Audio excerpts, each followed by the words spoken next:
Oh, Lord knows I've rehearsed the opening so many times in my mind.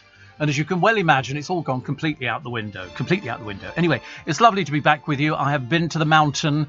The mountain rejected me and threw me back into the firmament. And so, bless your hearts, here I am. Thank you. As I said before, I did it on the free podcast. We recorded 4 this week because just sort of ease yourself back into it, because to be honest with you, it's so easy in this business to try and remember what you do for a living. I know it seems peculiar, and I know you might think I'm being as mad as a fruitcake, but I promise you do have to think to yourself. With the producer, we were sitting down, he said I've got out of habit of sort of having to do the opener for this, so we have to sort of go back into it. But anyway, we are here, and I'm as hale and hearty as I can be. I've had my COVID jab, which I had yesterday morning at 10, and touch wood for Micah, something, please God. I've had no symptoms, nothing at all. And they do give you the bit of paper, don't they? They give you the bit of paper that says, apparently 50-50 shot that you might get a sore arm, or you might get, what was the other thing? Oh, there's about 10 different things that you can get. A lump, or you can get sort of bruising, or you feel a bit sick or something like that. Or a friend of mine had a bit of a cold for a couple of hours. Another friend of mine had a few sort of problems. But touch wood, as I say, I've had nothing at all. And I was queuing yesterday, and it was so quick. My doctor's surgery in Twickenham, they did 200 people yesterday. That's how fast they're banging through them. We all queued up in the little car park, and there were 4 people inside doing the injections.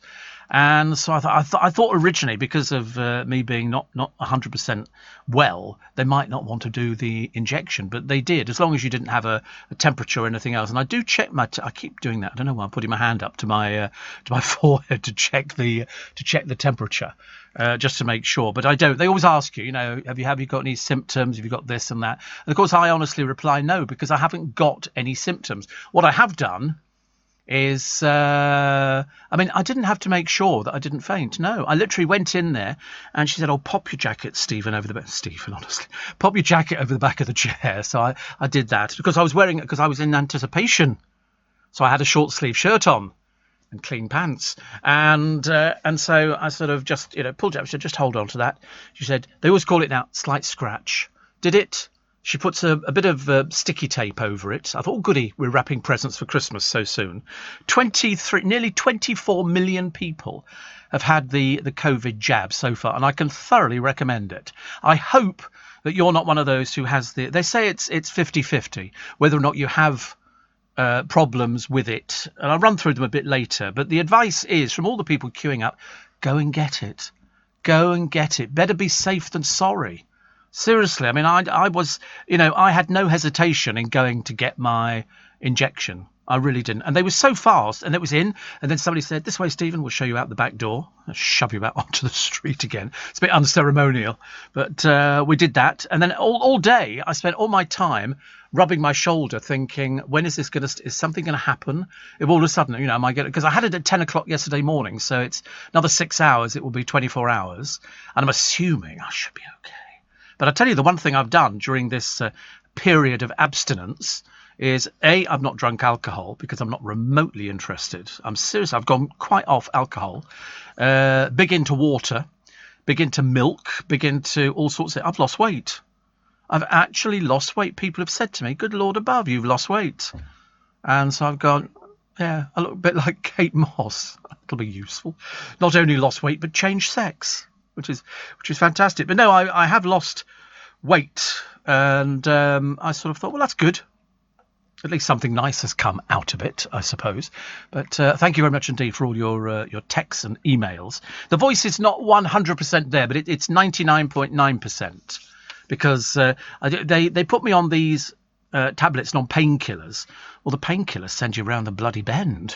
Seriously, I had to wean myself off the painkillers, because I was so used to taking the painkiller, thinking, I was really suffering. And they make you go a bit peculiar. They sort of make your head a bit muzzy. And I decided I didn't want to have a muzzy head. Thank you very much indeed. But nice to know I've been missed.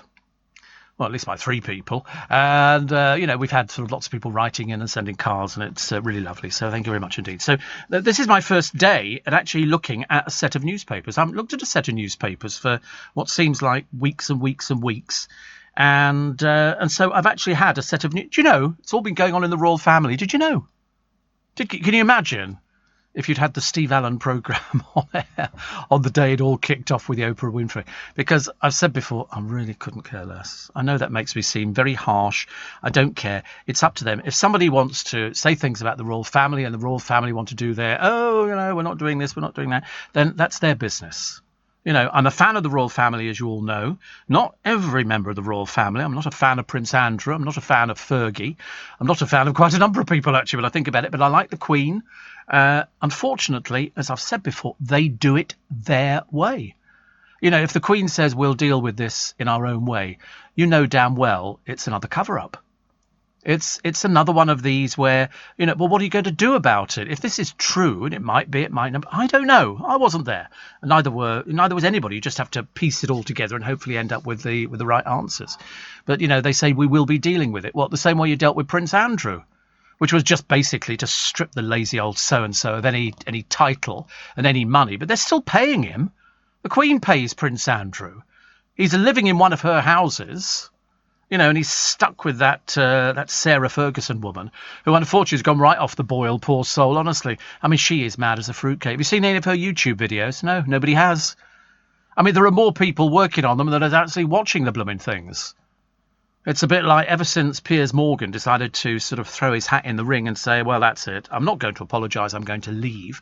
Then it turned out that Meghan had apparently complained to Ofcom about comments. He said, as you know by now, he didn't believe a word she said. But there again, people listen to my programme and say, you know, I don't believe a word that Steve Allen says. I don't believe he's been ill at all. I think he's just, oh, look, we've got it up on our YouTube. Story time with Sarah and friends. She really is quite mad, I'm afraid. There's something... She's not the full ticket. She really is not the full ticket. She never was. And I know because I covered her wedding for the entire network of radio stations in this country. She's just peculiar. You know, we don't have to... 299 views of it. It's hardly worth bothering, dear. Might as well jack it in now. Who's this aimed at? Is it aimed at sort of people her age? Or is it aimed at other people? I mean, I really don't know what she does. Nobody knows what she does, really. Domino's Pizza's made a fortune. Apparently, during lockdown, 14 pizzas a second. I mean, they can't be devoting much time to them, can they? If they're doing 14 pizzas a second, that's not very good. And Peter Hitchens questions axing the monarchy, because people have said, let's axe still America.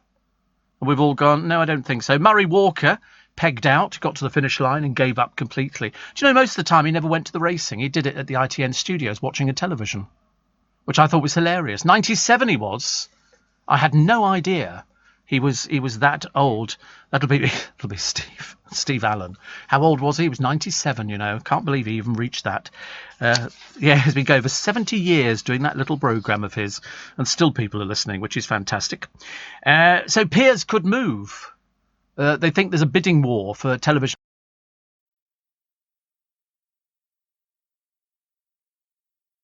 For that kind of presentation. But of course, now the arguments have started on who actually was going to replace him on the television. And strangely enough, they've thrown in all sorts of names. One of them, Victoria Derbyshire, hilarious. Another one is, who was the other one? He used to have a show on Channel 5. Matthew Wright. Matthew Wright, they were saying. It's so funny because they were talking actually about Victoria Derbyshire, and they were saying, oh, she's got that edgy side to her. No, she hasn't. No, she hasn't. Her audience on the television at the moment is terrible. Absolutely terrible. It really is the worst ever. I think there's about 200,000 people watching. That's commonly known as a failure. You certainly don't... I mean, she'd kill it stone dead. Stone dead. Terribly, terribly. Richard and Roger and, oh gosh, loads and loads of people. Loads and loads of people. And which is very nice indeed. Thank you, Julian in Gloucester. Shane in Sydney says, sounding good. Yeah, the voice is not 100% at the moment. But then I think that'd be quite normal. I haven't spoken for ages and ages. And I need to break it in slowly but surely. Robin Tottenham. and says, I genuinely couldn't find your LBC email address. I know it's a tough one, isn't it, Reggie, really? Or Robin. And it'll be steve@lbc.co.uk, but I know it's so confusing. You'll never remember. Vaccine is my area is well ahead of schedule. Fantastic, isn't it, really? Which is very good indeed. And another one that says, oh, Emma, missed you so much. Welcome back, which is good. And there's loads and loads and loads. So we shall do our best to actually get through the programme this morning till 7, and we take all your texts and emails, which is 84850 steve@lbc.co.uk. Steve Allen, tweet @LBC. Morning, everybody. Little Julie says, hailstones and thunder in East Sussex yesterday. Log burner on. Winter is not finished. No, I didn't think so. I mean, freezing out this morning. I mean, it seriously was. I walked through, it had just started raining a little tiny bit. And I thought, I don't like the rain. I mean, I'm not wildly bothered. At least it makes the car look a bit cleaner than it has done for it. Because I've not cleaned the car for ages. There's nowhere to go and get it done. There is absolutely nowhere to go and get it done, which is not so good. Oh, you need a number, don't you? Oh, dear, honestly. Okay, the first one is that. So we're just doing numbers again, remember? Okay, second one is... And the next one is the same. Okay, wait, oh, sorry. Every so often my phone switches itself off again, just when you start reading something. Oh, I've lost it again. Then it's that one. Yep. Then it's... Yep. And then it's... Yep. See whether that works. Because we have a I explain this to people every day. They go, what's he doing? What's he doing? I'm reading out numbers. I get a verification code. I think that's what they call it. Has that worked? Oh, right. Oh, brilliant. And then, so I then have to read it out to the producer, who then puts it into the machine, which then activates. Honestly, which is good. Martin in Enfield says, take it easy. Thank you. And Steve, maybe Victoria Derbyshire's on the Zoe Ball contract. The audience goes down and the BBC give you a pay rise with our money, says Bill in Belfast. I mean, who wants to wake up with her? Seriously, I mean, I don't want to be rude, but for God's sake, if I'm looking at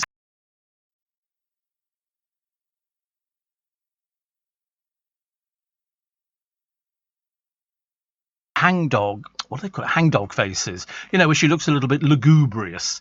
I mean, really dull and boring, I'm afraid. Somebody says, go on, time to tell the truth, Steve. The real reason you were absent was because you'd eloped with Gemma Collins. Stop it. No. No, I've been caught out a little bit. Okay, we had a few dates, but that was about it, really. Well, I say a date, she ate a whole tree. I just managed a few dates. Popping the kettle on, a cuppa boosts brain power. Thank God for that. I knew there was a reason for it. And I have actually, during this sort of lockdown kind of thing, I'm telling you, I've drunk more tea than anything else. Because the medication I'm on has basically taken away all my food tastes a bit naff.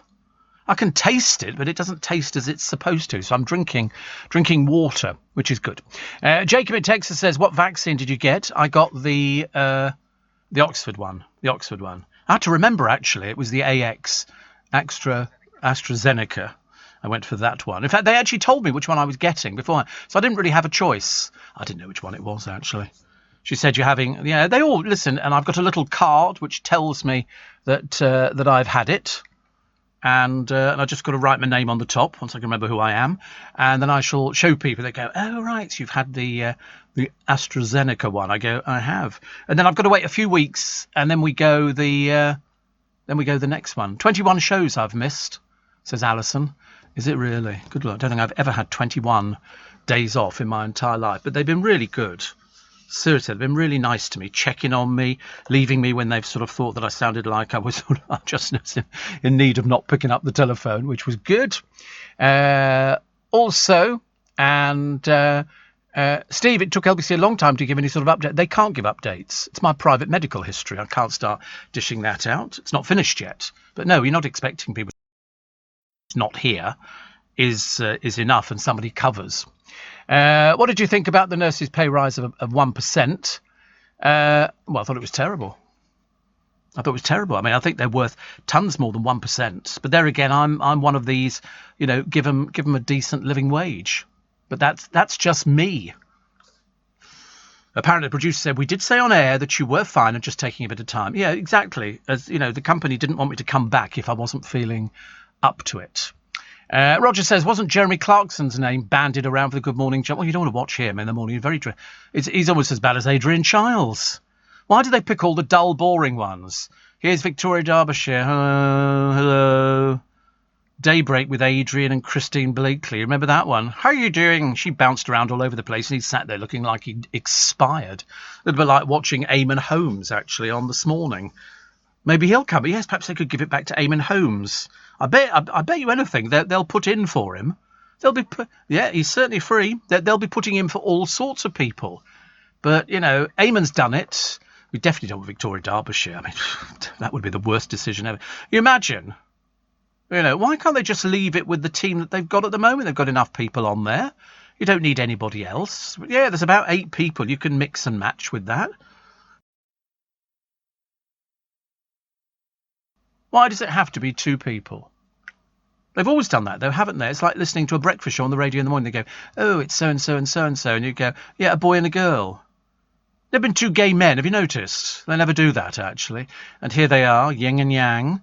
And, you know, they've always done that. It's always been 2 people, except at LBC. LBC did have 2 people for many, many years with Bob and Doug and people like that. Peter Dealey did it. But it's been 1 person.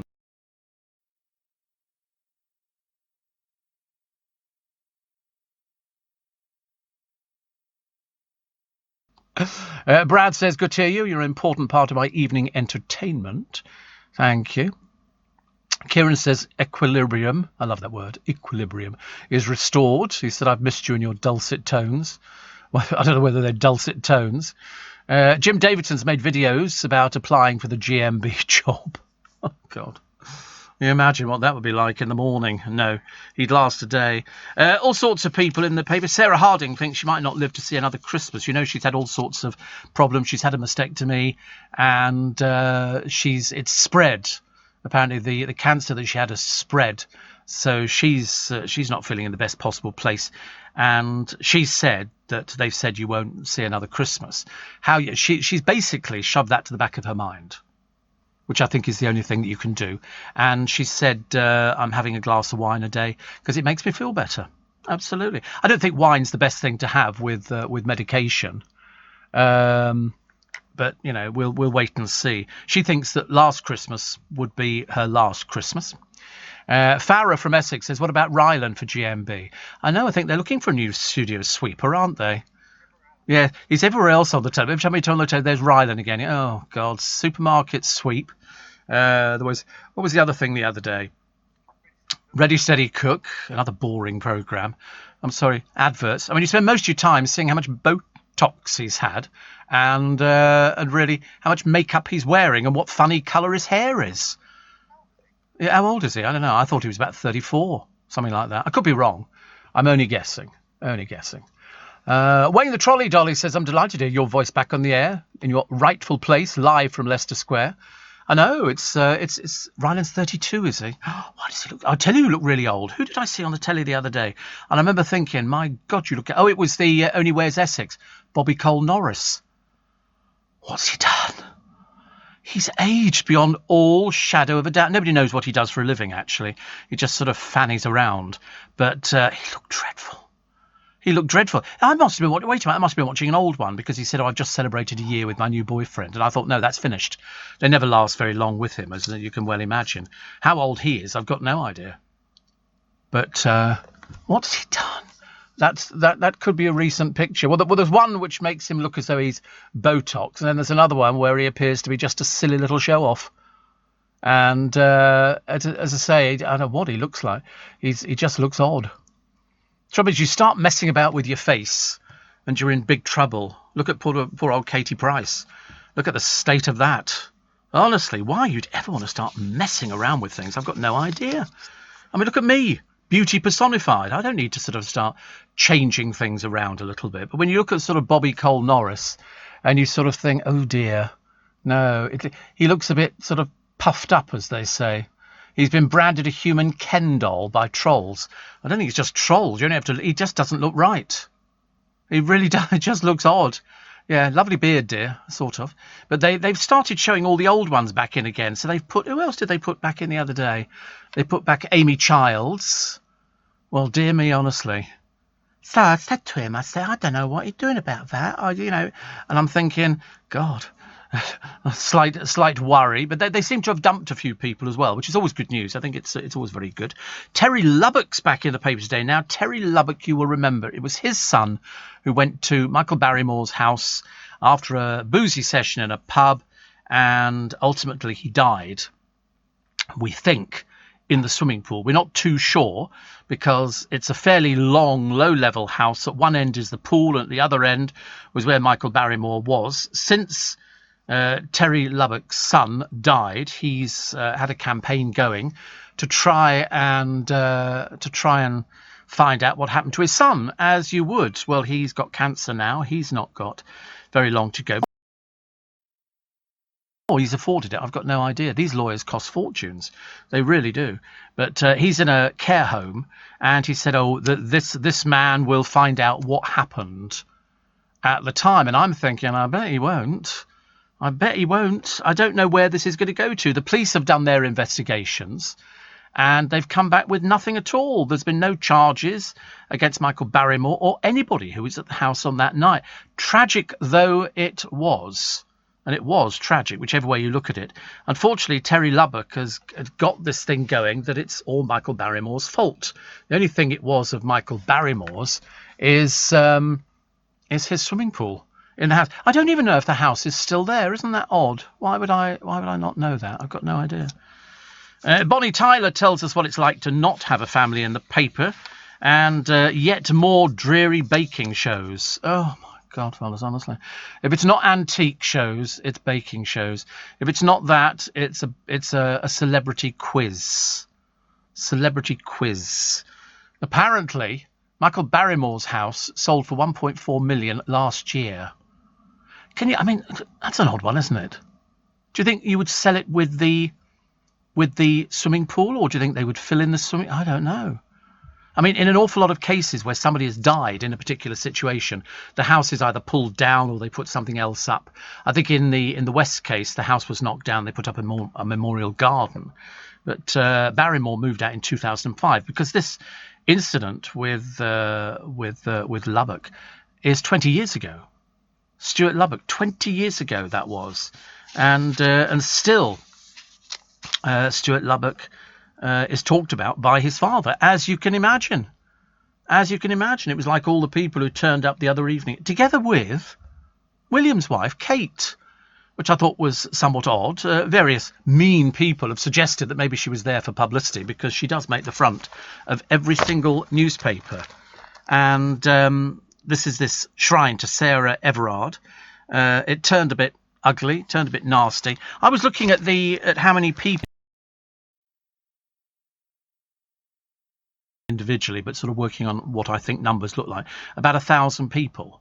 That's what I think. Some of the press was saying 500. They were saying it's a few hundred people. I thought probably, maximum about 1,000.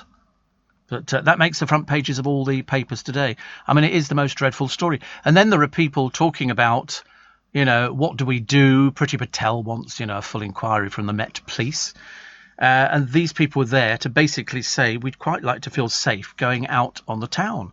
And then I've heard other people going, of course, we need more police officers, which is a bit ironic, isn't it, when you consider the way this thing's turned out, which is not very good.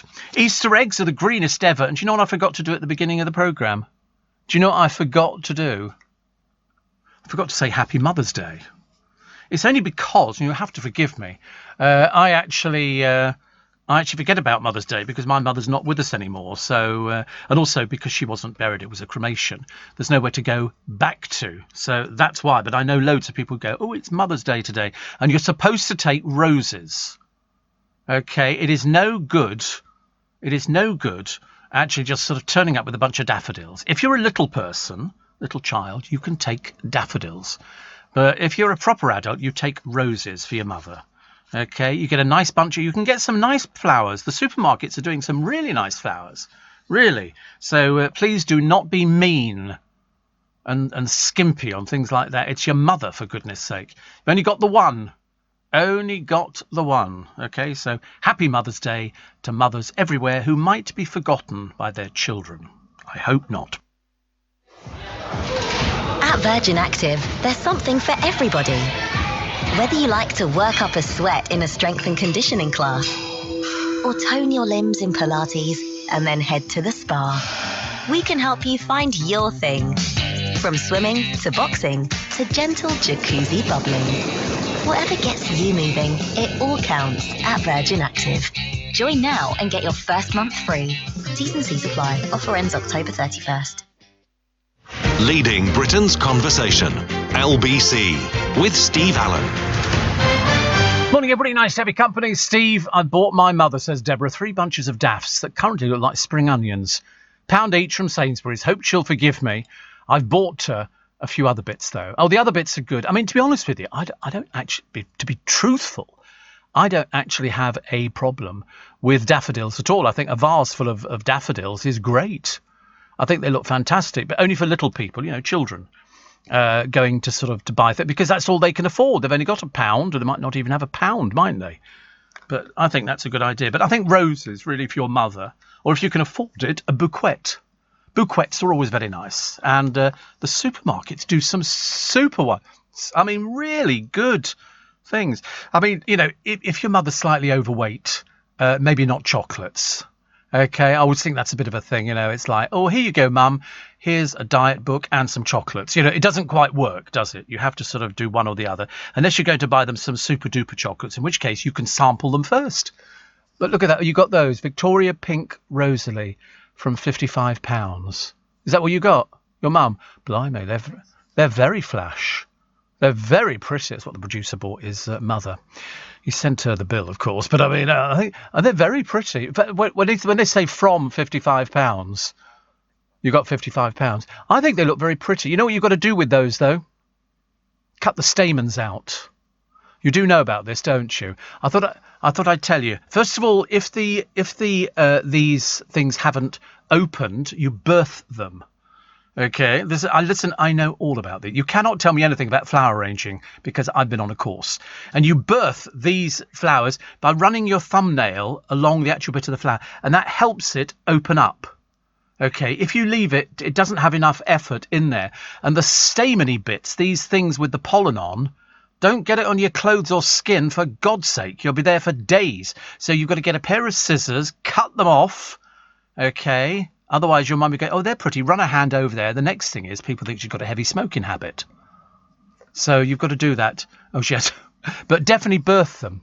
Definitely just run your fingernail across them and that will help them open up. And they look beautiful, which is lovely. Steve, the news of dog napping worries me. What do these people do with the dogs? They hold them to ransom. 99% of the time, they'll hold them to ransom. Not the person, the dog. The dog. No, they don't always breed them. No, it's not worth their while. It's easier to send a note through, put it in through the door. You want your dog back, £1,000. Yeah, I mean, pedigree puppies you can probably sell on, but the majority of people can't be bothered with the feeding and all the rest of it, so they do the quick thing and do a turnaround with them. I can't imagine what sort of people would want to come and nick your dog, but they do say, when you go shopping, and I've seen it a million times, people tie their dogs up outside. Don't do that. Leave the dog at home if necessary. It's far too dangerous. Can't start tying dogs up outside. Somebody walks past, unties them, walks off with them. Happens all the time. Pat in Tamworth says, lovely to be back in the old routine. Tea and biscuits and Steve Allen in bed. Am I? Hello? Hello? Sound okay. Steve, could you promote buying flowers from a florist rather than a supermarket? I promote everybody, actually. I promote everybody. I don't differentiate at all. I'm just saying, if people are looking, if people don't have much money, you might have loads of money. A lot of people don't have loads of money. Producers are loaded, absolutely loaded. 55 quid flowers. 55. Mind you, the company bought me a lovely plant here. I got flowers and a beautiful plant. I did get lilies in one of them, which was very nice. Steve brought a tear to my eye this morning. Oh, it's dreadful conjunctivitis, isn't it? I know exactly how you feel. Mornings just weren't the same without you. Well, they weren't the same without me for me. So I know exactly what it is. Mark says, the Poland fan club here, so pleased to hear your voice. I've just received a delivery of Oxo and Bisto from my son. Can you not get Oxo and Bisto in Poland? I thought you'd have got things like that. How lovely.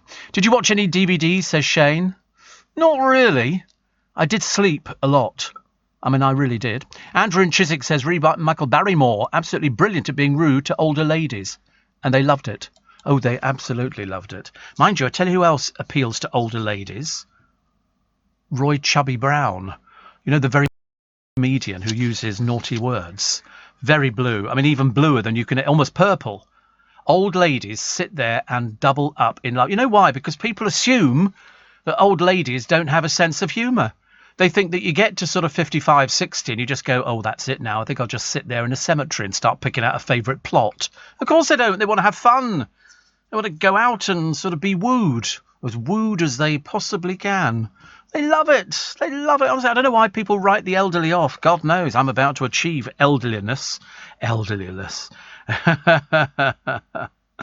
And so loads of people. Oh, Warren says, good to you, sound on form. So hi from Bonnie and Cliff, which is, I don't know that other bit, Warren, at all. But no doubt you're going to be telling me, which is lovely. Cliff did phone me, actually, while I was ill. I think he was in Barbados. I didn't have the strength to pick up the phone to anybody.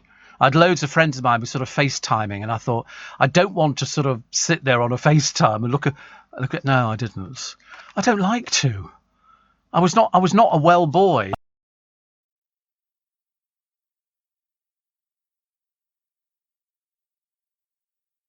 I normally do. I think I do. I think the voice is a little bit, there might be a little bit of an edge to it. A bit butcher than usual. A bit husky. Oh, right, husky. Oh, husky's great. I love husky. Steve, I've just woken up. I thought it was a dream.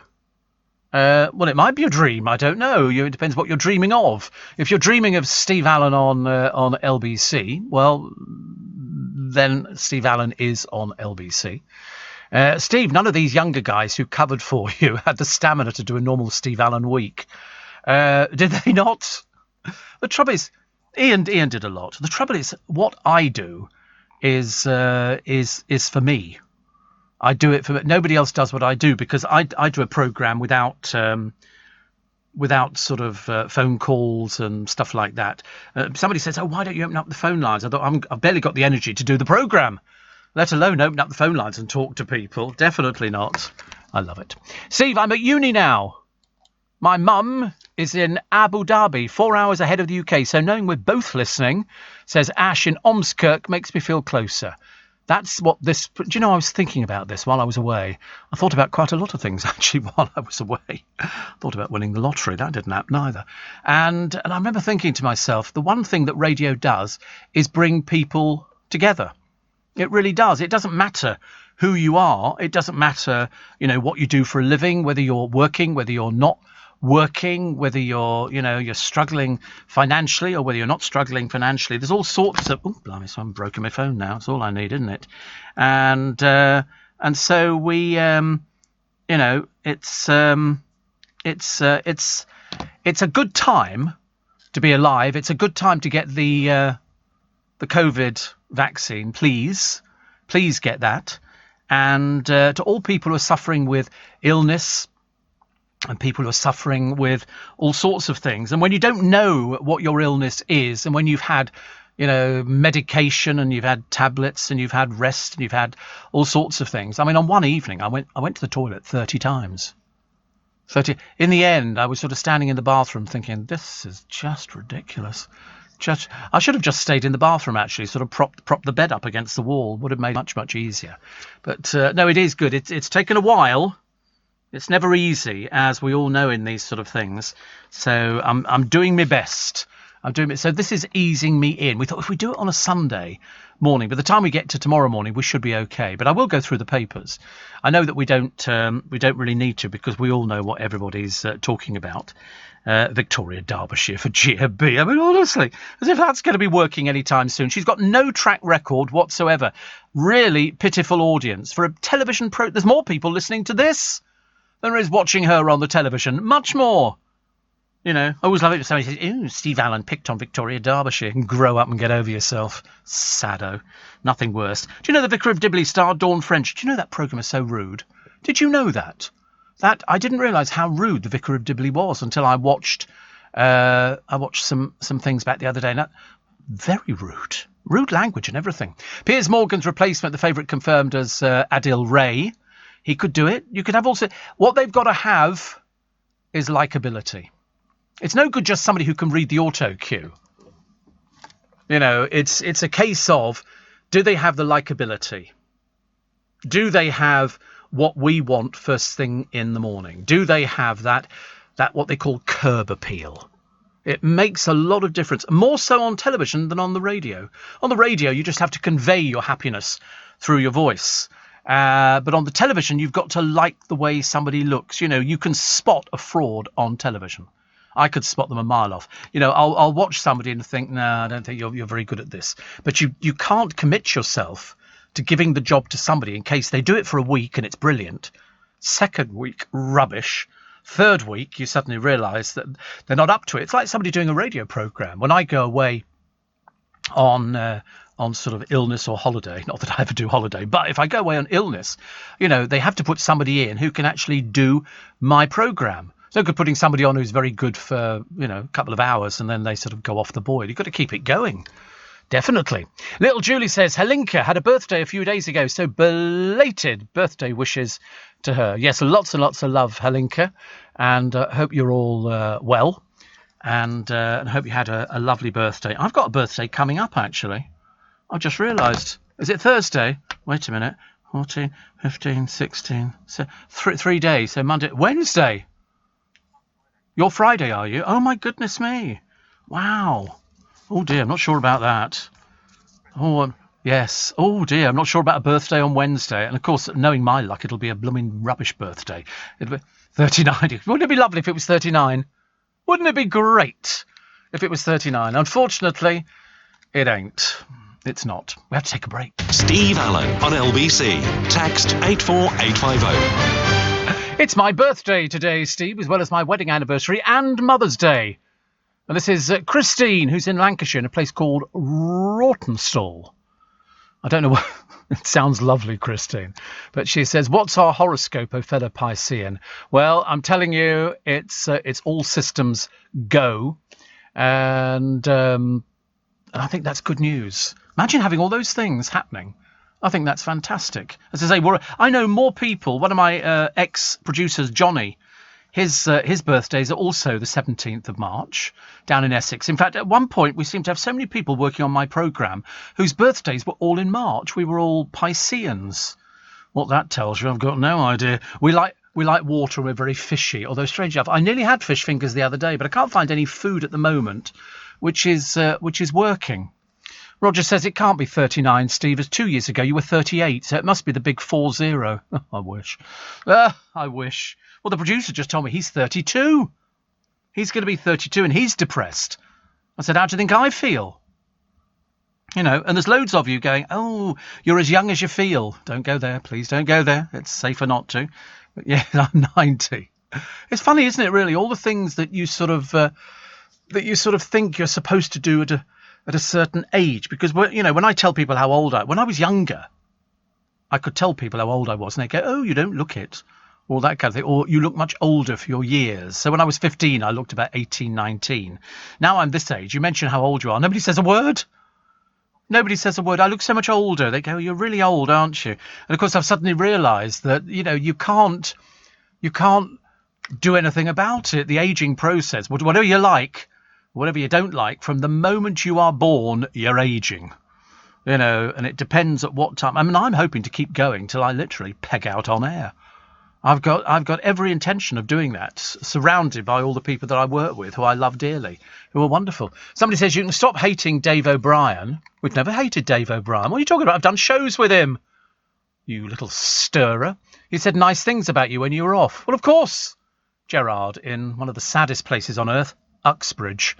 I mean, seriously, that's like being sent to Coventry. You go to Uxbridge, and off you go. We've always been nice about Dave O'Brien. As I say, I've done shows with him. If it's about, I've sold the tickets. He's just sort of propped up the second half. Support act. Tom in Essex says, sharing birthday with St Patrick, 17th on Wednesday. Enjoy the crack. Thank you. I don't do anything. I always say, people who say, "Oh, when's your birthday, Stephen?" I always go St. Patrick's Day, and they go, "Oh, when's that?" And you go, St. Patrick's Day, 17th of March. And Jeannie says, "Welcome back, Steve. Ian Payne did you proud, but there is only one Mr. Allen." Oh, I'd hate it if there were two. I would hate it if there were two. And can you imagine 2 Steve Allens on a oh dear, I'm not too sure about that actually. Steve, I think I'll get my mum a bunch of flowers and tell her it's instead of the bottle of wine. I shall hide in my backpack just to see her expression. How mean and cruel are you? Obviously a hated son in the family. There must be 2 or 3 of you at least. Oh, what's coming back? Shoulder pads. They were always very popular during Dynasty and during all those big Aaron Spelling productions, you know, Dynasty. They called it Dynasty in America. We called it Dynasty because we can speak properly.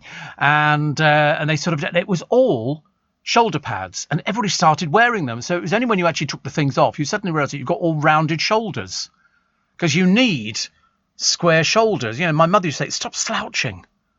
Stop," you know, and so you say, "Oh, I'm trying not to don't sit up properly at the table." And this is when I was younger. When I was, yes, some for my birthday. When I was younger, my mother used to say, "Sit up properly at the table, Stephen." What she said, she'd have to move your chair in, and you'd always go, "I am sitting up properly." Is your bottom at the back of the chair? Well, I don't know. You look and have a tell. Carolyn Newark on Trent says, "It's great to have you back. You're sounding awesome." I'm Pisces too. Pisces are great people. And somebody says, "Having listened this past hour, your voice sounds slightly higher than usual." Well, that's why I was away for all those weeks. It was, in fact, a major operation. I went to Switzerland, didn't come back with a cuckoo clock, but hello. Joseph says, "Is your birthday on St. Patrick's Day?" Oh, you're smart. You're smart. Goodness sake. Did you have time to watch all of RuPaul's Drag Race? No, I didn't, actually. I'm sorry, if I wanted to see sort of, you know, hissy queens having fits, I'll go down to Old Compton Street. You can see them every night of the week. I don't want to watch a load of people I've never heard of on the television being a bit peculiar. It's just, I mean, I don't quite get it, but I understand that the people who watch RuPaul's Drag Race are mainly heterosexual. Girls love it. And they go, "Oh, you could dress up like that, couldn't you?" And you go, "Yeah, whatever." And then you watch The Only Way Is Essex and think, perhaps they have. Perhaps they have. But yeah, it appeals to people. I'm sure that the majority of gay people go, "Yeah, it's okay, but it's a bit..." They're all just bitchy people, aren't they? That's all they are. That's all they are. I mean, where they go from here, I've got no idea. So what do you do, dear? I dress up as what? Bag of chips or something. I mean, I've got no idea. I've never heard of it. I've never heard of things like that. It was so much easier before to actually sort of go out and you'd see drag acts like the Firebirds, Mrs. Shufflewick, not sort of bag of chips. I mean, it's a little bit tragic. It's RuPaul, Joe Black. You know, who's a 30-year-old from Brighton. You begin to wonder what they do. Ellie Diamond. It's all very nice, but where does this go? Cherry Valentine. It's obviously fascinating because they're wearing clothes that obviously the sort of people who watch this would want to do. Ginny Lemon. I mean, that's just bad drag. It's Sue Pollard, isn't it? A 31-year-old from Worcestershire. Veronica Green. So, I mean, I think that looks... Yeah, I'm not sure. You have to correct me. I don't know if the idea of drag is to look like a woman or to look like a caricature of a woman. And I don't know. Lawrence Chaney. Just another oversized drag queen. This one, Tace, looks a bit scary. Tace looks a bit scary. Tia Kofi. Can't read that one. Astina Mandela. Yeah, some of them look quite good, but where does this go to? What are they going to do? Be given fronting new shows like Newsnight or Panorama or something? GMB. 84850 steve@lbc.co.uk.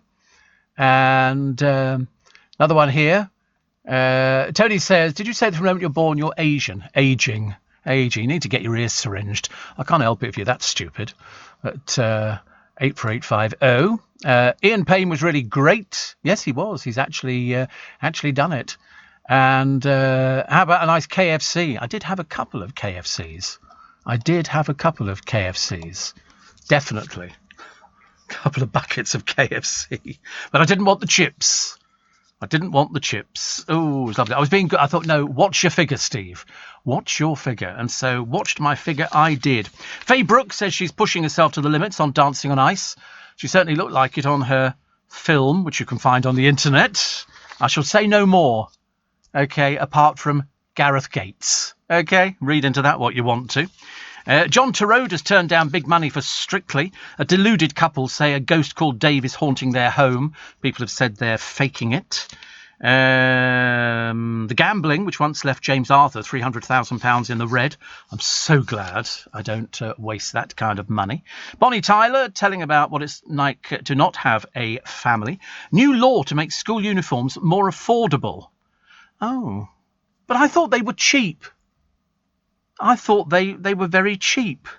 Really cheap. In fact, they were so cheap now, even I couldn't believe you can get 2 shirts for like £3 in Asda or something. I mean, they're phenomenally cheap.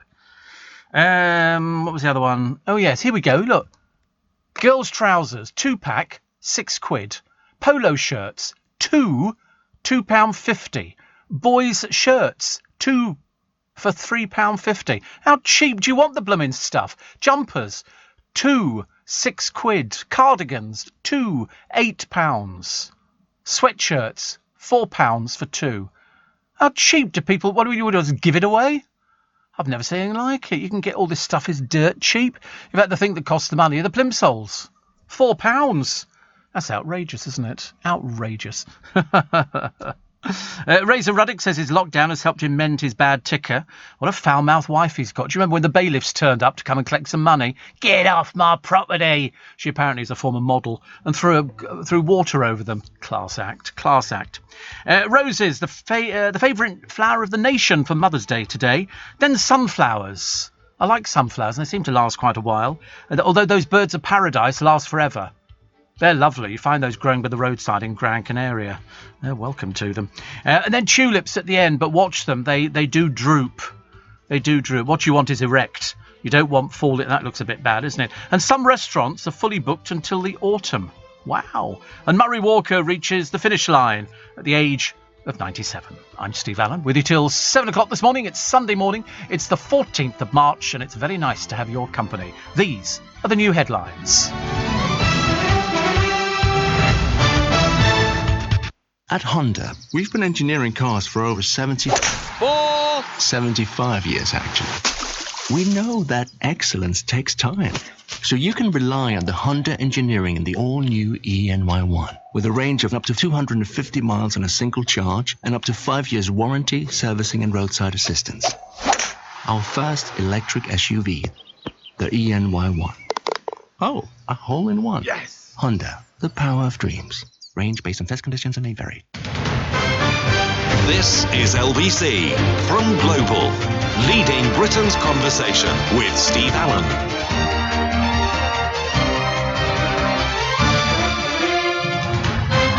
Morning, everybody. Nice to have your company. So nice to be back and so lovely to have so many, tons. Producer said to me, there's been hundreds of texts and emails and stuff like that, which is lovely. Are we doing the emails as well? Are you putting the email? Thank you.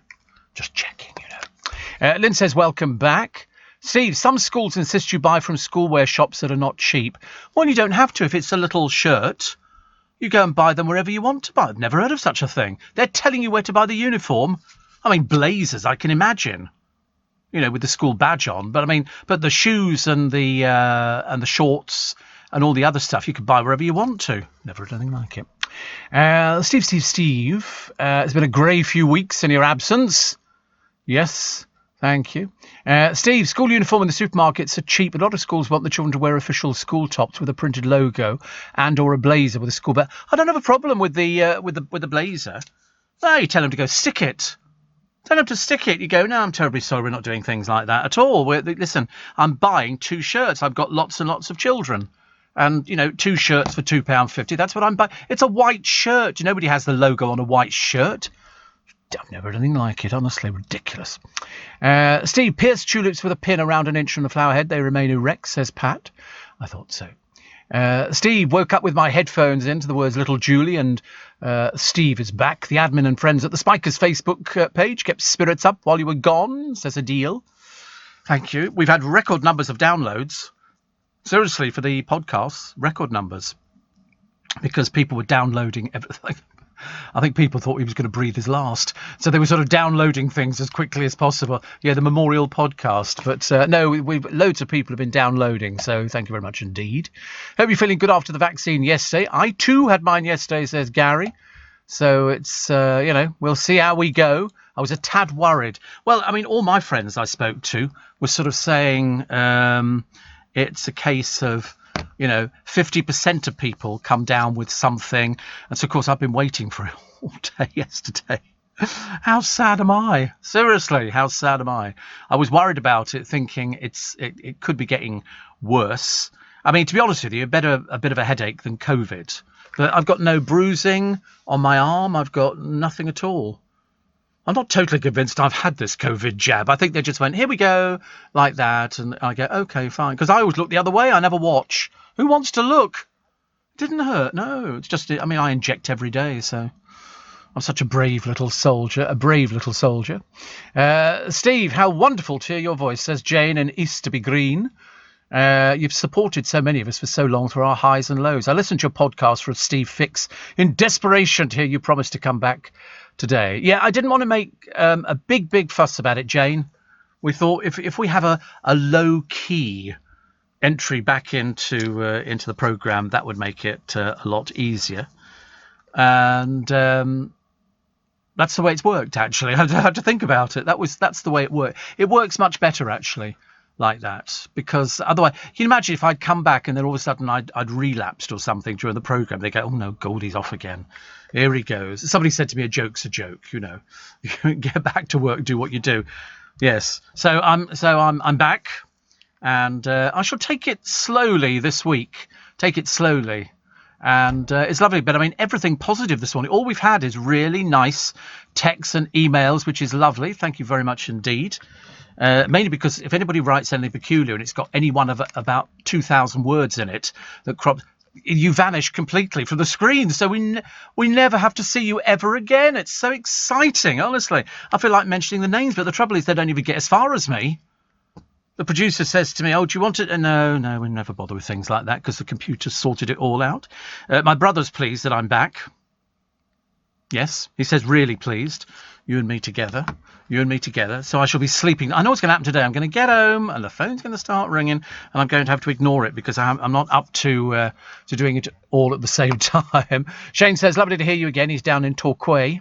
I love Torquay. I've never been, but I always fancied. Nick says, nice to have you back on the radio. I can start texting you again. Ha ha ha ha ha. That's what you think. Also, what was the other one that I got here, actually? Somebody says, I've turned on the radio and I'm praying it's not a recording. That's Donna. I don't think I'm a recording. As far as I know. Yes. Welcome to Tuesday, which is all lovely. Normality returns, Steve. Yes. Should we have a look at the papers? Do you want to? You know what's going on, don't you? Because I've already told you, really, how these paper boys and girls manage taking these papers around. I've got no idea. Who puts papers through the door? These things weigh a ton, and I get them without all the colour sups. Yeah, the little one bunch of. I have to send the producer down. I can't manage them. No good asking me to go down there. Or Zora goes down. In fact, it was Zora this morning actually. She said, "I'll go and get the papers, Stevie." She was suitably rewarded. Don't worry. So here is the tribute. Hundreds defy the vigil ban. As I say, I think it was about 1,000 people. If you work out how many people are in one particular area and then you multiply it, you're looking at probably about 1,000 people. It did turn a bit ugly, but I think that there was a certain element there who were desperate to make sure that it was going to turn ugly. If it had all been women, I'd have gone for that in a big way, but it wasn't. I think it was infiltrated by a few people. I don't know that for a fact. I'm just looking at the picture of seeing people there, and it does seem to be that there are other people. Piers Morgan in line for a £10 million TV deal after leaving GMB in the Meghan row. Listen, he could fall into a sewer and come up smelling of roses. It's as simple as that. It really is. School testing is just a shambles, say scientists. Oh, we've wasted so much money, haven't we? So much money. Sarah Harding, in all the papers today, she's got a book out from Thursday called Hear Me Out. And So she's shared stories of being hungover on stage. She put everything off. She says, I'm at a stage now where I don't know how many months I have left, because she's had a mastectomy, she's been in hospital, and she's had chemo. And she said, it's very hard to wake up every morning knowing part of my womanhood is gone. And she was scared. Listen, she's not alone. She's absolutely not. A lot of people are scared about hospital and about going in and about procedures. And if they then say, I can remember years and years ago, I had, what did I have? It was a growth that they had to cut out. But because my father was in the forces, I got it free. So we went to a private hospital. It was a Nuffield hospital, and they did this operation and they put me out. Now, if you're a child, and I think I was only about 14, it's quite frightening being put under, because you're fighting it. And they just go, just breathe, just breathe. Only this one, there was no breathing. It was like countdown from 10. And it was like, all I remember is it was a syringe with what looked like Vaseline in it. I've had a few of these since, so don't like them anyway. And so she gave me things, just said, just relax, Stephen, just relax. Count down from 10. I thought, 10, gone. Out for the count. I must be very susceptible to these sort of things. And so, but when I came round, for some reason, it's a case of you have a craving, and my craving was Marmite sandwiches. I don't know why. We were a simple family. Marmite sandwiches was quite a big deal. And so I said, they said, what would you like, Stephen? Oh, God, the family were all there, Marmite sandwiches. They brought me them. I promptly threw them all up again. It was not one of my better moments. Not one of my better moments. But that was it. So I can understand, when she says it's frightening. It's very frightening to go under, because you don't know. You're frightened about all sorts of silly things. Are you going to sort of come back? Is this you don't know. You really don't know. But anyway, she's talked about being rushed to intensive care, and she's had medication into her body. She left it late. She put it off. She had the pain, and she didn't do anything about it. So it's one of those things. Listen, this is one story in millions of people who've been in. Because she's famous, she can write a book about it. If it was Mrs. Bloggs down the road, nobody would be interested in a book from her. But hopefully this might make people go and check that if you do have pain, it's like chest pains or all sorts of stupid pains, you go to the doctor. That's what they said to me yesterday after I had my COVID jab. They said, if you don't feel very well or something like this happens, then go to the doctor, which is much better. Young Professor Jonathan Shalit is back with us. He's already up, this boy. 9 minutes past 5, he was ready to go this morning. He said, I am smiling with a bounce in my step as I've woken up to you being back, Steve. I shall now do my cross-trainer work with even more vigour. I think you should have been accompanied by trumpets in the national anthem. And he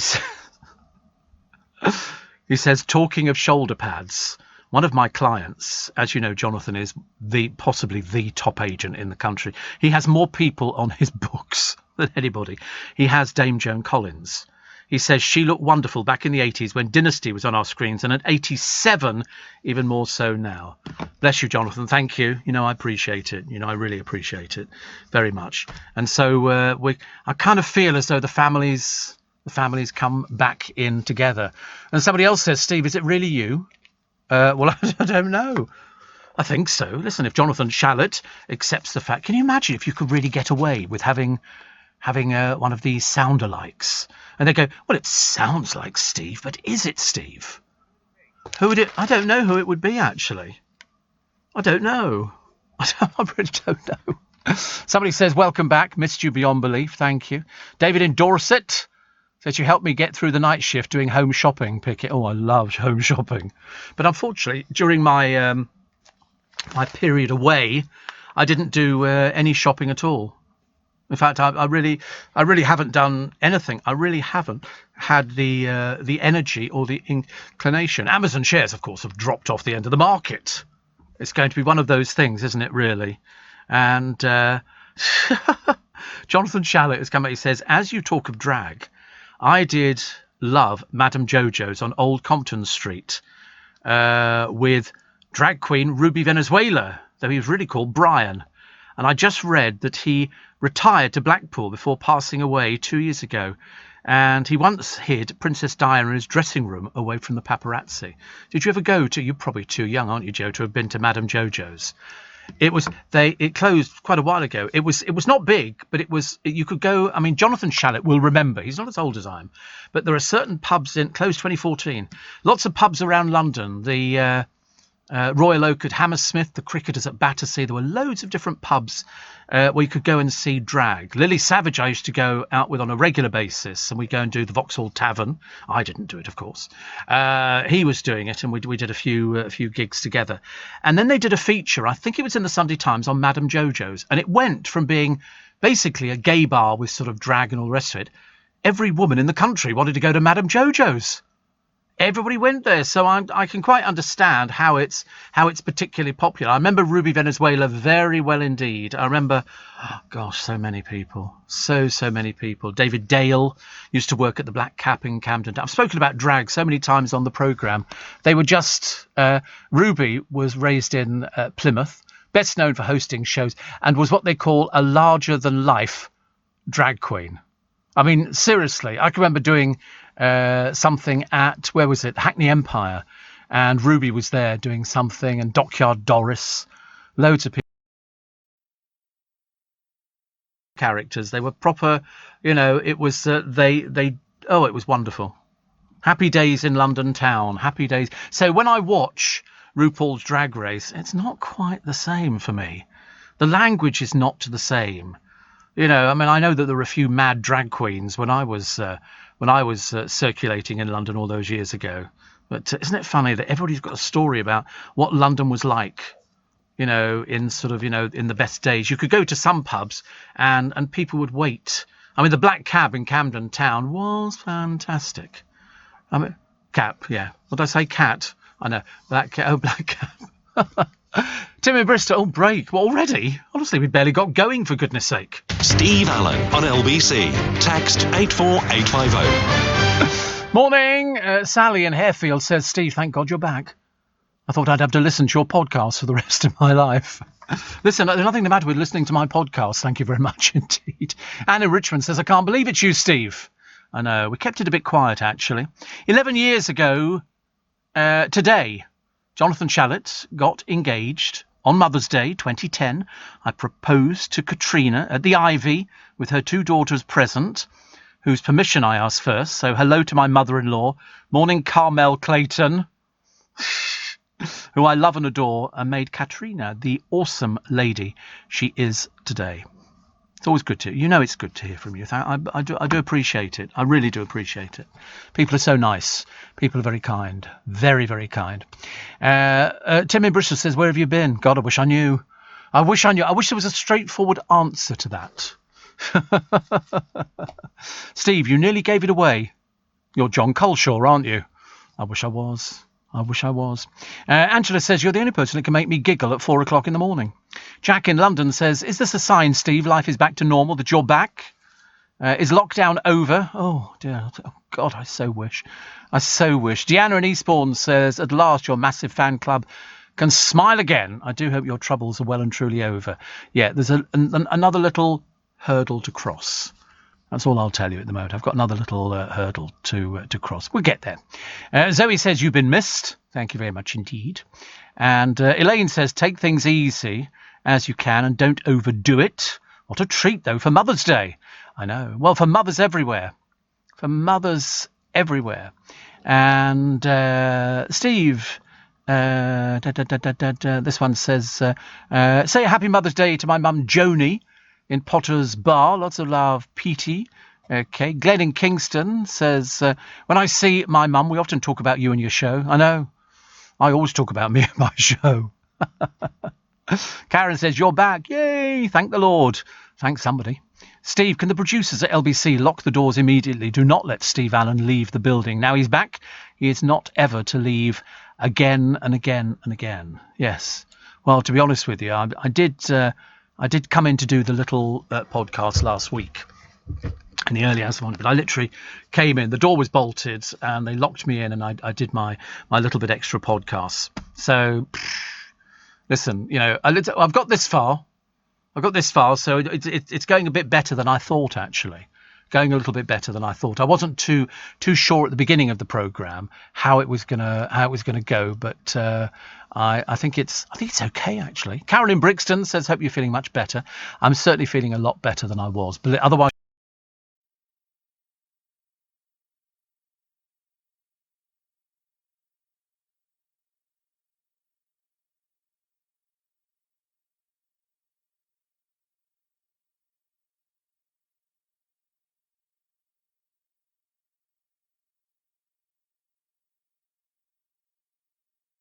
Think that's ever going to come back? I don't think so either. People seem to complain about everything now. You say on air, you say, "Oh, I don't like so and so," and somebody go, "I'm going to write and complain about you." You think you need to get a life. You need to get a life, a curtain twitcher, but sadly never heard of again. Steve, if memory serves, didn't Malcolm McLaren mention Madame Jojo's in his hit Madame Butterfly? I've got no idea. I went there on a few occasions, actually. People, and I remember when the Hippodrome first opened, they used to have a lot of drag queens. What? Round where? Oh, yes, just round there. Sorry, what are you looking at? He sort of points, generally speaking, and I'm thinking, oh, perhaps somebody's come in. And the Hippodrome used to have, working as waitresses, drag queens. A lot of Peter Stringfellow loved drag queens walking around because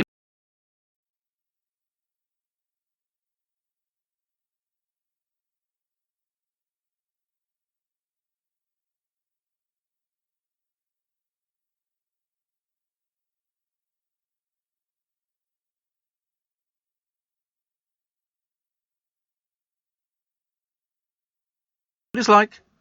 But I used to love watching, and then they'd move away, and the people would go, "Was that a man? Was that a man?" They'd always do it. It was so good. Shock horror probe. It was just absolutely unbelievable. It really was. It was one of those places.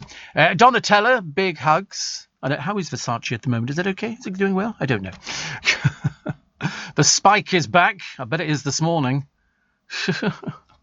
Denise, Chloe and Harrison says, "Welcome back. My grandson says it wasn't the Steve you knew, and he's only 7. Oh, don't start me with the 7-year-olds. So it's Easter egg time. Very short. I didn't bring any in this morning. I'm not a big fan. Yeah, there's still time.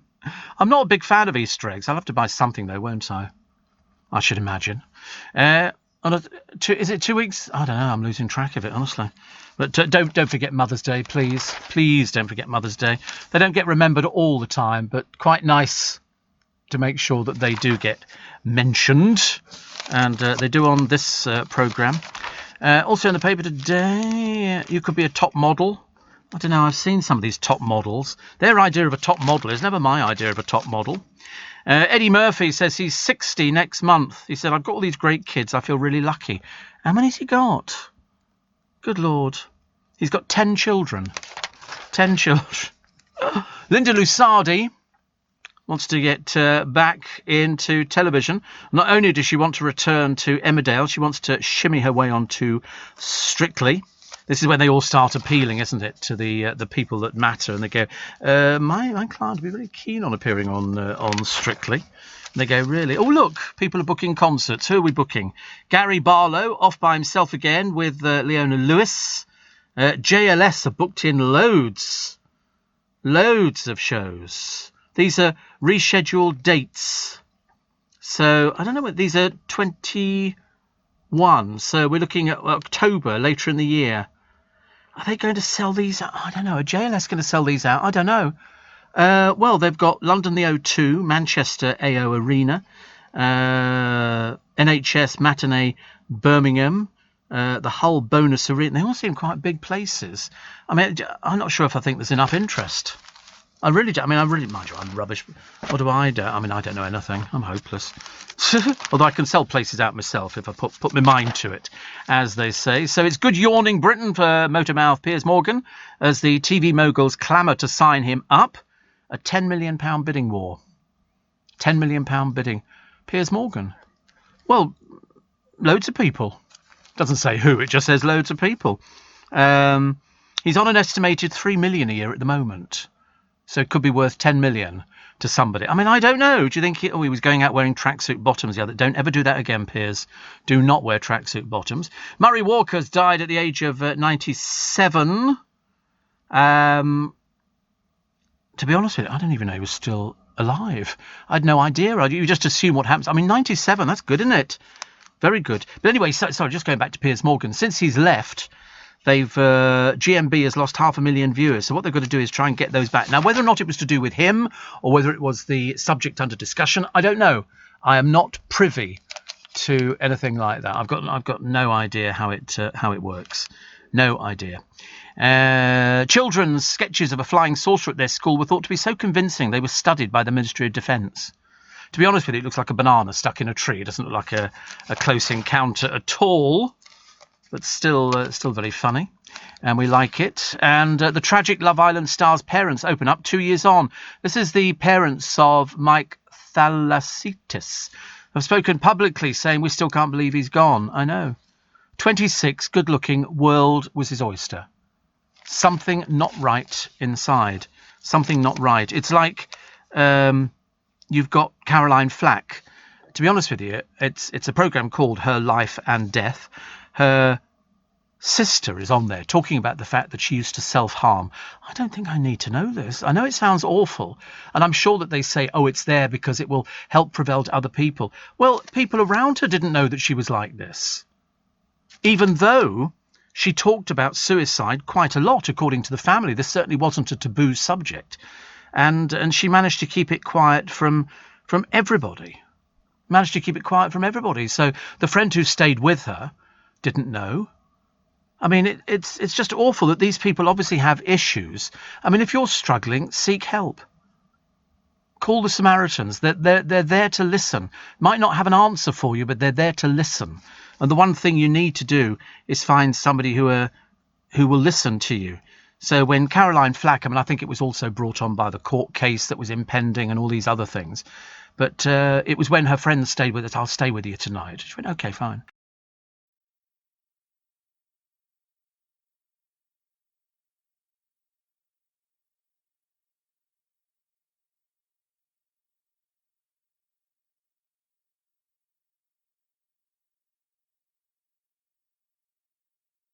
And for Mike as well.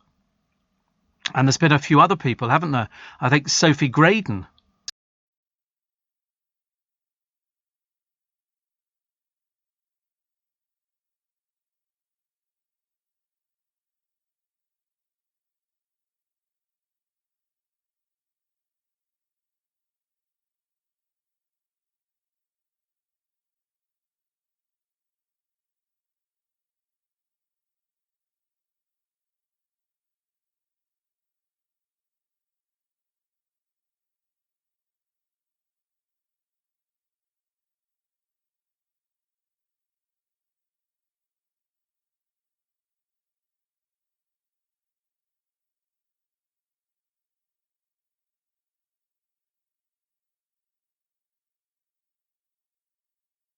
The big thing.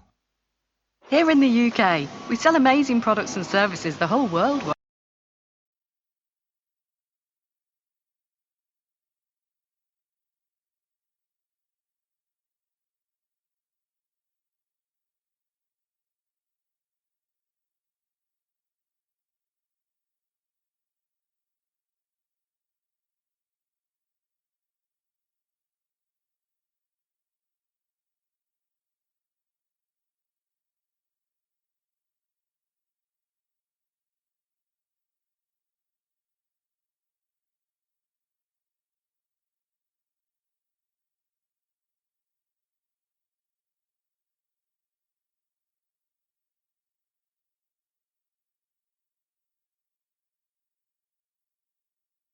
And another one here, which says, so happy you're back. Lovely to hear your voice again.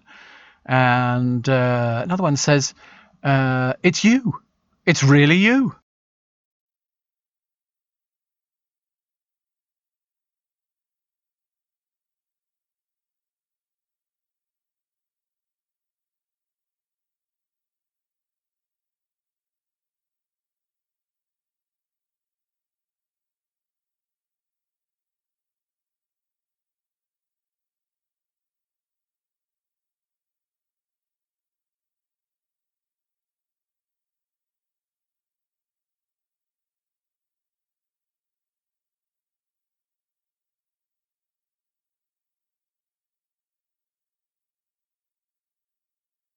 I have lots of celebrities' numbers in my telephone.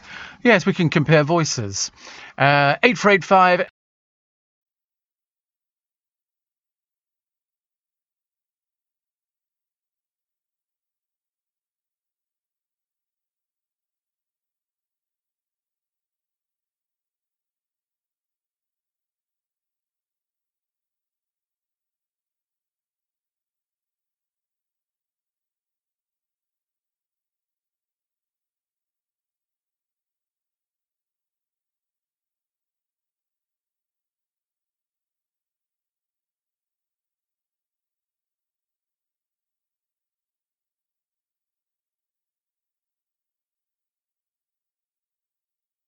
It was raining a little bit. James says the spike is back. Becky says we missed you loads. Thank you very much indeed. And Steve says, Peter, it's a long 3 weeks. Yes, I know. Even I.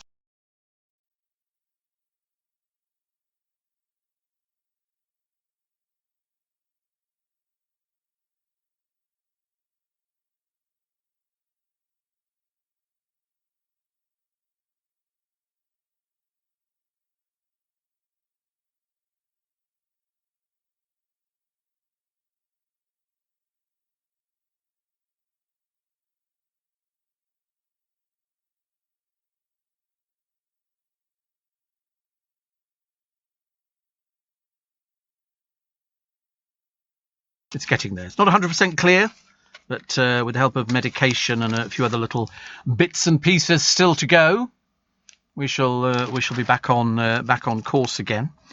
A German burglar who ransacked a flat 9 years ago has finally been identified after leaving his DNA on half an eaten sausage.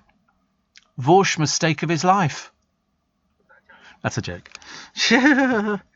I know. Thieves in Barnsley stole £30,000 worth of paracetamol tablets from a lorry while the driver slept in his cab. Bet that left him with a Robin headache. Okay. No. This is what, yeah, seriously, I mean, I just come up with this stuff. I don't know where it comes from half the time. Here's a picture of Bonnie Tyler, and there's me closing the pages. A little bit of... Always remember they used to, we had a hero. Remember she did that when David Copperfield flew over the Grand Canyon, holding out for a hero, which is lovely. And a silver Porsche owned by the World Cup star Diego Hand of God Maradona has sold for £413,000 at auction. I'll tell you, the people who are going to swallow up most of his estate are going to be the accountants and the lawyers, and that's it. Ricky Wilson says EastEnders actress Patsy Palmer is his cheat list crush. But he says people think it's weird. Well, possibly. Do you know, I turned on the telly the other day. Is it the other day? No, the other week. No, it was the week before. And I kept seeing Ricky from EastEnders, but he was in the bill. Sid Owen was in the bill. In fact, he seemed to be in it for quite a lot of different things. He played a villain. And he was in the bill, and I was watching it thinking, was that when they saw him and thought, let's move him on to EastEnders? I couldn't quite work it out. Neil Razor Ruddock has said lockdown helped him mend his bad ticker. He'd been confronted over his drinking by Paul Merson on a TV show. But, you know, you've got to be careful. His wife's called Leah. That's the one who threw the water over the bailiffs who came round to collect money that they owed. Not so good, is it, really? Not so good. 84850 steve@lbc.co.uk. Rachel says... I'm having a major operation on Tuesday. Listening to you will get me through. Oh, God, they're not going to let you listen.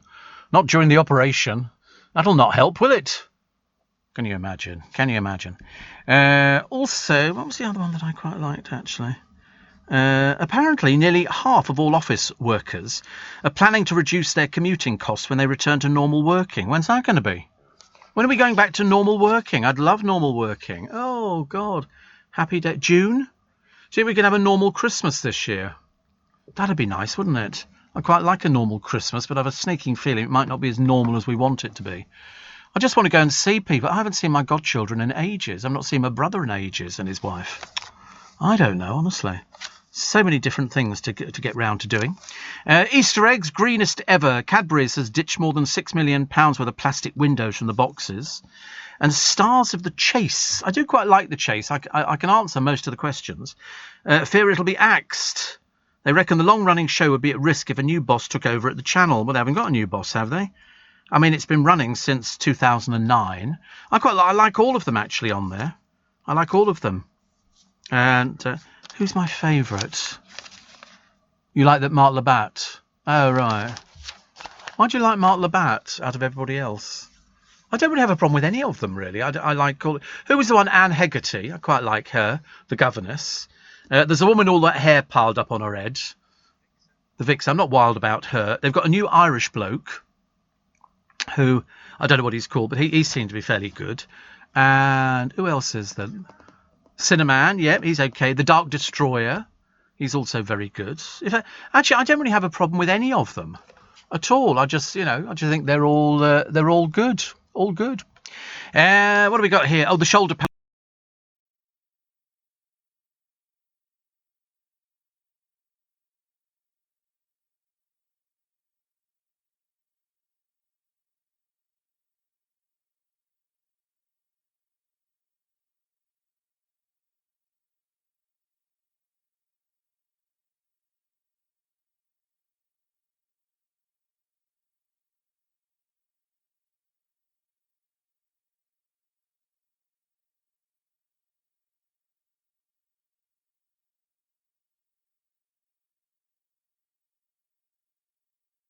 Seem to like it. Amy Childs thinks that internet trolling has got worse than ever. Yep. I mean, I would probably agree with you. I would probably agree.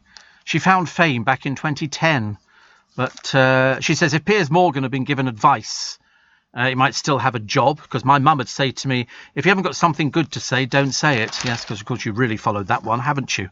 Really followed, which is very nice indeed. And Martin Compston from Line of Duty put on so much weight in lockdown he couldn't fit into his famous waistcoats. Whereas me, I've got clothes hanging off me. I'm like a clothes horse. I've lost weight. I had to walk round M&S the other day holding my jeans up with one hand and the basket with the other because my trousers were falling down. I've had to buy a thing to make holes in a belt so you can sort of make it go a little bit further. I'm just wasting away. It's quite frightening. And normally I'm such a picture of health. But now I'm a picture of health. I'll tell you what I've got into. Bananas. I do like a banana because it's full of potassium.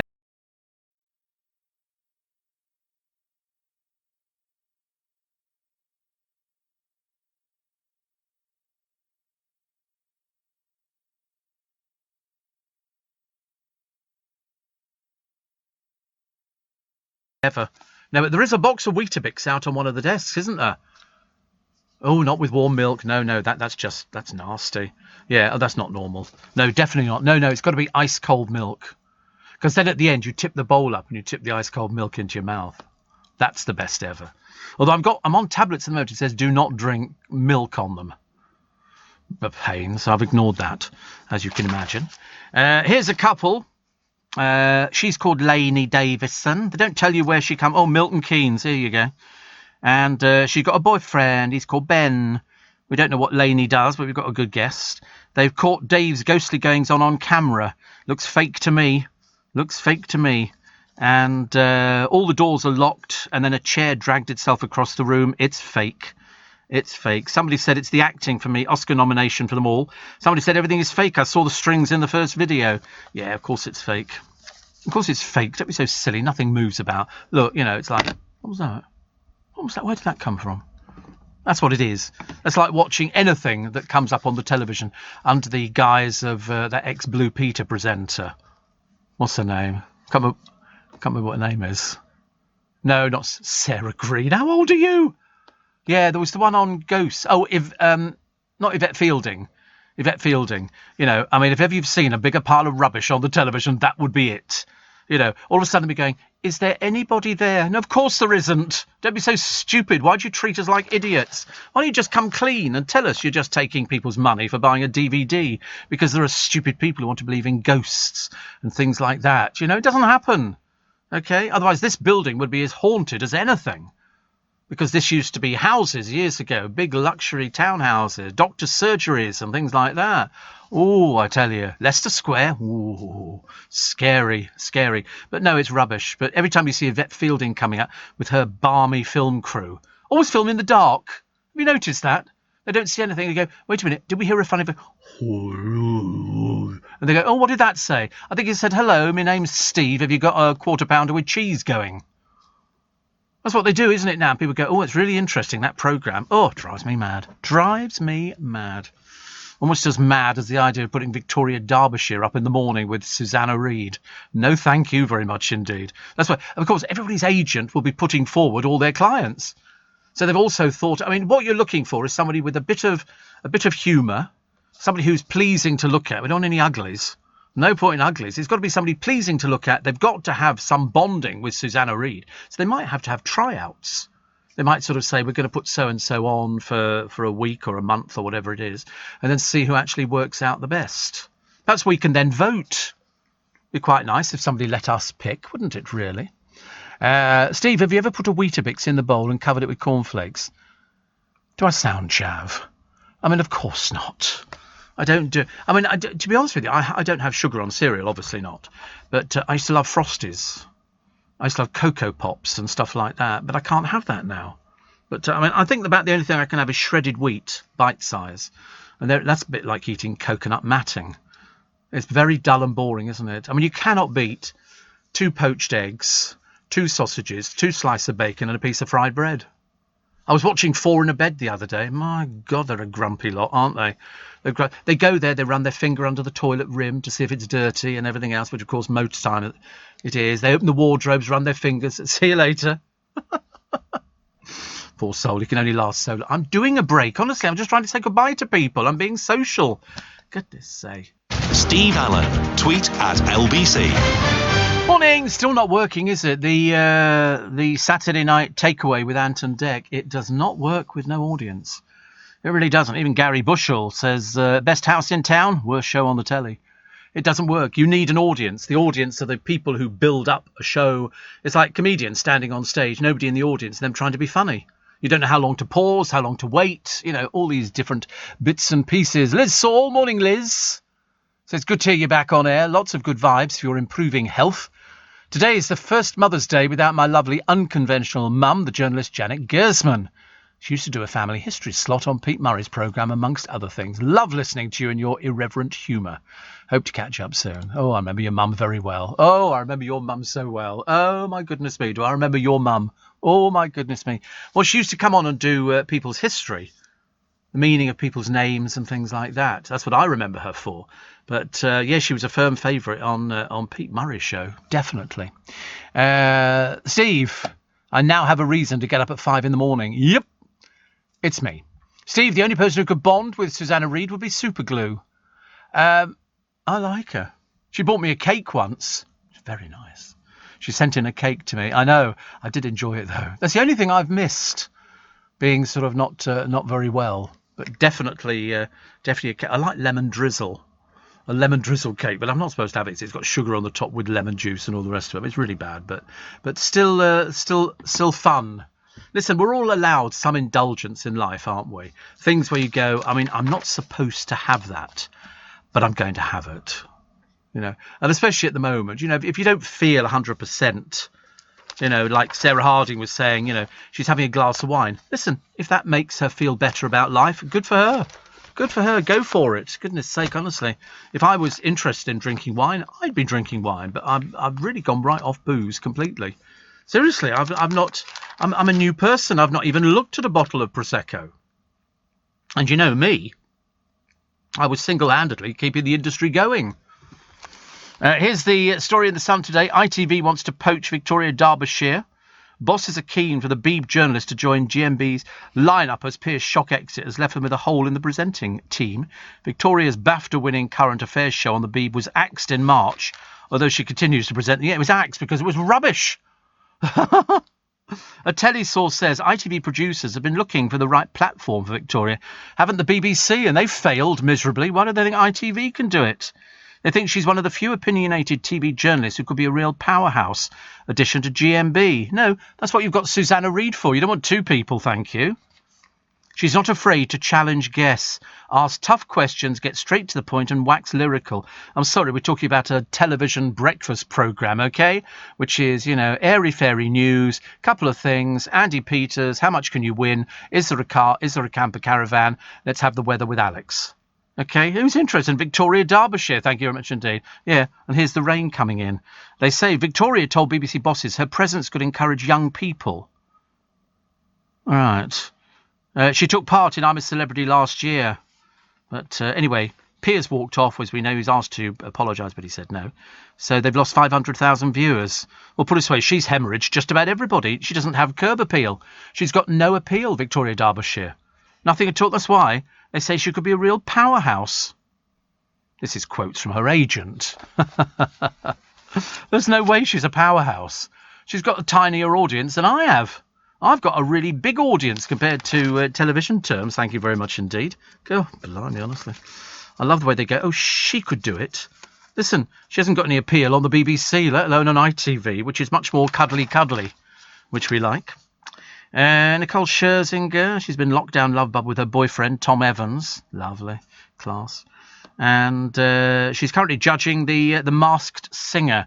I'm a bit iffy. Bit iffy on the Masked Singer. Sometimes I like it, sometimes I don't. Sue Ann says it's my birthday tomorrow. You are the best present ever. Thank you very much indeed. And Danielle says, glad to hear you've had the jab. They had callers. Yes, callers whilst you were off. Well, I'm sure they did because I wasn't here. But now I'm back. Steve, how wonderful to have me laughing in the morning.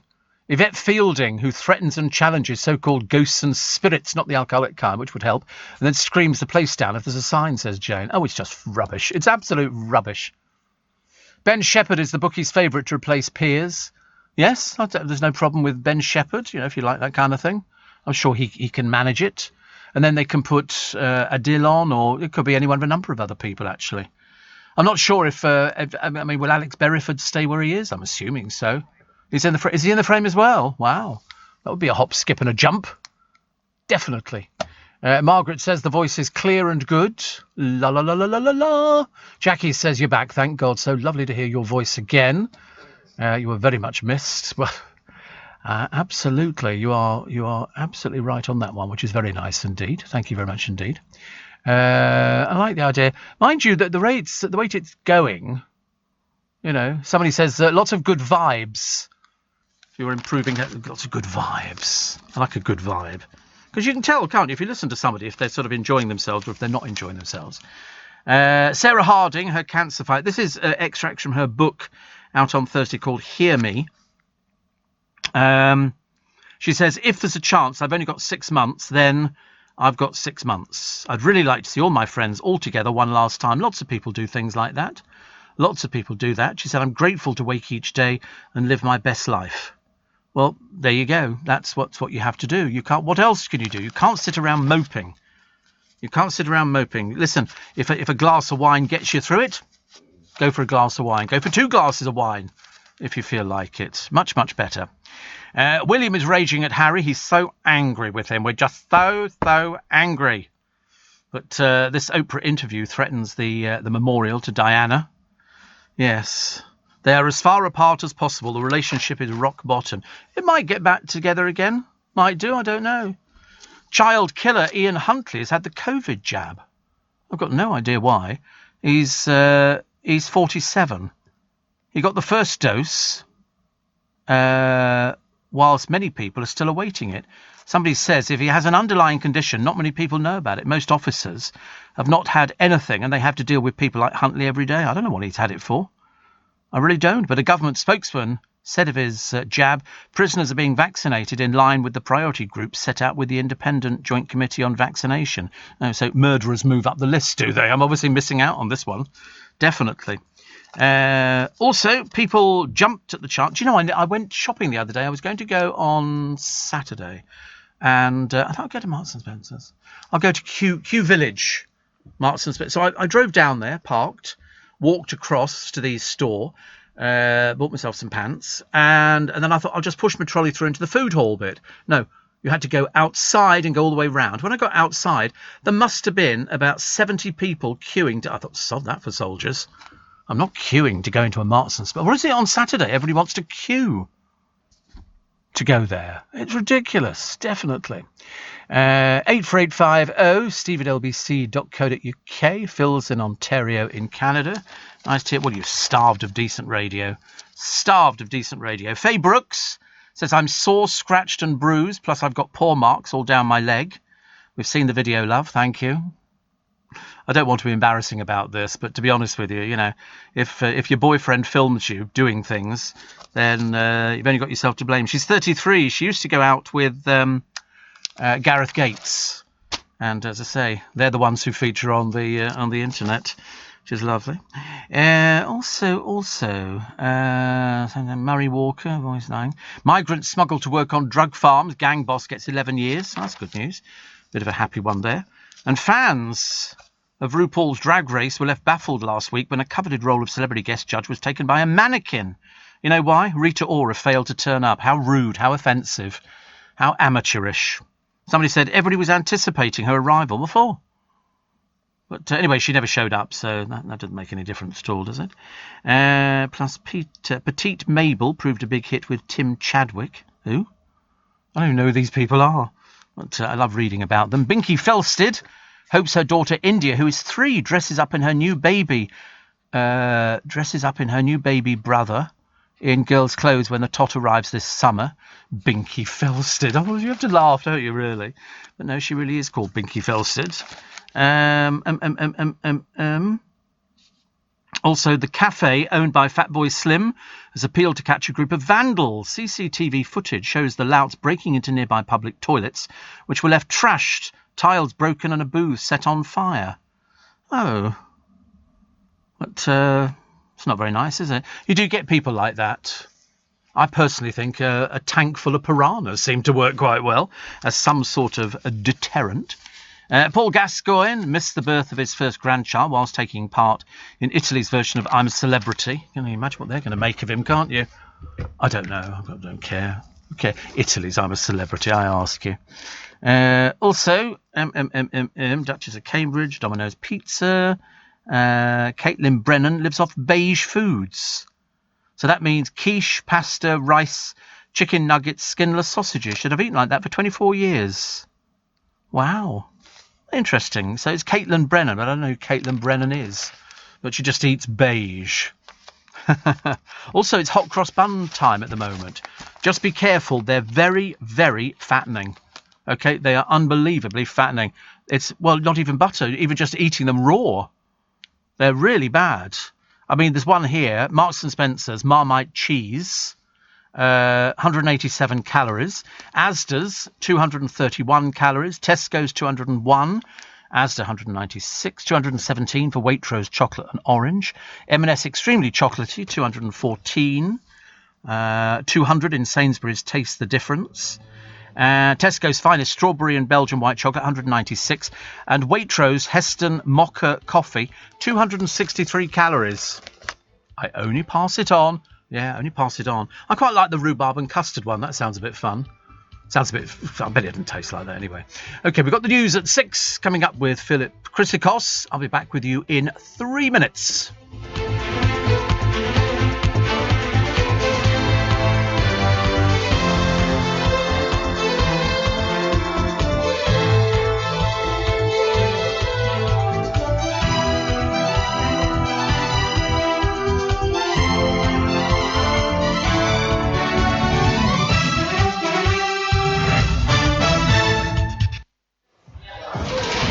Virgin Active, there's something for everybody.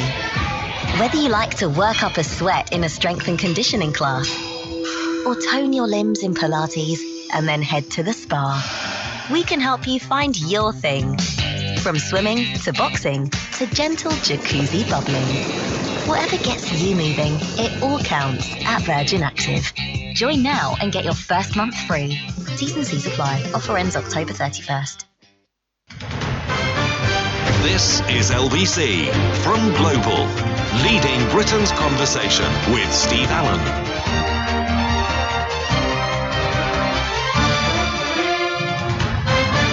Morning, everybody. Nice to have your company. Welcome to Sunday, the 14th of March, and happy Mother's Day. Even if your mummy is not with you anymore, as indeed for many of us it is the case, doesn't matter, doesn't stop you thinking about them, doesn't stop you thanking them. But if your mum is still with us, flowers would be very nice indeed. Or failing that, cup of tea in bed. Cup of tea in bed would be very nice, or a piece of toast, or something like that. Hot cross bun. Hot cross bun in bed. I think that'd be a good idea, don't you? Could you manage with something like... Mind you, I don't think you should trust the kids with the toaster. I really don't, but it's a nice idea. Nice idea. So happy Mother's Day, and I hope that you managed to get some flowers, which should be put on the breakfast table, which is very nice indeed. Steve, lovely surprise to have you back on LBC this morning. Looking forward to driving you again very soon, says Russell. Nicola from Westminster City Council says, so pleased you're better and back on LBC. Bless you. And Sue says, you're sounding fantastic. Somebody says, how about getting Steph McGovern to replace Piers Morgan? What a car crash that would be. Oh, Lord. Have you seen that programme? Honestly, it just will not go away. Definitely not. Bevan Harold Wood says, lovely way to start the Sunday. I think so. I think so too. Well, it's been a long time happening. Martin says, you've made my day being back on the radio. However, my Sunday morning tinged with sadness at the loss of Murray Walker, the ultimate voice of motorsport. As far as I knew, he was the only voice of motorsport. He was 97, for goodness sake. I mean, that's not a bad innings. Excuse me. I'm actually going to have a slurp of tea this morning. Somebody said to me, tea's good for you. It keeps the brain active. So, no, rubbish. Absolute rubbish. Didn't keep the brain active at all. But at least I'm making a difference, as they say. Also, another one here says, I've been a listener for 4 years, never written in, however, felt the need to say how much you've been missed and glad you're feeling better. Thank you very much indeed. What are your thoughts on Pearl Barley? I don't have thoughts on things like that. I'm a radio presenter. Yes, Love Island. Is that some new Page 3 girl? What's your name, love? Pearl Barley. Okay, lovely. What do you do? Page 3 model. Thank you. Okay. Superstar, get boobies out, take picture, thank you, big celebrity. Okay. Lisa says, hearing your voice again is the best. Missed you, thank you. Man, we've had hundreds this morning, hundreds and hundreds and hundreds. Even the producer's surprised. He said, you're still popular. I said, well, heavens above. Takes me ages to write this stuff and then sort of feed it out. They had to ask me to do something. My management, bless their hearts, sort of said, oh, could you do this, Steve? And I had to be totally honest and say, I've got no idea how to do things like that. They wanted me to do a little piece when I sort of said thank you to everybody who's sent in texts and emails and everything. I had to get my producer Corey to help me with it because I didn't know how to do it. I had to plead total ignorance. He said, oh, can you just retweet that? I don't know what you're talking about. I'm sorry. You could be talking gobbledygook. Andy Peters says, hip hip hooray, Steve Allen's back today. How much were you giving away? I was watching Andy the other day because I keep every time I sort of go, oh, he was back on the television again, back on the telly again, and he was doing something with a camper van, which could sleep 6, I think he said. I thought, really? Perhaps I misheard. Whatever it was, you got that, and you got loads of money, and it was all sort of lovely. He gets to pop up all over the place, bless him. And so he's up early, but he gets up early. You know why? He goes running. I feel ill even thinking about it. Even iller. Here it is. There you go. It's a camper van. And it's worth how much? Oh, and £40,000. Oh, and £40,000. How lovely. I could do with that. £40,000. That'd be very nice indeed. All sorts of things. So £40,000 and a camper van. Where would I park it? Right outside here. Right outside here. That would be the best thing. Bless his heart. He's always a very chirpy little person in the morning, which is good. So, Andy, good morning. Hope you're well. Somebody says, glad you're back and full of beans. I did have beans the other day. So good to hear you slurp, says Lorna. Thank you. Karen and Madeleine says, we've thought of you lots. You've made our day. I've made my own day, actually. Made my own day. Where's the poem, says Tudor. Now, you should know by now, if you're a regular person, that we don't do the poem on a Sunday. We've never done the poem on a Sunday. We only ever do it Monday through Friday.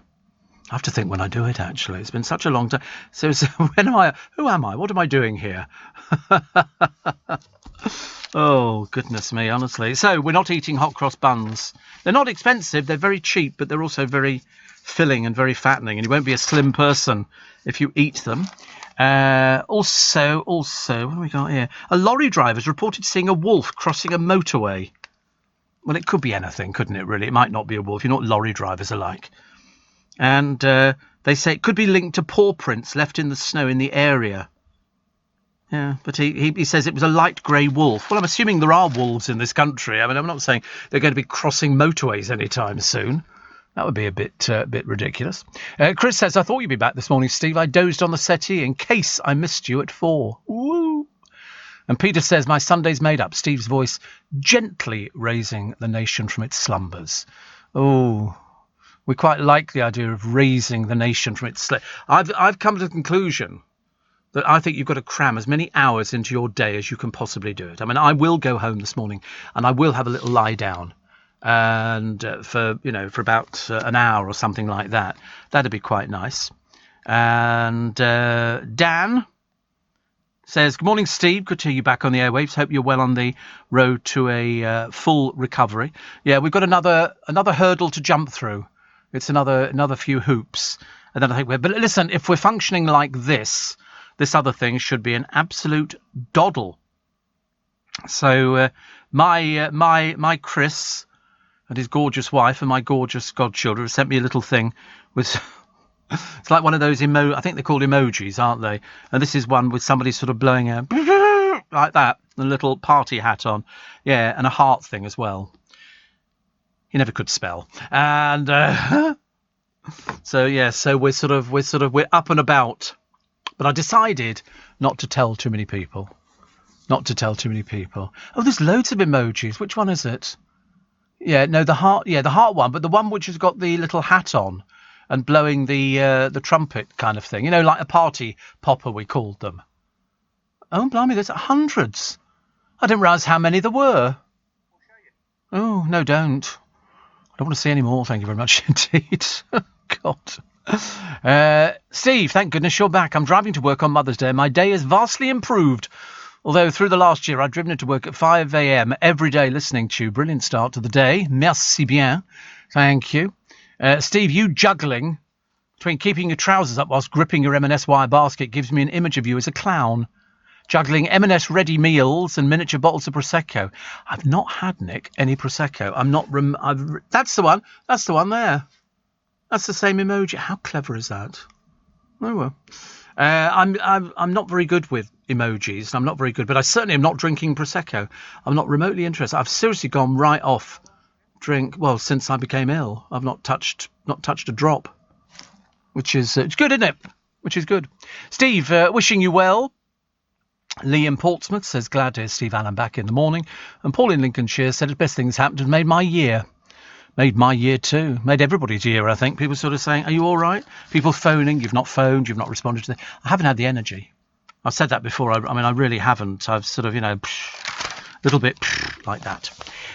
So, a raunchy TV show is back. And it's called Sex in the City. I never saw it. Did you see Sex in the City? Is it? It's a bit 90s. Oh, right, it's a bit 90s. We're not interested. So we don't care about that. Apparently, star sign for Pisces today. For those people celebrating a birthday, maybe soon. It says you have the boldest and brightest of signs as Mercury joins your party, whilst the new moon opens up chances. Take your pick of any dates and deals. With no need to put pressure on yourself. Make a cash wish list now. And by the end of this week, the sun's shift will turn up the heat on surprise wins. Whee! I'm going to win the lottery. Yeah, dream on, Steve, dream on. I bought a ticket the other day, actually. What did I get? £7.50. I wrote back. I said, there's obviously a person who is more deserving of it than I am. Steve, I listened on the Global Player app, and it made me smile when it showed your picture this morning rather than another presenter. Thank you. Steve, I was once sleeping rough on a motorway bridge near the south of France when I saw a large Alsatian-like creature cross the road. Could have been a wolf. Could have been anything, I suppose. I don't know. I quite like it. They're still talking. They didn't have a program on the telly the other day about the Bigfoot. Was it Sasquatch? Yeah, Sasquatch. Apparently it's some sort of very hairy man. I thought, I don't think so. But it's good to make a TV program about a right load of old rubbish. Listening from Australia, driving home to Noosa from Brisbane, say Jess and family. So very quick good morning to you. And God, Steve, missed you so much. Lovely to hear your voice again. We're in the Isle of Man, now back in lockdown again, which is a shame, says Linda. You cheer me up. And you keep me going and make my day. Thank you very much indeed. We'll wander through the Express and the Daily Mail in a moment. More of your texts and emails. 84850 steve@lbc.co.uk. 30 degrees and sunny in Brisbane. We hate you. Although I did say to... Yes, you're Bart. I did say to one of my drivers the other day, I said, I think it was Eric. I said, I just want to see some sunshine. I don't care what it is. I just want... Show me a bit of sunshine. Make us feel a little bit better about life. Let's put some plants in. Let's do something, please. Please, God. Leading Britain's conversation. LBC with Steve Allen. From 7 o'clock this morning, it's Andrew Castle with LBC's Weekend Breakfast. He'll be looking at last night's events on Clapham Common and asking whether the police handled the situation appropriately. And then at 10, Tom Swarbrick is here with Swarbrick on Sunday, looking back at another eventful week with guests including Jess Phillips and Baroness Floella Benjamin. All of that coming up later this morning right here on LBC. Which is nice, isn't it? Nice. Thank you for all your texts and emails. I've just lost the blooming thing. Where do these things go to, honestly? Sometimes you have something there and then it just sort of vanishes from view. And as I'm not clever enough to try and retrieve items from my phone, I try and do my best. I don't know if it's a text or not. I can't tell, actually. Oh, it's from Michael Dennis, formerly the Black Cab poet. He says, great to hear you back on the air. I'm amazed at how many people are up at this ridiculous time of the morning. I thought, this is Sunday morning. So he goes, a duvet over the head. I'm not getting up, okay? I'm staying in bed. Steve Allen's on the radio. I don't care. I'm not getting up at all. Go on, get up. Oh, all right, I'll get up. Steve, Nicola in Sittingbourne says, so happy to have you back. Terry in South Wales. He says, it's been too quiet without you. Yes, not anymore. Brace yourselves. My wife, Veronica, is getting ready for work for a 12-hour shift in a care home where she works. I've never seen her so happy when she heard your voice, Steve. Thank you. Well, hopefully that'll cheer her up for the day. And train driver Les has been listening since the Mike Dickin days. On my way home and passed by the Vauxhall Tavern, of which I've never been in. So you say. I've heard that from people before. And from Anne in Blackburn. I don't even know if it's still going. I think it might be, actually. It might be. I couldn't tell you. I could not tell you. Anne in Blackburn says, welcome home. I felt like going into the Peters and Lee song. Welcome home, welcome. Come on in and close the door. You've been gone so... Do you remember them, Peters and Lee? I remember them. Royal Vauxhall Tavern is still going. Is it really? Sorry, temporarily closed, obviously, at the moment. They're amazing. See, people go there. So, train driver Les, good luck for you. Steve, my Alexa alarm just switched on and I'm delighted to hear you again. Thank you. Nice to know you get missed, isn't it, when you do something and you think, through no fault of my own, I became quite ill. And now sort of emerging from the other side. Buckingham Palace have said don't expect to see heads on spikes over this drama, which I thought was the way it was going to be. Is Meghan planning a bid to be America's first woman president? Oh, please. I'm going to say, from suits to presidential race, I don't think so. But that's only me guessing. Also, the chickens kept by the Duke and Duchess of Sussex are thought to be rescue birds that were facing death at a factory farm. People like rescuing chickens. You can go and get them. There's loads of them abandoned. You can go and get chickens, and once they've got happy lives back again, they start laying eggs. Rivetingly exciting, isn't it? But I know lots of people do. I think James O'Brien did it. I'm pretty certain he used to keep chickens, yes. Well, he did until the fox discovered them. He didn't keep chickens anymore, which was a shame. Also, how Piers was cancelled by the Young Wokies with help from Meghan's allies at ITV. Guess which paper? It's the Daily Mail. Also, Murray Walker reaches the finishing line. Oh, let's see. Classic Murrayisms, like, do my eyes deceive me, or is Senna's car sounding a bit rough? Get that? No, you don't get it. It doesn't matter. There's nothing wrong with the car except it's on fire. These are all of his things. Mansell's slowing it down, taking it easy. Oh, no, he isn't. It's a lap record. Lovely. He will not produce a winner, but if he can produce second, it'll be the next best thing. He was good. He was good. They all had to have these things, didn't they? They had to have something. Dreaming of a post-lockdown dinner? Are we? Are we? Are we? Are we? Apparently some restaurants are fully booked until the autumn. Oh, blimey. Don't start that malarkey with me. Thank you very much indeed. No. KFC will still be open. Phew. Goodness for that. Nearly got a little bit panicky there. Daily aspirin pill can give protection against the virus. Get the virus. Get the jab. I've had it. So far, no side effects. No side effects. On my way to work, says Kim in Plumstead. And Jenny says, lovely Mother's Day surprise. Well, to mummies everywhere. Happy Mother's Day. Somebody says, I've lost 16 pounds in weight in the last 6 weeks, achieved by walking 18 miles a day. While out, I listened to you and Mr. Moyles. The miles fly past. Both of you making me smile and laugh out loud. 18 miles. Yes. Is it a lot? I don't know. I mean, I'm not very good with things like this. No good asking me. I'm a driver, actually. Kaz says, pleased to have you back. Missed you. Sue says, happy to have you back on the airwaves. Yes, I think everybody's there. And John in Brightlingsea says, about blooming time. Somebody's written to LBC to say, this new presenter's really good. You should get him back on more often. Yeah, well, I agree with you totally. Book him immediately. Book it tomorrow. Book him tomorrow. So he can come in and do the show tomorrow, whatever his name is. He's very funny. Seriously very funny. Even I think he's funny, and I've never heard him before. I'm busy making cupcake bouquets for some lovely deserving. Mum says, Ellie. Ellie's my resident baker in Walthamstow. How lovely. Cupcake bouquet. Do you know, I bought an ice cream the other day.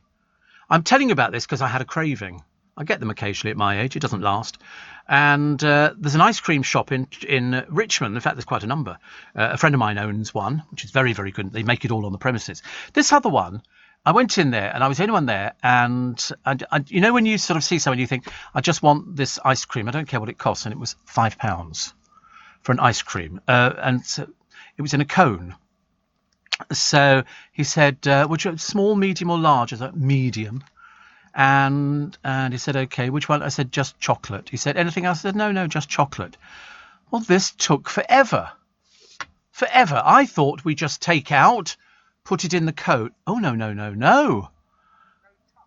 But this is opposite Robert Dias in Richmond. What did he do? He takes slivers of ice cream and he makes a flower head out of ice cream. I've never seen anything like it. I looked at it. And I was going to take a photograph, but I didn't. And it was all little slivers of the ice cream, which he'd done with a palette knife and put it in the cone all the way round and then just kept building. So it looked like a rose in chocolate ice cream. It was unbelievable. Amarino. Have you got a picture? Yeah. It looked like that without the other thing in it. Seriously, I've never had. Oh, that looks nice. Oh, look at that. I mean, isn't that pretty? Isn't that so clever? I don't know. I was in there on Tuesday, left on Thursday. It probably took about 5 minutes. Yeah, 30 seconds to eat. I mean, it's so beautiful. It was so clever. I thought I might try a different flavour next day. I'm going to have to save up because it's a £5, but it's so pretty. I'd never heard of anything like it in my life. So if you're heading that way, you know what it is. Pat in Morecambe says, you set me up for the day. Yes. And Nora says, only your podcast got me through your absence. So Noreen and all the gang as well. Phil in Streatham says, good to hear your voice again. And Robin Brentwood says, welcome home. I feel like that. I feel like the welcome home bit. Somebody else has gone, whoop, whoop. Steve's back. But Anthony says, Ian Payne did a great job, but he doesn't know how to be as bitchy as you. It's outrageous, honestly. I don't know why people think that. Yeah. I'll have to teach him. Do you think I could teach him? You know, anybody from Essex, that works. There's a brilliant documentary on the BFI website about the Royal Vauxhall Tavern. Lots of footage of the drag queens.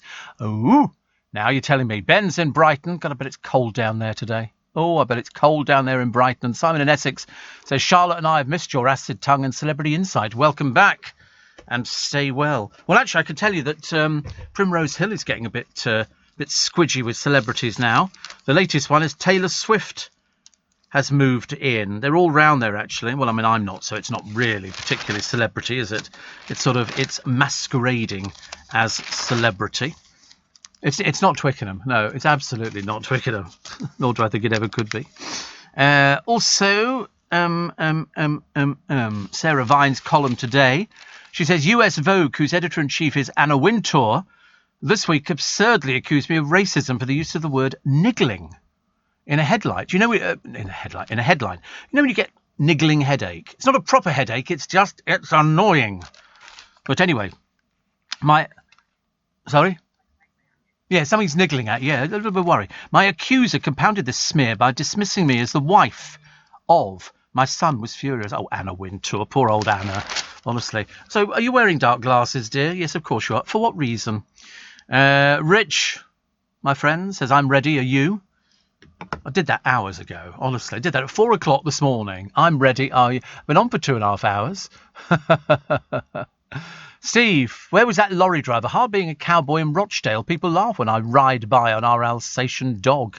And Mary says, my late mother used to clean the Vauxhall Tavern. Really? Lord above. Well, I tell you what, you learn something new every single day. And Steve, I've missed you. Busy making chocolate bouquets for lovely mummies out there. Thank you. Pablo says, my ears are leaping with delight. And a few days ago, I discovered the Frasier DVD box set. My son didn't tell me he'd ordered it. Always keeps things secret, says Connie. I love it. I've got it.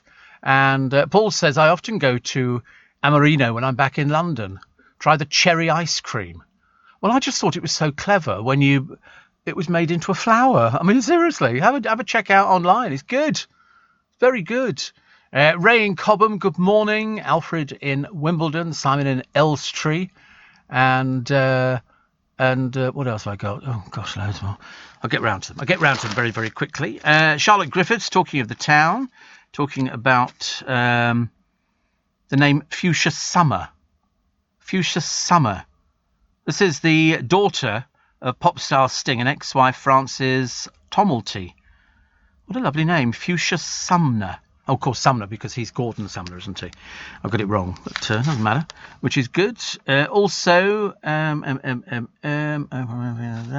not doing anything to do with Oprah Winfrey, I've decided. I think you've had more than enough of that from every single qualified presenter who knows about these sort of things.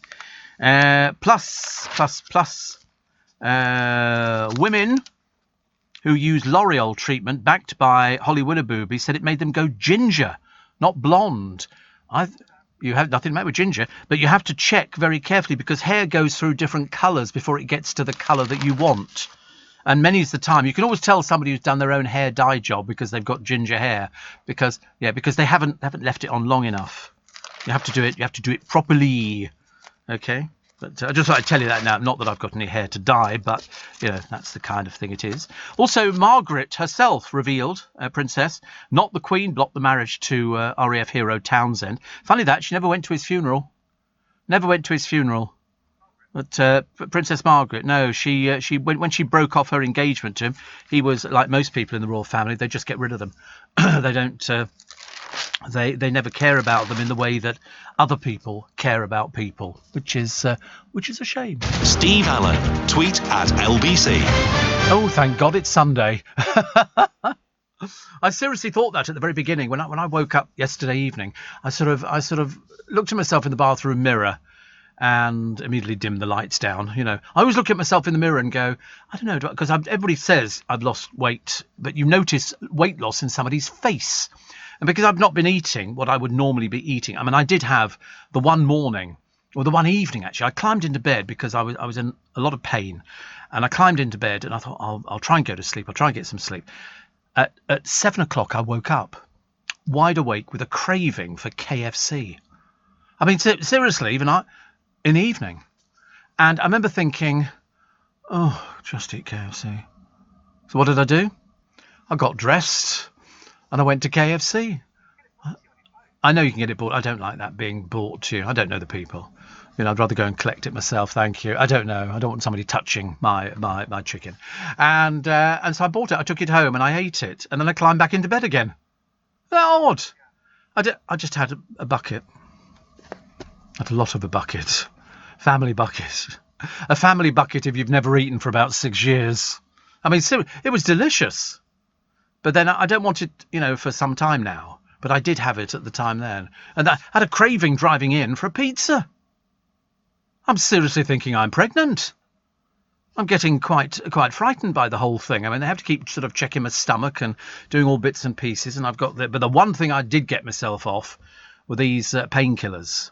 Look at that, the boneless banquet. I don't like boneless. I like to know that it's ferried around a creature. I'm not sure about these little bits of corn on the cob they give you. Not sure about that, but it's healthy. It's healthy. Ooh, well, there you go. That's all me sorted out. Thank you very much indeed. At 25-7. I don't know why I'm telling you the time. I'm really not remote. I feel like Las Vegas, as you know. We've said this over the years, and I've said to people, I'm like Las. They said, "What do you mean?" I said, "If I give the time to people all the time, I mean, you've got a watch, you've got a phone. Have a look at it. That's what the time is. That's what the weather is going to be like. Although it's now lighter. I don't like this at all. I might have to wear sunglasses. I'm not sure. It's not raining. Oh, how boring. How dull. I wonder if they're still in Trafalgar Square. Definitely cold the other day. Definitely. Donna says, "I'm so happy you're okay. I'm in tears." Well, I'm okay. I'm okay. Okay, I've got some more bits and pieces to do, and I'll keep you informed of those. I don't think it'll involve taking any time off. I think what I'll do is, you remember when I had my stents done years and years ago? I seem to have been through every medical procedure under the sun, barring a heart transplant. But I got my stents done, and I literally finished here in the morning. And I remember saying to my boss at the time, I said, I'll just get. He said, I'll get you a taxi, Steve. We'll take you to the hospital. And so the taxi took me to the hospital. I was in there, and I was all ready to go. And I was back in. So there you go. Guess what's back in? Talking about back in again, celebrating their 25th anniversary. Think back 25 years ago, and I can remember seeing them on the television. Was it 96? I don't know. 25 breathtaking years. I've seen the shows so many times, either on DVD or on the television. No, not Midsummer, no. I'll give you a clue. I can't give a clue. There's about 15 or 20 of them in this production, and it wasn't a TV show. What it was an interval filler for Eurovision. The Eurovision Song Contest had Riverdance, and I remember sitting watching Riverdance at home, and they said, and now we've got, and they had the two Irish hosts, Riverdance, and it starts off. I was spellbound. I can't begin to tell you what happened. By the end of it, with Michael Flatley and Jean as well, I was in floods of tears. Everybody in the audience, you could hear the roar on the moon when they finished. I mean, to try and get, this reaction from people had never seen anything like it. It just got better and better and better, and built and built and built and built. And it was just fantastic. It was just, at the end of it, you stood up and cheered because they were so bloody brilliant. I mean, they've done 450 venues worldwide. 25 million people had seen it, including the Pope. The Pope saw Riverdance, and so they're bringing it back. And this is for 2021, the end of the year, December. I think they start in August, and they're going to go through. If you've never seen it, go see it. It's absolutely, it's one of those shows. I mean, I've seen some shows. God knows I've seen some shows in my time. This one was so fantastic. And I talked to Michael Flatley, about it, and it's just amazing. Just amazing. Really lovely. Steve says, Penny, we're all here for you. Thank you. And somebody says, what are you doing eating junk food? Excuse me, Matt. I think you'll find that KFC is not junk food. It is chicken. You're a curtain twitcher and a woke. So there you go. It's not junk food. KFC is not junk food. You better be very careful. They'll be banging on your door, pal, inviting you to visit them at the Old Bailey. Laura says your banter has been very much missed. I know. Where else could you turn on the radio and hear somebody talking about Riverdance? And he can't even dance. I can't do Irish dancing. But I tell you, I wish I could on that. I really, really wish I could. And another one here says, welcome back. The world is not the same without you. It is true. And somebody says, I've just had a cheeky Prosecco. Oh, my goodness, to celebrate your coming back. Yes, I, of course, haven't. And probably, I'm just not interested. Oh, apparently, Trafalgar Square last night, something to do with Sunderland football fans. Really? Are they there now? Oh, Sunderland football fans? If anybody knows, can you tell me? Because I walked through it, and I remember thinking, what's going on there? We're not supposed to have crowds of people, especially not Sunderland football fans. The last time we had Sunderland down here, thank you very much indeed, the mess they left behind them. Oh, we were knee-deep in bottles. I've never seen anything like it. It was outrageous. They're also doing Love Actually in concert. They're going to have a live orchestra. That's quite nice, isn't it? I love Love Actually. I know everybody hates it. I love it. I love schmaltzy. I do schmaltzy very well indeed. I love anything that's... I know I'm a total softie. I was watching... I sat at home yesterday. I was flicking through sort of channels. What did they have on? Oliver. They also had Home Alone. Musical, yeah, film. They also had Home Alone with Macaulay Culkin. And I sat there and I thought, how funny. Here we are. We're sort of in March and we're playing Christmas films. I love both of them. I loved both of them. Yeah. Might sit at home for another week watching all of it because they just keep coming round and round and round. It's like a never-ending loop. But I thought it was great. I thought it was really, really good. I wonder who's going to turn up for Murray Walker's funeral, unless they're going to be doing it sort of privately for the family. A royal poll for the Express today. Hand back your titles, the public tell the Sussexes. Well, listen, if they're so clever and they think that they know what they're doing, fine, let them do it. That's fine. But if they need the royal family to help them do this, I don't think so. You know, and when you ask the people what they thought, the Queen got 45%. People felt more positive about her, which means basically 55% didn't. Camilla, 23% positive, 16% negative. Kate and William, 32% positive, 18% negative. Charles, 30% negative, 24% positive. Harry, 37% negative. And Meghan, 41% negative. On the honours, 64% of people said they should relinquish their titles. Of course they should. Of course they should. They're not in the royal family anymore. They don't do any public duties. They don't do anything at all. They've got their little Netflix deal. Good. Go and enjoy it. We're also taking back the security as well. I thought I'd better tell you that at the same time. And we don't care if you don't come back for the statue to your mother. If that's something for you to sort out with your brother. Okay, it's as simple as that. Tony in South Ealing says he's back. And Elton in Wapping. It's nice to hear your dulcet tones. Thank you. And somebody else says big hug. That's from Maggie, which is very nice indeed. Nick Ferrari's column today talking about people visiting people in homes and Priti Patel. And he also talks about, he says, if there's a time you should break the bank, it should be for Mum. It's Mothering Sunday. Ensure the day has a fizz. And then he's plugged a champagne, 50 quid from Ocado. Did you get any, Nick? How lovely. I couldn't drink champagne now at all, actually. I'm really not interested. But I have had the injection, and I'm urging everybody to go and get it. The Red Arrows have escaped the axe for now, which is very, very good news. The clock is ticking. They can't afford to finance them. Oh, for goodness sake. They reckon it's 15 million a year. Can we ask the Beckhams? I tell you what, if they closed down Victoria Beckham's Rag and Bone Company, couldn't they sort of close that down, and the money that she would have lost, she can give to the Red Arrows? And then everybody's happy. Doesn't that make perfect sense? I think so. Goodness sake, honestly. No point in having a clothes shop that's not flogging any clothes.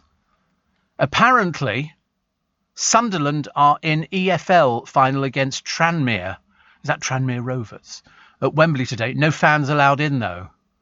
Oh, English Football League. Oh, right. Okay. So, right. Are they going to be... What were they doing down there? What are they doing? I know. But what are they doing down there? I don't understand what they're doing. There were loads of people. They had all sorts of security and everything else. I thought, well, if nobody's going to be there, what's the point? I don't know. Ridiculous.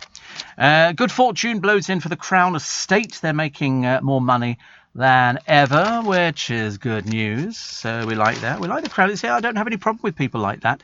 But I do have a problem with a lorry driver who, unfortunately, he's a foreign lorry driver. What did he do? He drove under a bridge and got his lorry stuck.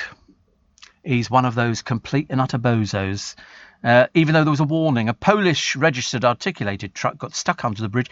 He took a wrong turn. Dodo bird. 13,000 quid it'll take to repair this.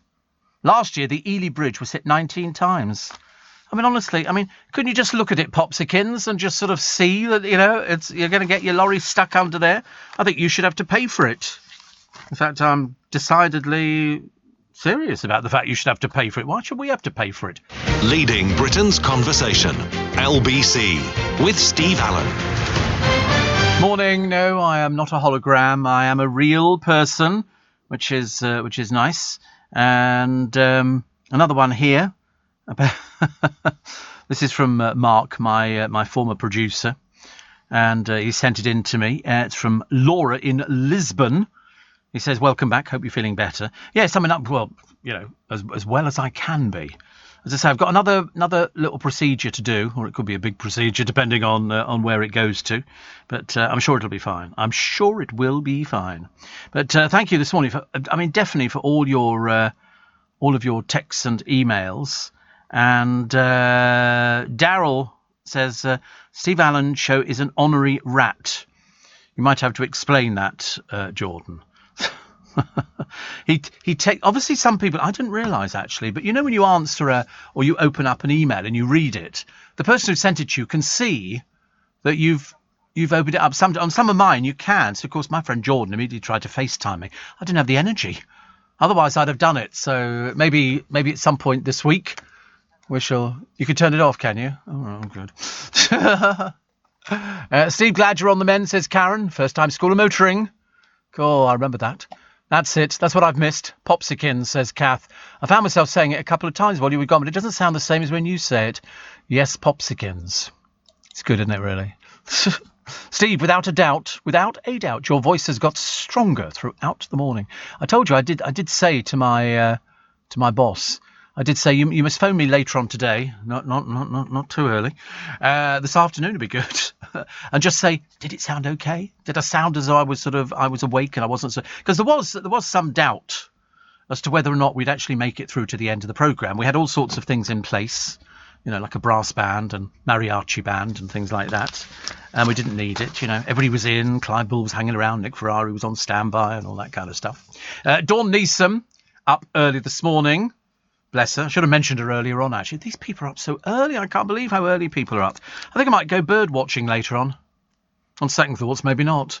Because there's an 8-page bird watching pullout in the Sunday Express. Which is quite... They were doing a survey on your garden on what? On what...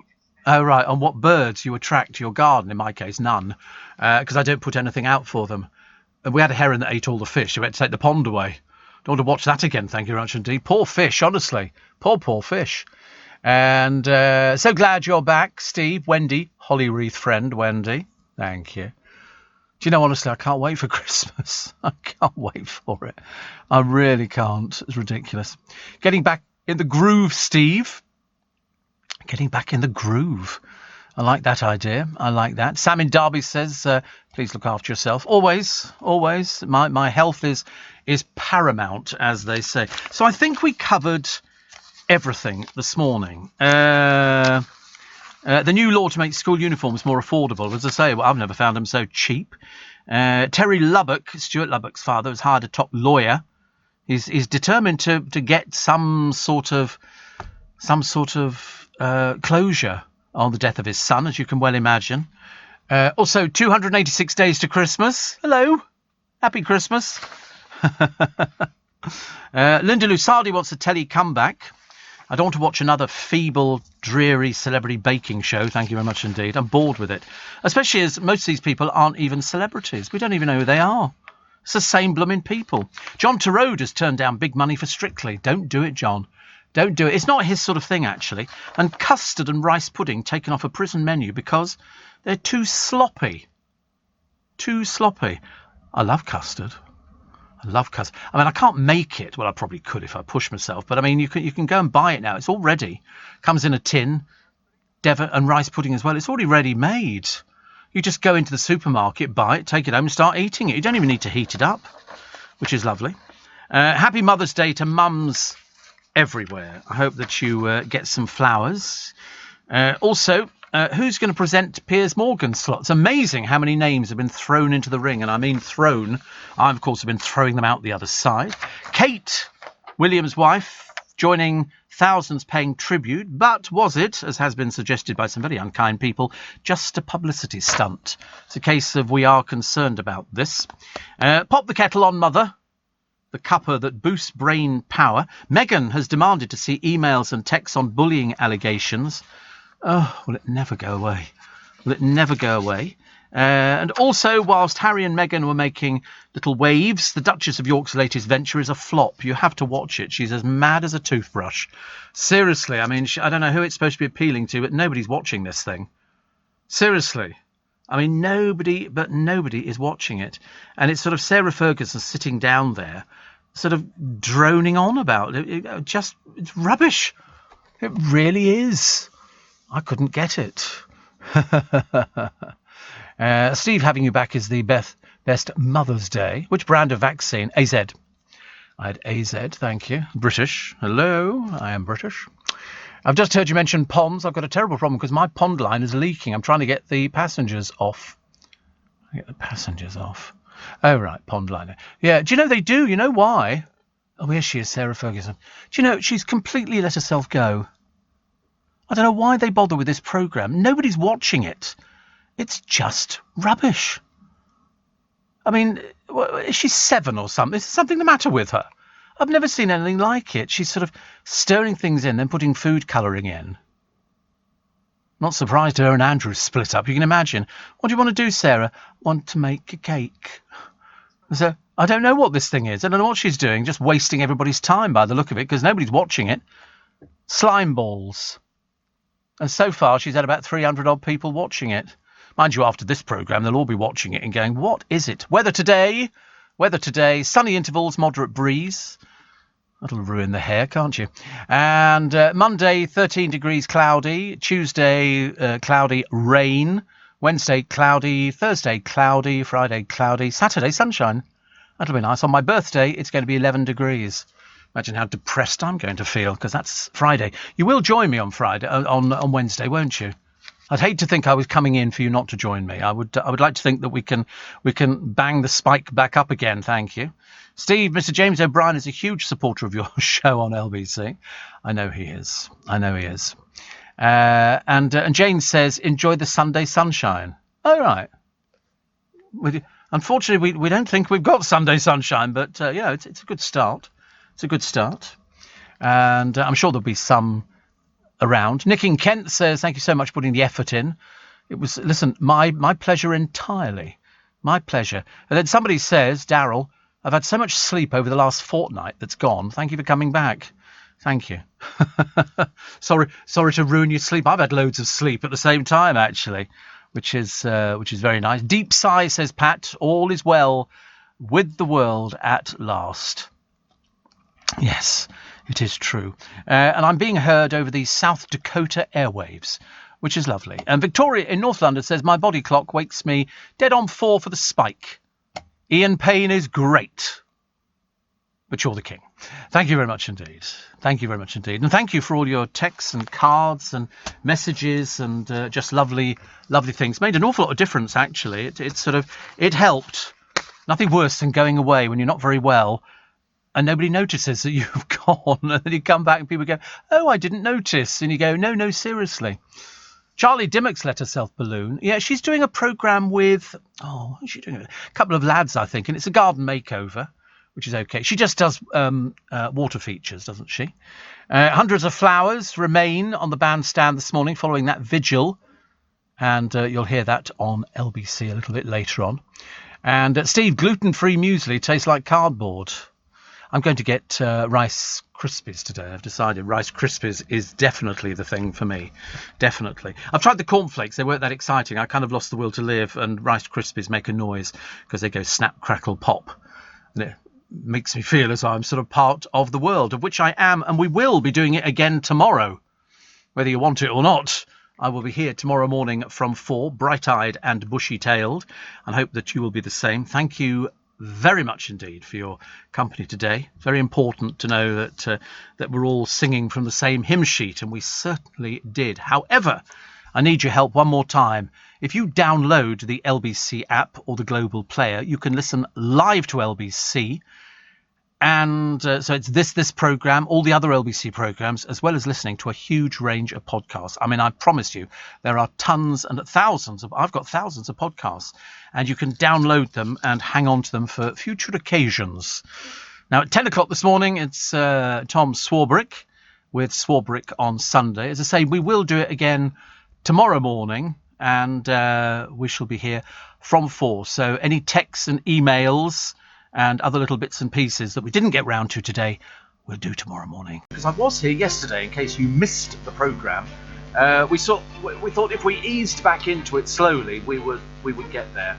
And believe you me, I was sort of lying at home, getting a little bit frustrated. You know, when you have a job, I suppose it must be like being a trapeze artist. It's no good sort of being a trapeze artist without the trapeze. And I'm a radio presenter who didn't have a radio station to be on because I wasn't well enough to do it.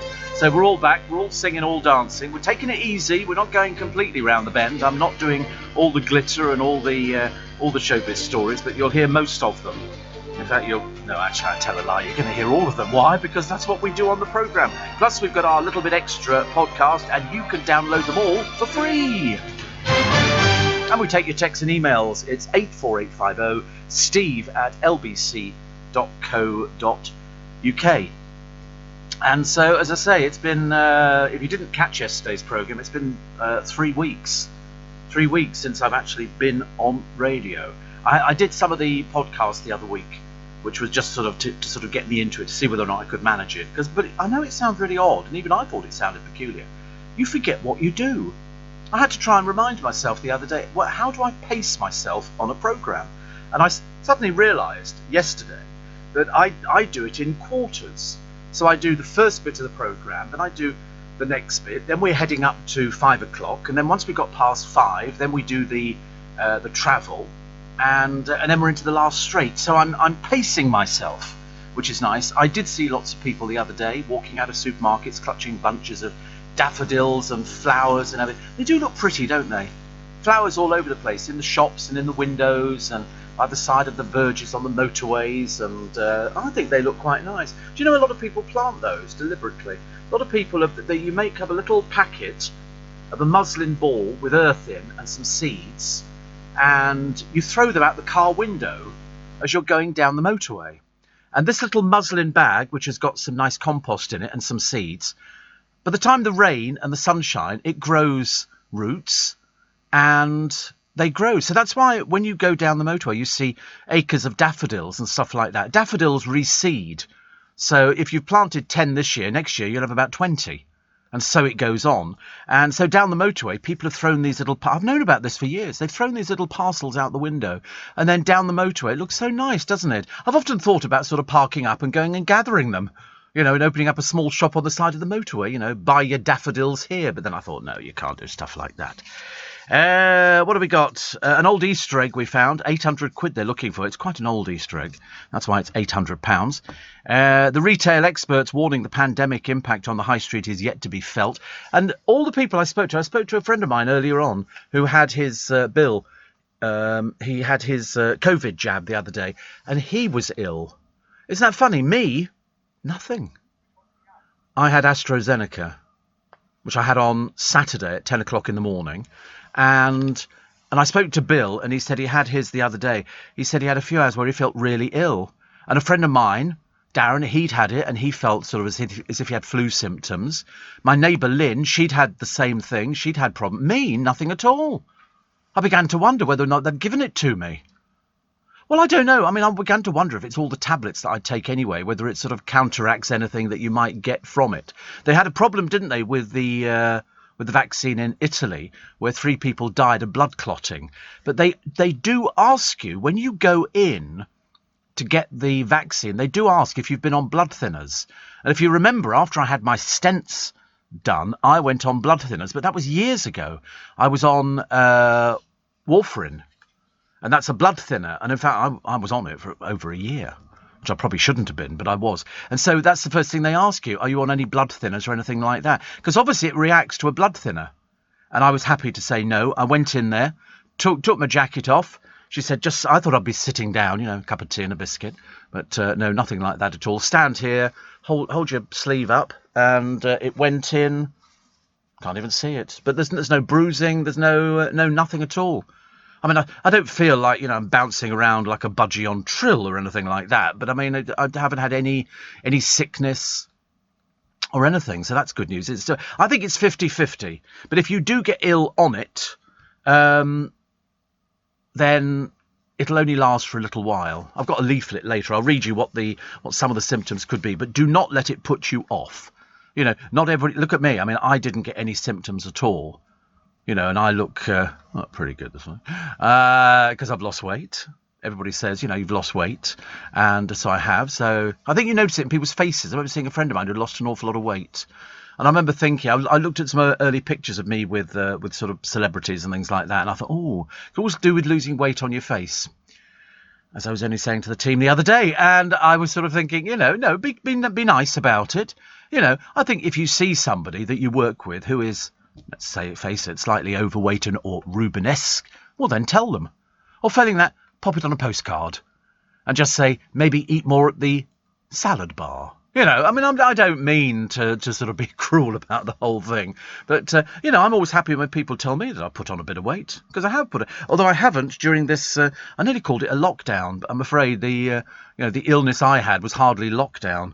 And if I thought I could have done anything, I would have done. But it's amazing. Honestly, you can't get the management off the telephone. Seriously. Non-stop people on the telephone inquiring as to my well-being, because as you know, in all the years that I've been doing this, I've never taken any amount of time off like that. I don't think I've ever had 3 weeks. I've never even done a holiday for 3 weeks. I don't think I know what a 3-week holiday is. And Steve, after nearly 42 years on air, says Roger, must be like a walk in the park as you make the show flow seamlessly. Yeah, I say it's just the way it goes, isn't it? It's what you do for a living. Everybody reacts differently because, Steve, I had the same jab as you a week ago. I'm okay. And then Matthew says, your friends are correct. Had my jab in Hampton, gave me flu symptoms. Yep. Everybody's different. So, of course, I was waiting for something to happen. I was sort of lying there in bed. I kept thinking, should I have bruising on the arm? They have said, you should expect something. But if you're diabetic or if you're asthmatic, you should get this jab. And the better you do it, or the quicker you do it, the happier we'll all be. Boris Johnson has heaped praise on the great British public helping the nation beat COVID. We're getting there. Oh, by the way, it's a cup of tea early this morning. I need my cup of tea. Isn't it funny? I've kind of gone off coffee as well recently. I think some of the medication that I've been on, and I'm trying to wean myself off all the different tablets, makes you lose your sense of taste. Nothing tastes the same. Even water tastes different. I've been getting through a fair amount of water, but at the same time being very mindful that we've still got problems. Steve, a little while, says Tony. Astra put me in bed for 3 days. On the second night, I had to stop my son calling an ambulance. I apparently look so ill. Isn't that funny? Isn't that strange that sort of some people get affected by it? I wonder why that is. The side effects go away, yeah. I mean, normally they're sort of fairly quick. They sort of arrive and then they disappear. And I was waiting, but good. But good at the moment. Katie in East Barnet, good morning. And somebody says, well, he only went and did it, didn't he? Sonny J. Yes, he won. He won the Dancing on Ice. I'm expecting actually them to decorate the office with balloons and things like that for when he comes. So far, there's nothing out there. So every time I go out for a cup of tea or a bottle of water, I have to quickly check whether they're doing balloons for him or something. They always do that, don't they? But he won. He won. I thought that was really good. Very good. And I only happened to, I only sort of got, I turned on the television, I think I flipped on, well, I've been watching other things. And when they were sort of announcing, and the winner is. And I was looking at him thinking, oh, I hope they say his name. Yeah, nice for the other girl, because she'll do it. But apparently, isn't it funny? The moment it was announced she was second, all the stories appeared in the newspapers about, oh, all the offers are piling up on the table for her. Funny, before that, nobody ever noticed her. Nobody ever noticed her. And then all of a sudden, it's there. It's there. It's happiness, greatest gift that I possess. Also... Buckingham Palace, I'm sorry to go Buckingham Palace, are going to employ a law firm to investigate claims the Duchess of Sussex bullied staff. Now, this, as far as I know, and I heard somebody who was talking about this the other day, Matt was talking about it, I don't think they've ever employed a law firm to investigate claims within, well, they normally deal with it themselves, so this is an unusual one. We'll watch that. Cressida Dick in all the papers again, defending her colleagues and says she won't quit, but then... You didn't really think she was going to quit, did you? And fancy a red phone box? BT or the GPO, whoever they are, I can't remember, are selling loads of them to communities. £1 each. £1. I mean, whether you've got to go and collect it on your bicycle, I've got no idea. But there is a company that do sell reconditioned phone boxes and post boxes, and you can have it put either in your house or sitting in the garden. It's a feature point. There's one up by Hampton Court Palace, on the right-hand side as you head up, and they've got 4,000 of these. And that'd be nice, wouldn't it? Imagine having one of those. Mind you, if it's in your own garden, at least it's stopped those little gits vandalising it. Have you seen people who vandalise? Down the road from here, all the prostitutes advertising call boxes. I didn't even know people use call boxes anymore. I really didn't. But I quite fancy a little one. Just to sort of have a little one in the garden or something like that. Because I'm old enough to remember, as indeed are many of you, phone boxes with the A and B. You remember? So you put your money in, and then when the person answers the other end, you push B, and then it goes tick, tick, tick, tick, tick, tick, tick, tick, tick, tick. And then we had phone cards. You remember phone cards? Do you remember reversing the charge? You remember reversing the charge? You picked up the telephone, you go, can you give me, Reading 48623? And can I reverse the charge, please? And then you'd hear the operator speaking to somebody other end going, is that Reading 4623? I have a call from Stephen. Will you accept the charge? Thank you. You're connected. Happy days. It's all modern now, isn't it? It's all modern. Talking of modern. You're listening to a podcast from LBC. Morning, everybody. Nice to have your company. Welcome to Monday. Welcome to the 15th of March. You've had Mother's Day. Actually, I heard Andrew Castle. Was it Andrew Castle yesterday? And he was talking about, it was coming to the end of the programme. He said, of course, if you haven't actually bought anything for your mother yet, you're in the bad books. You really are. I mean, it should be, you've known about it for ages. It comes around the same time every year. All you have to do is go out, buy some flowers or buy a pot plant or something like that, or some chocolates. That's always appreciated, isn't it? Why chocolates? I've got no idea. Couldn't you buy them a sherbet dab? Would that not be the same? Buy them a selection of sweets they remember from their childhood or something like that, or, get them a party barrel of KFC. Why does it have to be chocolates and flowers all the time? But that's what people want, isn't it, really? Famous faces saluting the real stars, which, of course, are their mums. Mullets are back. Hairstyles. But this time combined with perms. And you know how naff perms were. Everybody had perms. Jessie Nelson. She was one half of, or one bit of Little Mix. And then she opted out of the group because of the pressure and stuff like that. So she could be going back into the studio for a solo career. Very bad idea. How could you forget Mother's Day? How on earth could you forget how on earth does that happen? I mean, it's been everywhere. What do you think all those flowers were in the supermarkets? What do you think they were for? Just pretty effects? You didn't buy anything for your mother? Bought it on Saturday? Oh, right. Couldn't you do they live a long way away or something? No. But, yes, they do. Oh. So they got delivered. Yeah, loads of people had flowers delivered, didn't they? That's quite a nice thing to have done.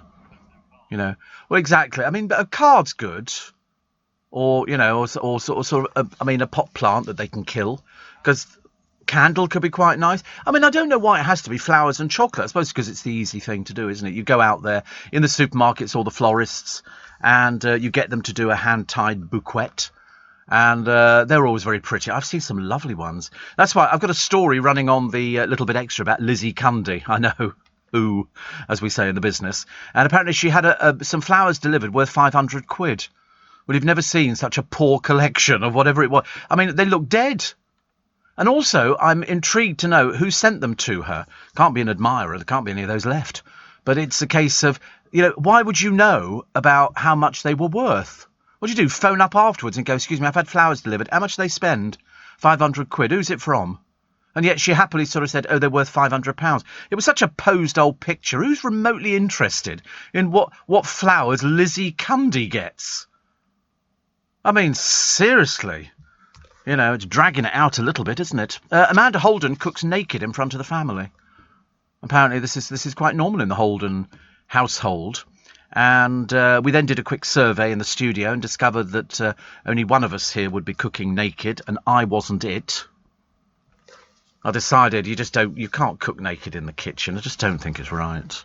Especially if you're doing sausages. You can worry about. It's all right if you're doing something, you just sort of put it in a pan and then put the lid on the top of it. But if it's anything that could splash, you'd have to wear an apron, wouldn't you, like they do on these Saturday kitchen programmes, which I do enjoy watching. I don't know any of the people on there, but I do enjoy watching people cooking. I can't cook myself, but why should I? That's why God invented Waitrose and Marks and Spencer's and every single other supermarket, because every single other supermarket does ready meals. It just depends on what quality of ready meal you're looking for. I couldn't get used to on Saturday. I spoke to a friend of mine. She said, you're mad. I went out. There's a queue at Marks and Spencer's to go and do shopping. This is on Saturday. And then she said, why would you ever want to go shopping on a Saturday? I said, I don't know. She said, that's when everybody goes out because it's the end of their week. And so there was queues at Marks and Spencer's, queues at the butcher's, queues at the fish shop, queues at Paul Cooper's, queues everywhere, queues at Waitrose, all the way round the block at Waitrose. And I thought, sod that for soldiers. I'm not going to... I can't stand in a queue. I want to walk into a supermarket, pick up what I want, and then walk out again. Obviously paying for it in the interim period. But that's how it works. What else are we looking for? Oh, Katie Price. Oh, you have to laugh at the poor old has-been. She wants to have another 4 children before it's too late. With whom? We have no idea. The advice from Steve Allen is, why don't you get a job, dear? Why don't you buy a house? You're a bit Kerry Coke, aren't you? It's a case of you don't own any property, loads of bunny, loads of prattling on about nothing in particular. And at the end of the day, find yourself a job. But of course you can't do anything, can you? You have no skills, no talent. You can't write a book. Nothing at all. Every business she's ever had collapsed. Kerry Katona, another rented house. She's downsized.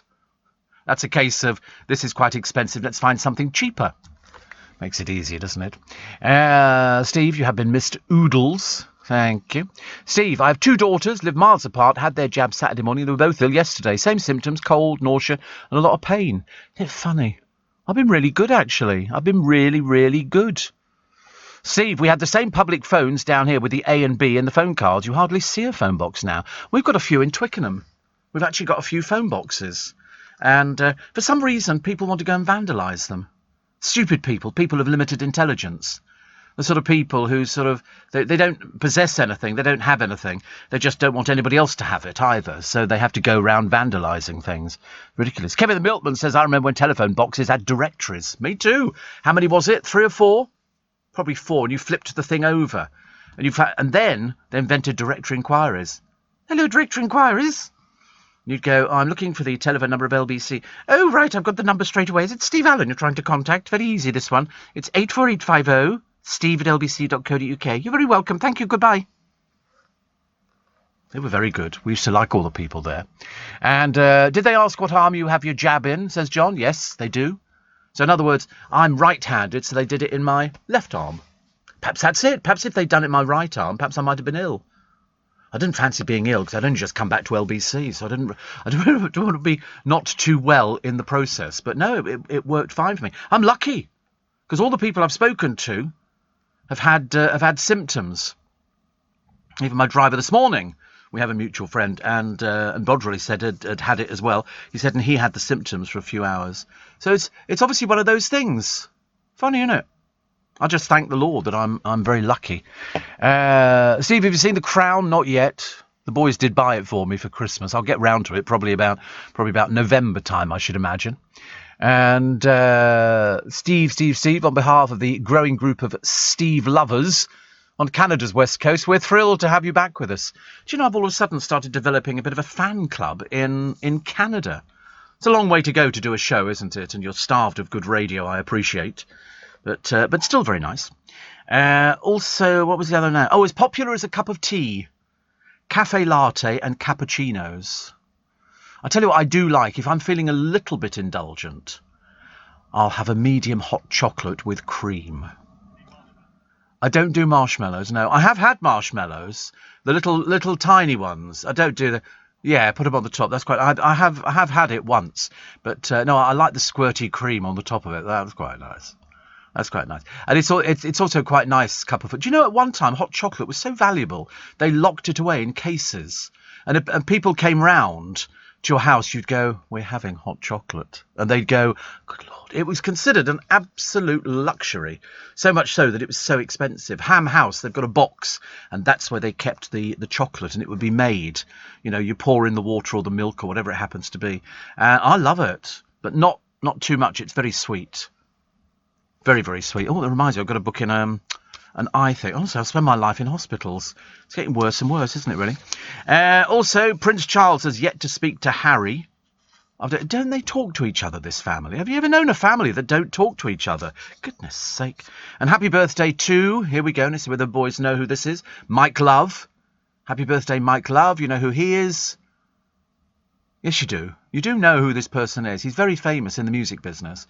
He's very famous. He was the founding member of a group. Don't cheat. He was the founding member of a group who had a big hit single with I Get Around. Beach Boys, yes. It was obviously too easy a question. I was going to say Barbara Ann, but I thought you'd probably know that as well. The Beach Boys, very popular group, very popular. And Mike Love celebrates his birthday today, so many happy returns of the day. Also, I've got a photo you won't believe. I don't know how we're going to manage this on the radio. This will be a first, won't it? Steve Allen holds up photo and people have to try and work out who it is because it's somebody we don't like. Don't want her here. Don't want anything to do with her. Holly Willoughby's dancing on ice frocks. I have to be honest, I thought they were fantastic. I mean, that woman could literally wear a bin bag and look fantastic. It's as simple as... Me, I look like a sack of badly overstuffed potatoes. But she could wear a bin bag, a bin liner, and she would look sensational. When you look at the dresses she's worn, how much do you think they were worth altogether in the jewellery? 140,000. That's what they're worth. I mean, I'm assuming they don't have to pay for them because the people will be so desperate to get them seen on television. And each one is a I hope they've given her copies of all the dresses because they're beautiful. I mean, absolutely stunning. It's all right for poor old Pip Schofield. He just has to put on a dinner jacket and that's it. There's not really a lot you can do for men. We have a very sort of dull existence. It's dinner jackets or nothing. It's only the ladies get the opportunity. That's why ladies like cruising. You know why? Every night, different outfit. Every night, different outfit. I remember when we went on our cruise with the godchildren, there was a lady with her friends. The friends were fairly ancient, but this lady was not. She was probably in her middle 50s, early 60s, and she had a different outfit every night. And it was all, she would sort of sweep into the dining room, you know, as if we're supposed to know who she was. And hello. And you think, yeah, I'm sort of sitting there in my dinner jacket, feeling like an overpriced turkey at Christmas. I hate dressing up for things. I'm really bad at it. Some people fit naturally. Look at Biggins. Biggins keeps, you know, a couple of dinner jackets on permanent standby if something turns up, and he just slips into it and off he toddles. Me, I can't do anything. At the moment, my jeans are falling off me because I've lost weight. Got to put some new notches in my belt so I can do them up a little. And very shortly, I won't be able to breathe. At least I'm doing my best. Steve, it was my birthday yesterday, and the best present I got was you at 4. It's nice being wanted. I've decided. The difference between being wanted and not being wanted is a vast chasm, ladies and gentlemen. A vast chasm. So happy birthday for yesterday, Anna. 72. A child of the universe. You really are. Also, What was the other one I had? Oh, yes. I mean, Steve, I remember standing outside a phone box, mentally cursing the person on the phone as you saw their pile of 10p's.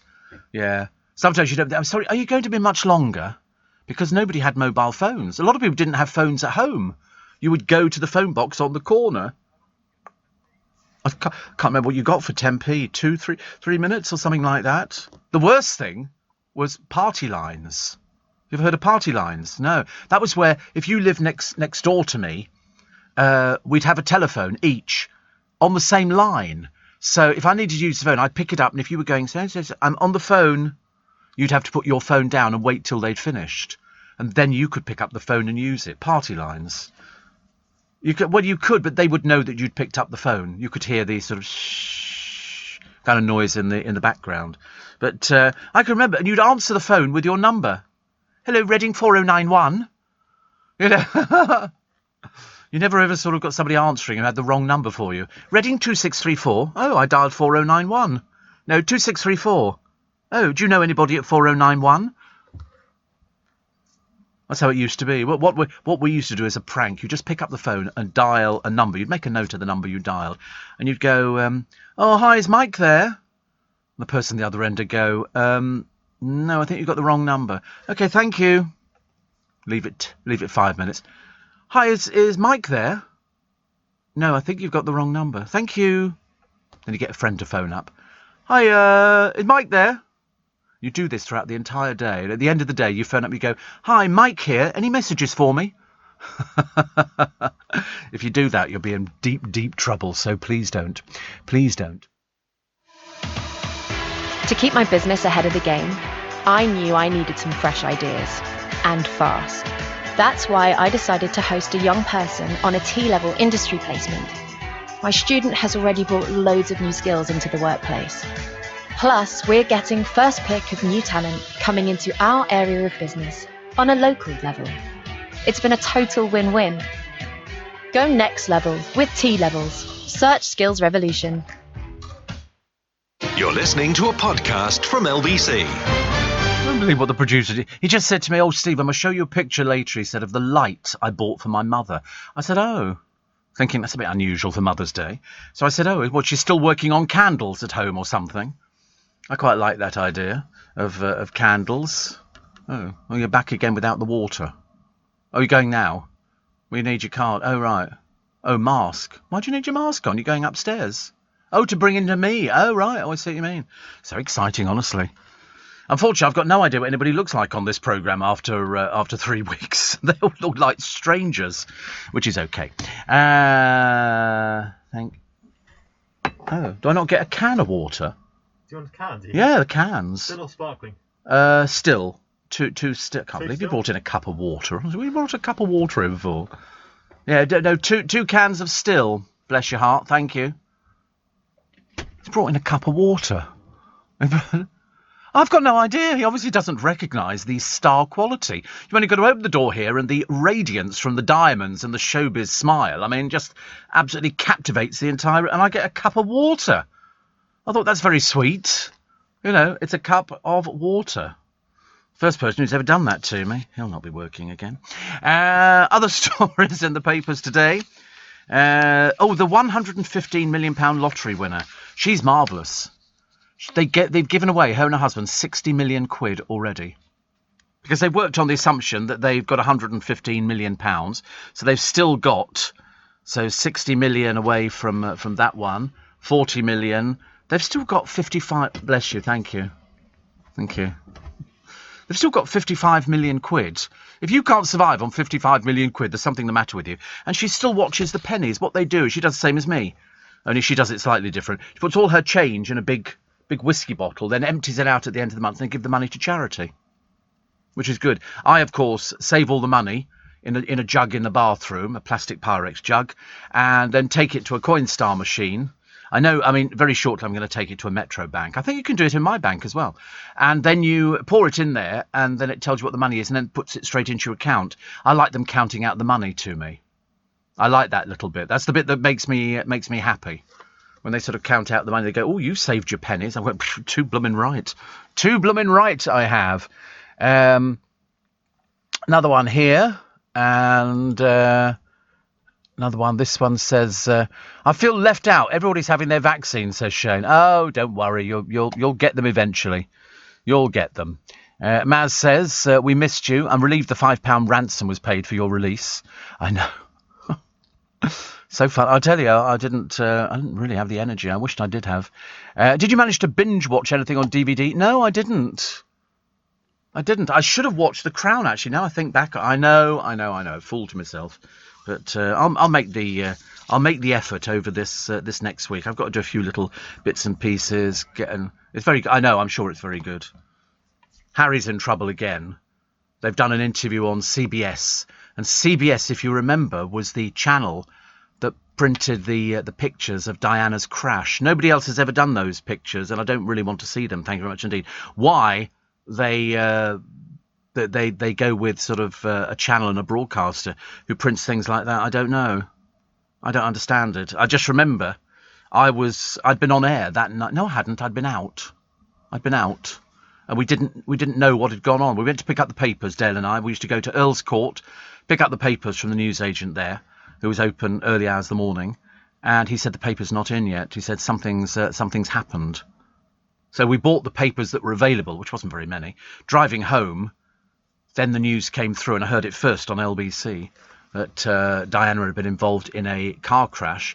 The time we got home, they were reporting, I think, that in fact she died in this car crash. I mean, it was the whole world turned from that moment, absolutely. But I'm 99% certain. I think one of the papers are running it today, saying, why has Harry gone with this? They actually shouldn't have done it at all. But they don't seem to worry about that. He's claiming that they took the money from Netflix because they needed that to get away from the royal family, and yet he inherited money from his grandmother and from his mother, which is a shame.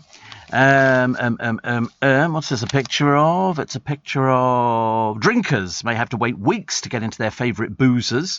So I'm not bothered, actually. I'm not bothered about going to the pub. I can quite happily live without the pub, and just have a bevy at home. The restaurants I'm looking forward to. It's the fact you're looking forward to going out again. Because I've been quite good, actually. I mean, even my bank sort of say, you've been very good. You haven't spent as much money this month. I haven't had the money to spend. I haven't had it. Here's a picture of, it's a little lad who died. He was feeding ducks in near a play park, and he fell in at 3. And he died. This is Victoria Park in Newbury. I know Victoria Park really well. Really, really well. Popular with scores of children. Sits opposite the canal, which would be the Kennet and Avon. And heartbroken, I should imagine the family must be. Absolutely terrible. That is really, really ghastly. Also, Katie Price has revealed she hopes to have another 4 children before it's too late. Denied rumours she was expecting again. I mean, do you serve any useful purpose in this world? Really? Do you not think maybe getting a job and proving that you're a worthwhile member of society would be a good idea? Obviously not, I should imagine. She's hoping to marry this former Love Island bloke, Carl, later this year. Good. Well, that'll last about the usual 5 minutes. They generally do, don't they? And what have we got? Grief-stricken Jack Tweed has found love again. Remember Jack Tweed? Yes. We all remember Jack Tweed, thank you. 12 years after the death of Jade Goody, they were married for all of about 5 minutes. It wasn't exactly the longest relationship in living memory, and so it's the first time Jack has felt really ready. Go away. Go away now. You annoy me. You annoy me very badly. Very badly. He spent time in prison for assaulting a taxi driver. Not good. Not good at all. Also, Sarah Everard's family yesterday called for her murder to bring positive change in protecting women. And the police they've cordoned off another area somewhere else in Kent. We don't know what that's about at the moment. And they say it must bring change. Absolutely. How can you have a nation of people who are frightened to go outside? People who are frightened because somebody walks down the road behind them. And the amount of stories I've heard on LBC from people who've said, I was in a park and this person approached me and tried to touch me and things like that. I can remember. This is nothing new. I did this story 35 years ago when we were in Gough Square because they were talking about rape alarms, so that people could sort of scare people off with it. Whether it worked or not, I've got no idea. Really, I mean, really a tragic case. Tragic, I mean, really just tragic. So awful. Other stories in the paper today, apart from the thousands marching. I looked at the group of people and all these beautiful floral tributes. I really thought so. But I didn't think there was any more than 1,000 people there. Also, Britons were asked to pay up before they sup up, as pubs and restaurants plan to reopen. When I was watching the Dancing on Ice, there's no social distancing. The two dancers who are dancing don't socially distance. They're not wearing masks, and yet Holly Willoughby and Pip were socially distancing. So there you go. NHS is to step up the number of COVID jabs to 5 million a week. Looking forward to the second jab. Thank you very much indeed. I'd like to go there. And Lorraine Kelly wants to be unleashed for the 9 p.m. watershed for some saucy humour. She said she has chats with Hillary Jones. When the cameras cut to adverts, it's unbroadcastable. Oh, everybody has chats like that. Everybody. But, I'm sorry, she has homely mumsy written all over her. I don't think we go any further. Also, brazen dog nappers are wearing RSPCA uniforms and driving vans bearing the Animal Charities logo to snatch pricey pooches. Really, we've got to stop that one, haven't we? And what was the other one I quite liked? Oh, it's a model, Demi Rose Morby. So in other words, it's somebody with huge boobs who sort of poses with a little dog as she nearly spills out of her dress. It's a bit tacky, a little bit dated now, but, I'm sure somebody enjoys it. Also, more than 1,000 UK civil service jobs are due to be relocated to Scotland in the coming years. Michael Gove says the move will strengthen the diversity of the UK civil service. And 7 players have become millionaires in the latest lotto draw. One punter scooped the jackpot of £4,334,000, very nice, while 6 others matched 5 balls in the bonus to win £1 million each. Nice, isn't it? Dear Steve, congratulations on winning £4,333,000. Never likely to happen, but it doesn't matter, does it? It really doesn't matter. I don't care. Also, another one here, house deals. Do you know house prices have gone up? House prices are going up now, which is good news.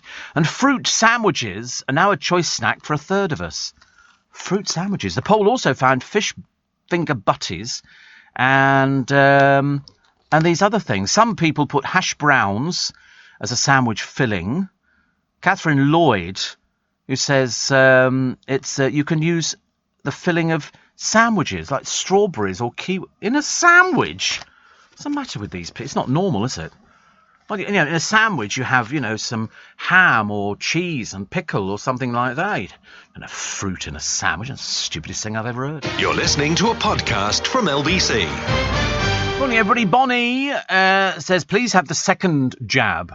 Oh, definitely. Says, it'll be worth it. I also suffered with the first one, but only for 12 hours. Yeah, I mean, it does seem to be, most of the people I've spoken to seem to have had some sort of little symptom with it, except me, which is good. Bobby Warren says, happy times, Steve. Bless you. I trust you are well. And what was the other? Oh, Dawn Neeson. Morning, Dawn, which is good. And Anila Dami. Good morning. Says, great to have you back. Thank you very much indeed.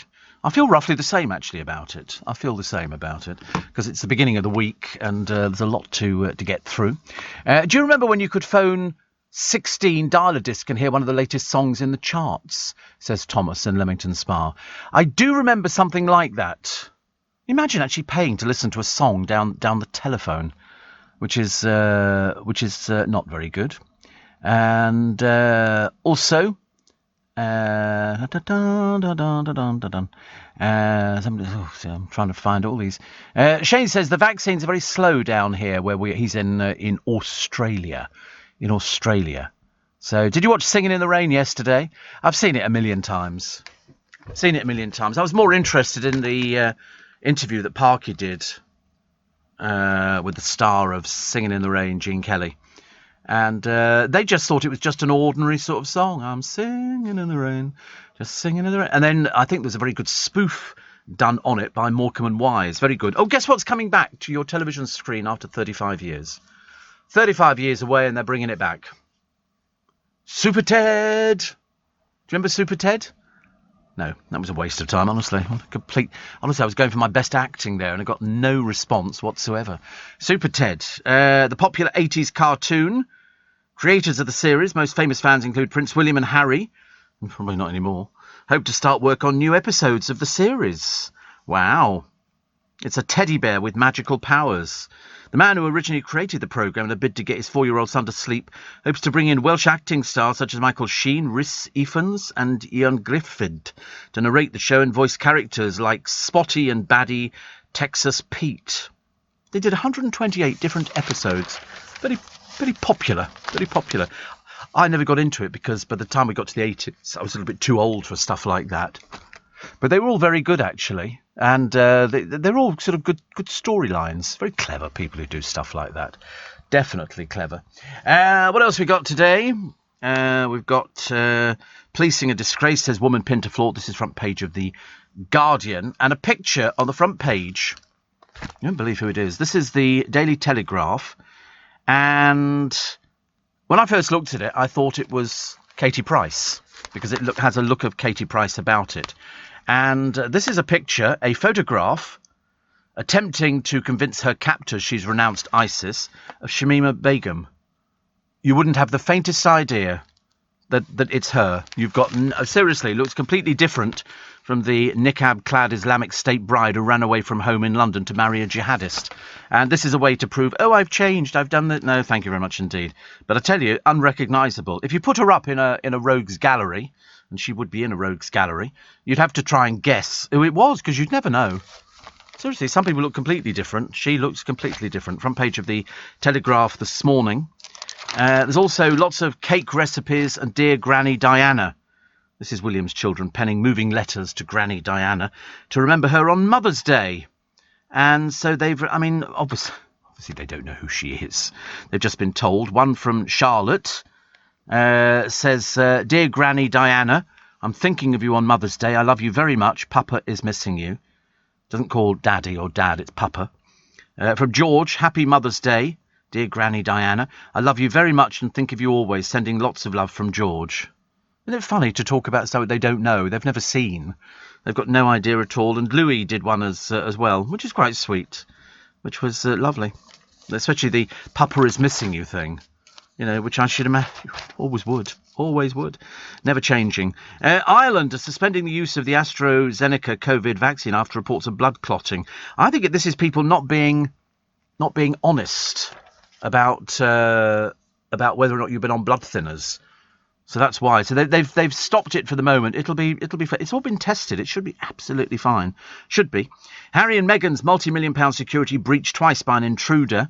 I seem to remember, and I can't remember. Oh, did I see it yesterday? I don't know. There was programmes. There's loads of programmes about Harry and Meghan and the Oprah interview. And I think it was a case of Harry saying they've actually sort of cut us off financially. I think, excuse me, you've got £100 million. What's your idea of cut you off financially?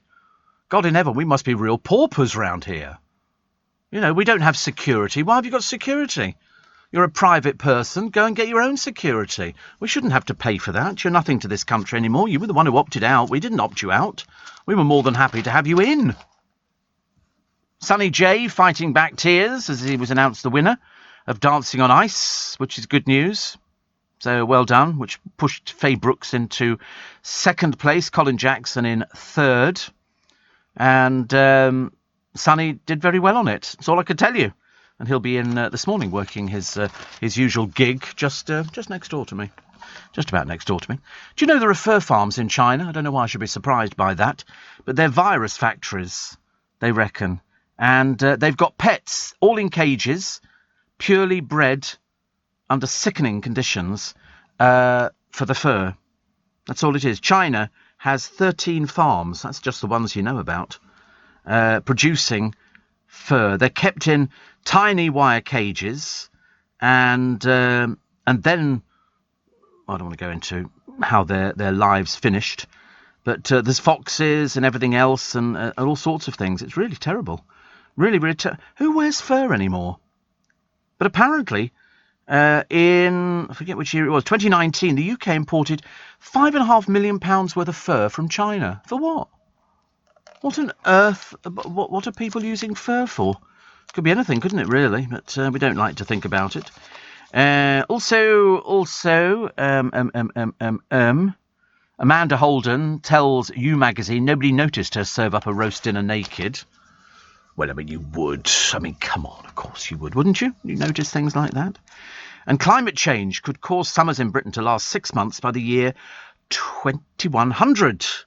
Scientists found that on average, Northern Hemisphere summers grew from 78 to 95 days between 1952 and 2011, and then began earlier, while winters shrank from 76 to 73 days. Got a lovely house for sale for you. Have you got a bit of money? Going to cost you quite a bit, but it's worth getting. Comes with about 300 acres. It's in Colorado, and it's owned by Tom Cruise. And it's about $40 million. It's very nice, though. They haven't shown us the inside. We've only seen the outside of it, and that looks fantastic. If only I had the money. Welcome back, Steve. More than miss, says Sheena Fine Silver. Morning, Sheila. I trust you are well.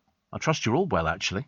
And Bert says, nice to see you again. And somebody says, wait a minute, I went to bed listening to your latest podcast. Set Alexa this morning to catch the show. Life is good.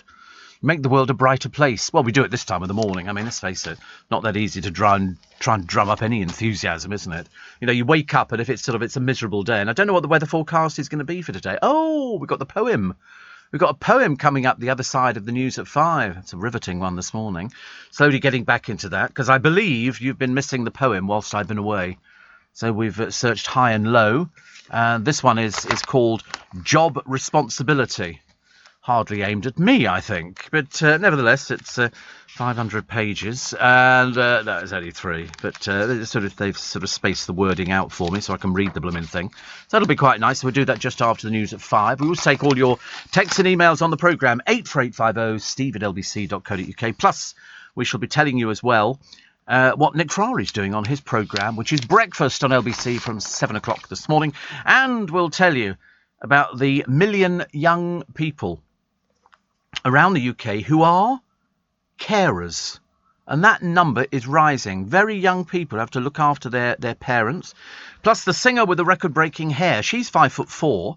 Her hair is 6 foot. Her hair has grown 6 foot long. I mean, that's worth money to somebody, I should imagine. Plus there's a £10 note that is worth a bit of money. There's something unusual about it. You need to start checking your tenors. This one could be worth thousands. You know why? The Queen's head is missing. How many were printed? I've got no idea. But, yeah, so the Queen's head is missing, and it's floating in circulation. Whee! I should be checking. Do you imagine if it's mine? And then they go, what's it worth? Oh, it could be worth £20,000. People like buying stuff like that. They really go for it. They really go for it. So we'll take a short break. Rona in Denham. Good morning. Actually, I saw a house in Denham the other day. And looked lovely. Very isolated. I don't know if it was Higher Denham or Lower Denham, because there are two. Scylla lived in Higher Denham. I'm Steve Allen. News at 5 is coming up very, very shortly. And then, as I say, we've got more from the newspaper. There's loads of stories, but they've dwelt, a lot of them, on yesterday, the shaming of the Met, the calling for the resignation of Cressida Dick, which she said is not going to be happening, and Papa's missing you, Charlotte's heartbreaking words about William in a Mother's Day card to Diana. Well, at least they still remember, which is good news as far as I'm concerned. So you've got enough time to go and make yourself a cup of tea, or if you're heading off to work today, perhaps getting out of bed could be a good start. You know, make an effort, out of bed, get yourself ready, because once you've got ready, you can sit down on the settee, can't you? Nice cup of tea in front of you, piece of toast, job done, as they say. It's Monday morning. I'm Steve Allen. Good morning.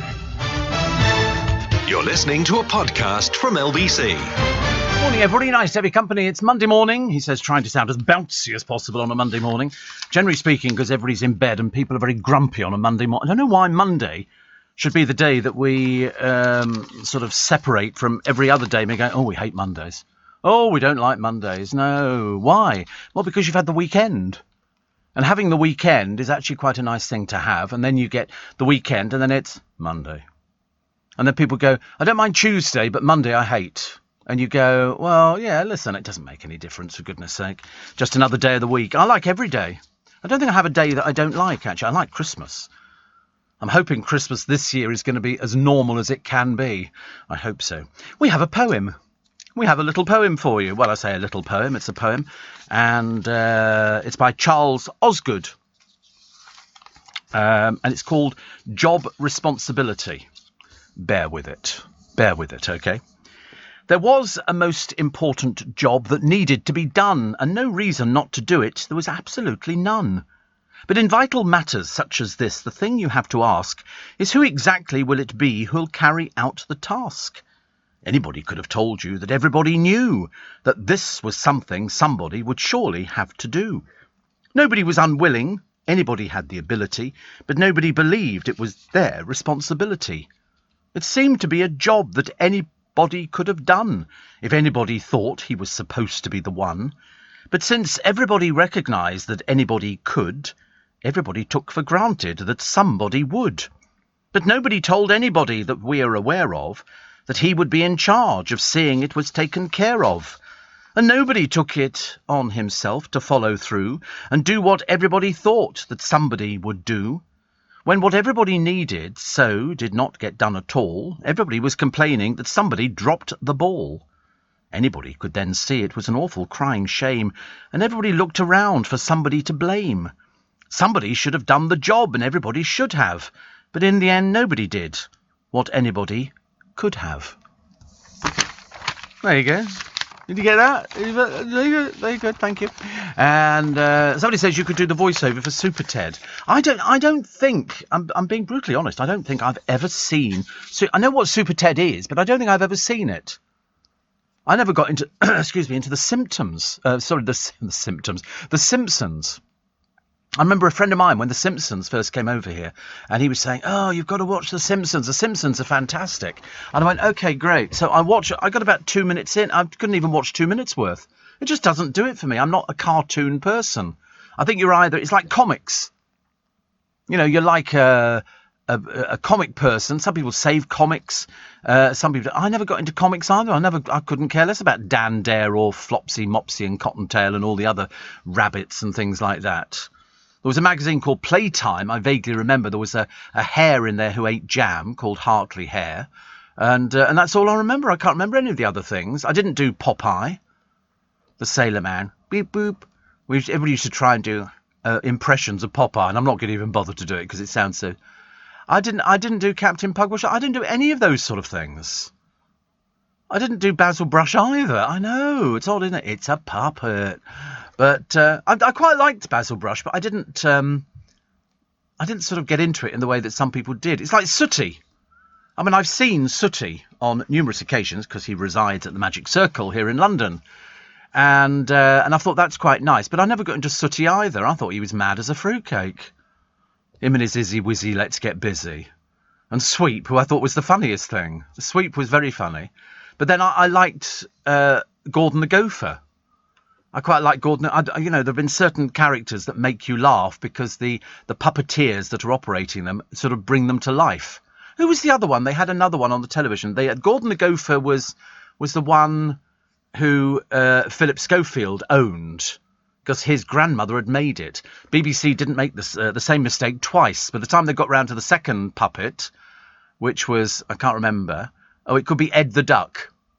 Yeah, there was Gordon the Gopher, then there was Ed the Duck.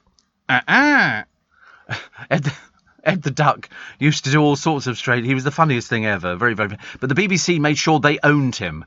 They didn't own Gordon the Gopher, so any money that was made by Gordon the Gopher went to Philip Schofield. Very clever, because his grandmother had made Gordon the Gopher.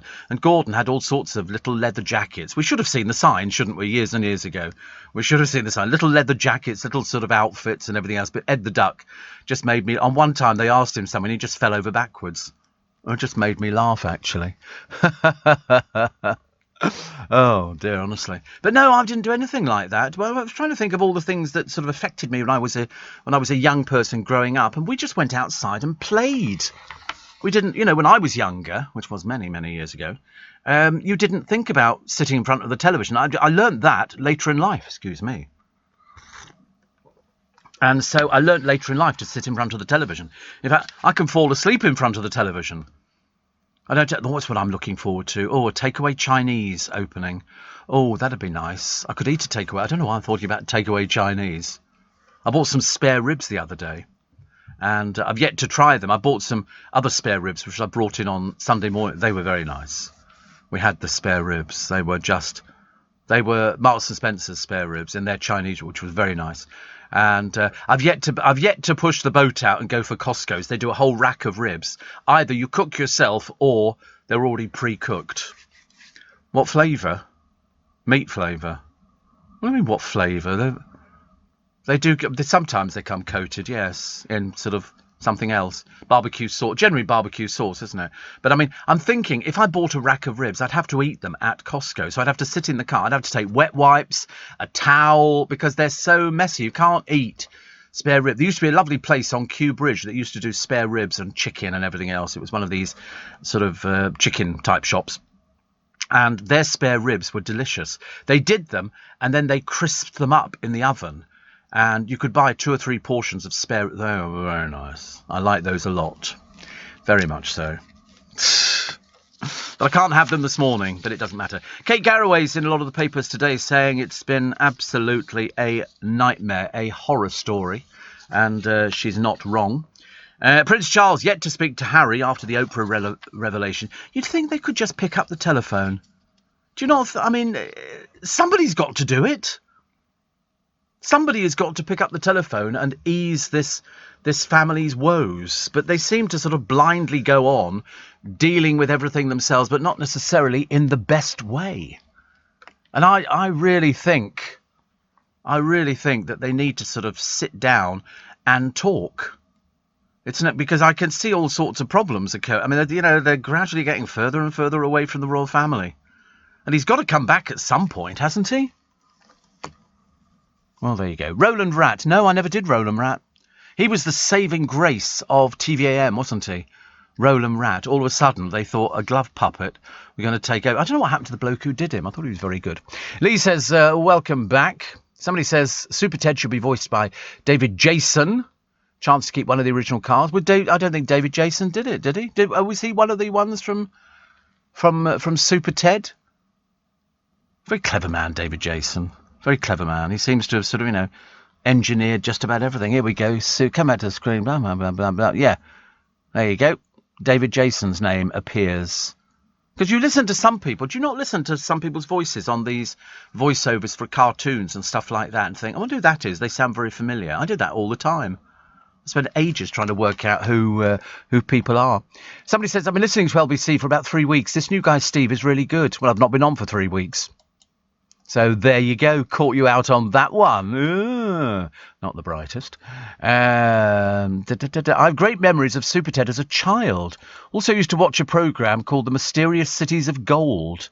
No, not me. Perhaps it's somebody who sort of watches all these kids' programmes, because there are so many of them. In fact, then there was a CBeebies. I watched Blue Peter the other day. It was ghastly. Isn't it funny? I grew up watching Blue Peter and Magpie, but Magpie was a bit more sort of edgy, a little bit more edgy. But Blue Peter was nice and cuddly with a big studio and a tortoise and a dog and pussycats and stuff like that. Now they look like they've been confined to sitting in the garden shed. It's ghastly. It just doesn't work. They should never have moved it. They've moved it to Manchester. Nothing the matter with Manchester, but, what really goes on in all these places. Also, Keith's in Harrogate. Now, why is Harrogate famous? Harrogate was famous for something, and I cannot remember. Famous for what? Water? Famous for water? What do you mean famous for water? Isn't it famous for cake shops and stuff like that? Isn't it famous for sort of people... Oh, you might be right, actually. People taking the waters. Go to Harrogate. Right. It's a seaside town, isn't it? Harrogate, or is it... Oh, I don't know either. Here we go. Harrogate spring water. Dates back to the 16th century. It must have gone off by now. Do you not think so? Get a whole case of it for £11.50. Or a big... Ooh, sounds quite nice, actually. So it's a limited company. It's a limited company. Still or sparkly? Well, the sparkle must be put in, mustn't it? You can't have naturally sparkling water since 1600 popping out of the ground. That doesn't work. But interesting. So there you go, Harrogate. I seem to remember it being all sort of, lots of nice places for elderly people to go for a nice cup of tea. Can't beat a nice cup of tea, can you? That's the one thing I miss. When you go somewhere, the first thing, what do I look out for first thing? if I go to a new town, a seaside resort, whatever, seats. Somewhere to sit down. Nice to have a little walk. Da-da-da-da. Oh, look, a seat. Sit down immediately. And you could sit there all day. There's no, bus shelters down by Brighton seafront. Just go and sit in a bus shelter. Within 5 minutes, you'll have a conversation with somebody you've never met in your entire life. Or ever want to again, actually. Danger Mouse is good. Yeah, because David Jason did Danger Mouse as well. Blimey. Stella said, listen, we're not doing children's programmes, thank you. Bless your heart for coming up with Andy Pandy and Bill and Ben. Those barking mad flower pot men. They really were crackers. They lived in a garden shed, and their friend was called Weed. Which was okay. Actually, the Weed was the last thing, because it was quite a nice bright flower. I know you do get bright flowers on weeds, but I thought little Weed was a weed. It was a different era, wasn't it? If you go actually to the Museum of London, you'll see all of these things in there. You'll see lots of the children's puppets and stuff. Really, really lovely. You're listening to a podcast from LBC. Morning. Apparently, Harrogate is a spa town and has ancient baths. My Aunt Enid had an ancient bath. Also famous for Betty's Tea Shop. That's why it's famous. Betty's Tea Room, isn't it? Betty's Cafe and Tea Room. You see, I like places like that. We used to go to one in Hungerford, I think, called the Copper Kettle. And my dad would pick me up, and when we were living sort of that neck of the woods, and we go there, and that was a treat for us. That was a treat for us to go in and have a pot of tea and a tray of cakes. A tray of cakes? Seriously. Nowadays, you just think this is normal. Harrogate is inland Yorkshire, full of tea shops. Scarborough's coastal Yorkshire, full of an Ayckbourne native playhouse theatre. Thank you. And, Steve, obviously you're never wrong, but wasn't Hartley Hare in Pipkins? Possibly. But was that the one who ate jam? Because there was definitely one in Playtime magazine who used to eat jam. And as you know, I'm never wrong. 84850. Steve, in my village, the old red phone box was bought for £1, has been restored and turned into a library. Yes, I've heard about these. People put books in there and say, if you live in a nice place, you don't want to live in like Midsummer Murders. Because you'd only get as far as the phone box, you'd be found dead, wouldn't you, immediately? It's the only place in the country that's got the highest murder rate, and yet it's never been mentioned once on the news on LBC. And I've listened very carefully. Believe you me. Harrogate is very famous. Thank you. Oh, it's amazing. I knew you'd all know about it. I knew you'd know about Harrogate. It's a place, isn't it? And but I just think, do you think I'm too old to go to Betty's Tea Shop, or do you think I'm the wrong age? Am I the wrong side of 90? I just quite fancy the idea. There used to be in London. We used to have the Lions. Cafes with all the nippies used to come round and serve you and do everything else. My friend Ian used to have Super Ted soap. He said, I don't know why, but I used to get it out every Christmas Eve. I think because it was a Christmas present, which is quite nice, from an aunt. I used to do that years ago. You get the stocking at the end of the bed for Christmas with a flannel in it and a bar of soap. And a pencil and, pencil case or stupid things like that, coloured biros or whatever else. And some tangerines and some nuts. Always used to get nuts in our Christmas stocking. And that was something to keep us pacified if we woke up early Christmas morning, which we did because the excitement was absolutely overwhelming. You'd go downstairs, it'd be really quiet. There'd always be a creaky stair in our house. We didn't live in sort of some old vicarage or something like that. It wasn't sort of an Yvette Fielding place. But we just had a creaky stair. And then you'd open the door to the sitting room. And the Christmas tree lights had been on all night. It used to look so pretty. So pretty. My dad used to put angel hair over our tree, which is like you'd stretch it. I'm sure it was asbestos. But they'd put it out and they'd stretch it over the tree. And the light shining through it was so beautiful. So beautiful. And then the presents under the tree. And you'd look at it and you go, wow. Because my mother would tidy up every night. There was never anything left. So if she and my father had a drink before they went to bed or watched a bit of television, she'd then tidy everything up. So the place was always immaculate. My mother was immaculate. Do you ever go to the Lions Corner House? No. Where did I go to? There was somewhere I was thinking of the other day. The Tennessee Pancake House in London. You ever done the Tennessee They used to do sweet pancakes or savoury pancakes. Just to love a savoury pancake. I bought pancakes the other day, but I haven't quite mastered what to put in them. I was going to put bananas in. I thought that looked a bit boring. And then I thought I could do a savoury pancake. And I thought, no, it's got to be, you know, whatever. So here are the famous faces saluting the real stars, their mums. Oh, God, no, not the Beckhams again, please, God.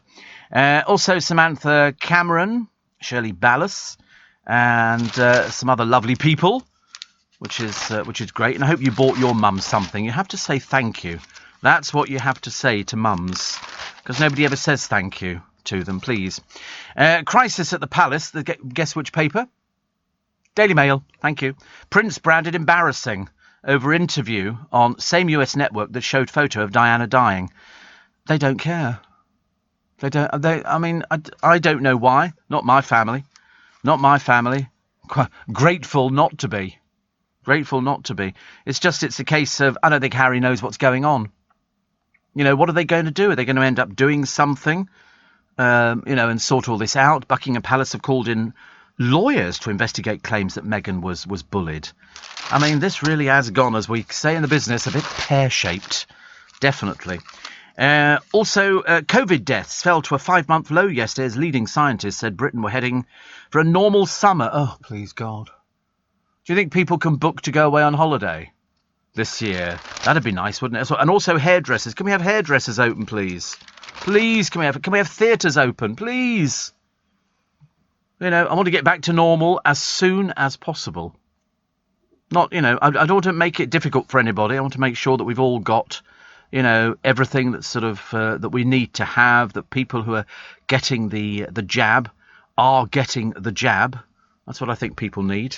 So if you've not booked in for it and you've had your letter or you've had the text message, please follow it up. Please follow it up. And then it'll be fantastic. Lots on Murray Walker still. He commentated on motor racing like a man with his trousers on fire. 97 he was. 97. And he used to come up with... He had his little idiosyncrasies, as all people do. He says, unless I'm very much mistaken... Yes, I'm very much mistaken. These were some of his things. Mansell can see him in his earphone. And with half the race gone, there's still half the race still to go. And then he said this would have been Senna's third win in a row if he'd won the two before. And I've just stopped my stopwatch. Jenson Button's in the top 10 in 11th position.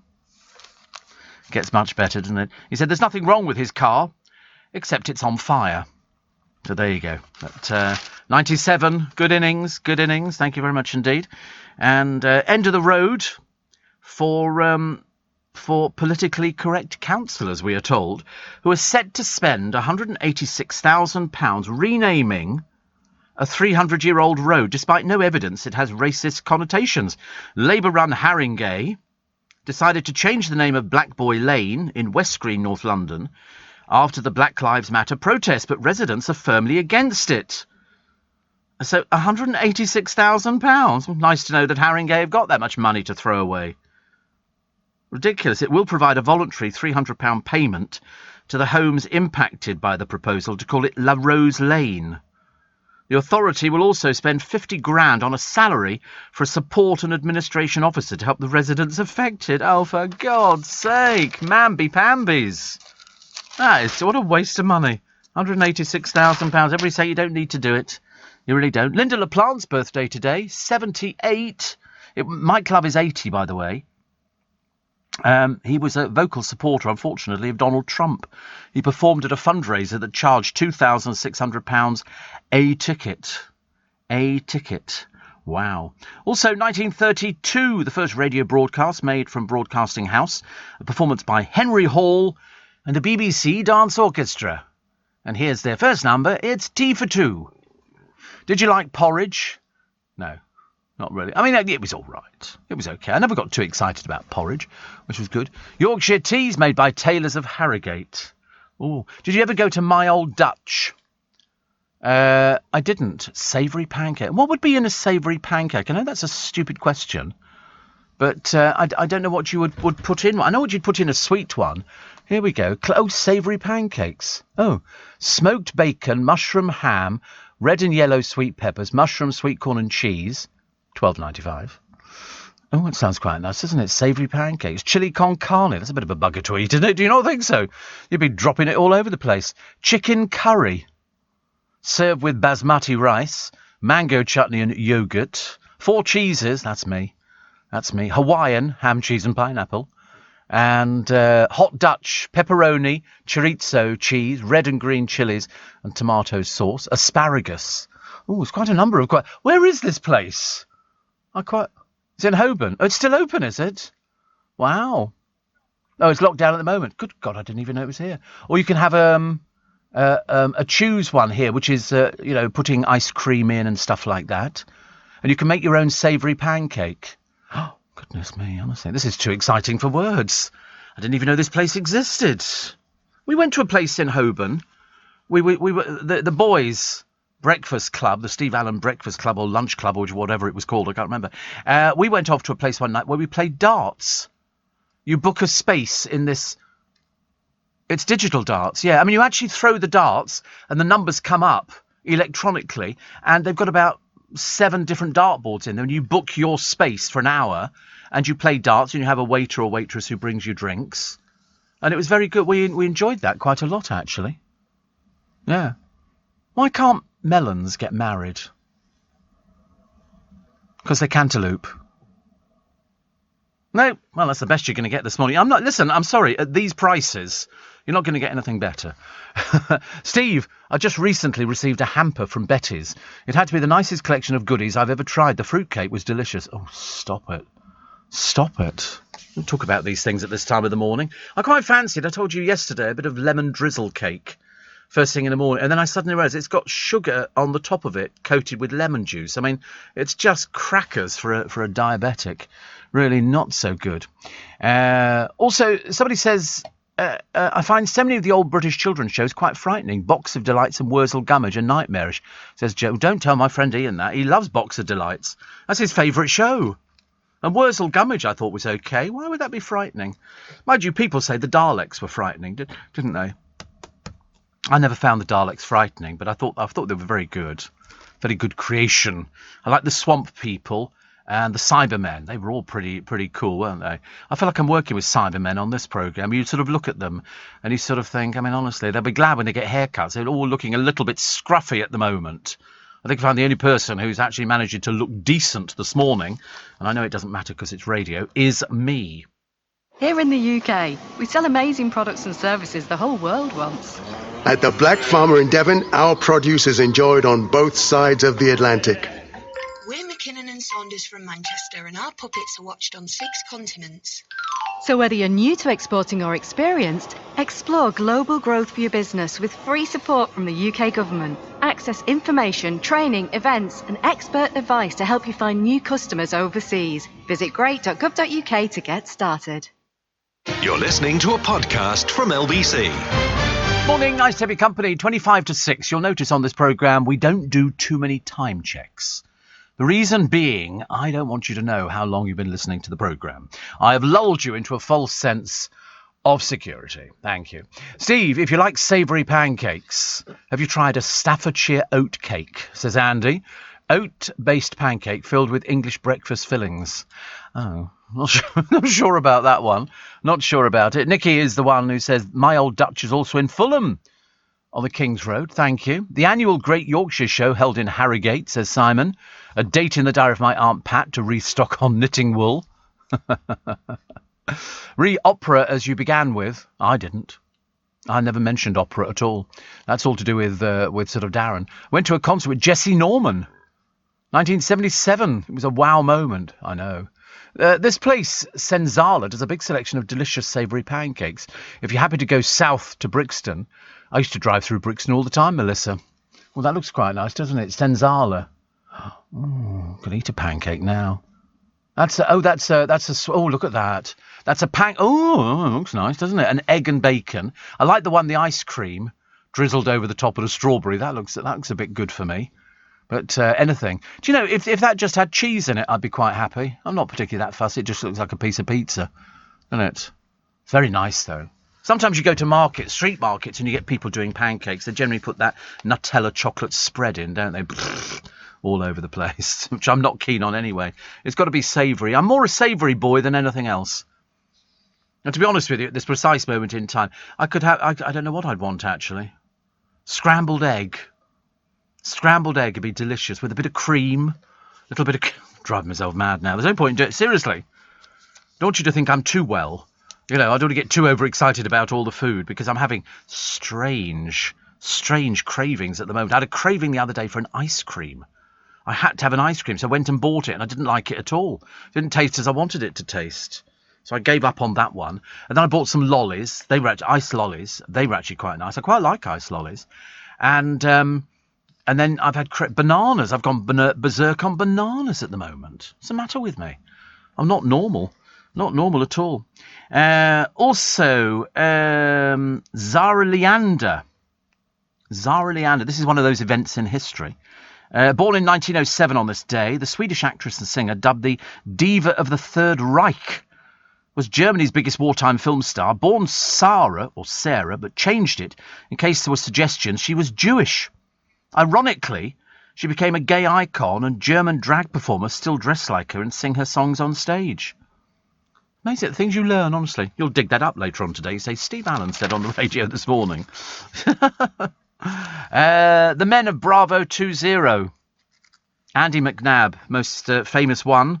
Not his real name, of course. Not his real name. Very interesting. I've interviewed Andy on numerous occasions, actually, over the years. Trooper Legs Lane, Trooper Stan McGowan, Trooper Mark Kiwi Coburn, Trooper Bob Concilio, Lance Corporal Dinger Pring. Dinger Pring. These are proper people. Corporal Chris Ryan and Sergeant Vince Phillips, because surrounded, far behind enemy lines, frozen and surrounded, the SAS soldiers were in a desperate race for survival and facing just 3 outcomes: escape, torture, or death. In the Daily Mail for today. Boris has found £3 billion to keep motorists off the road. I don't want to be off the road. I don't want to be off the road. I don't want to cycle.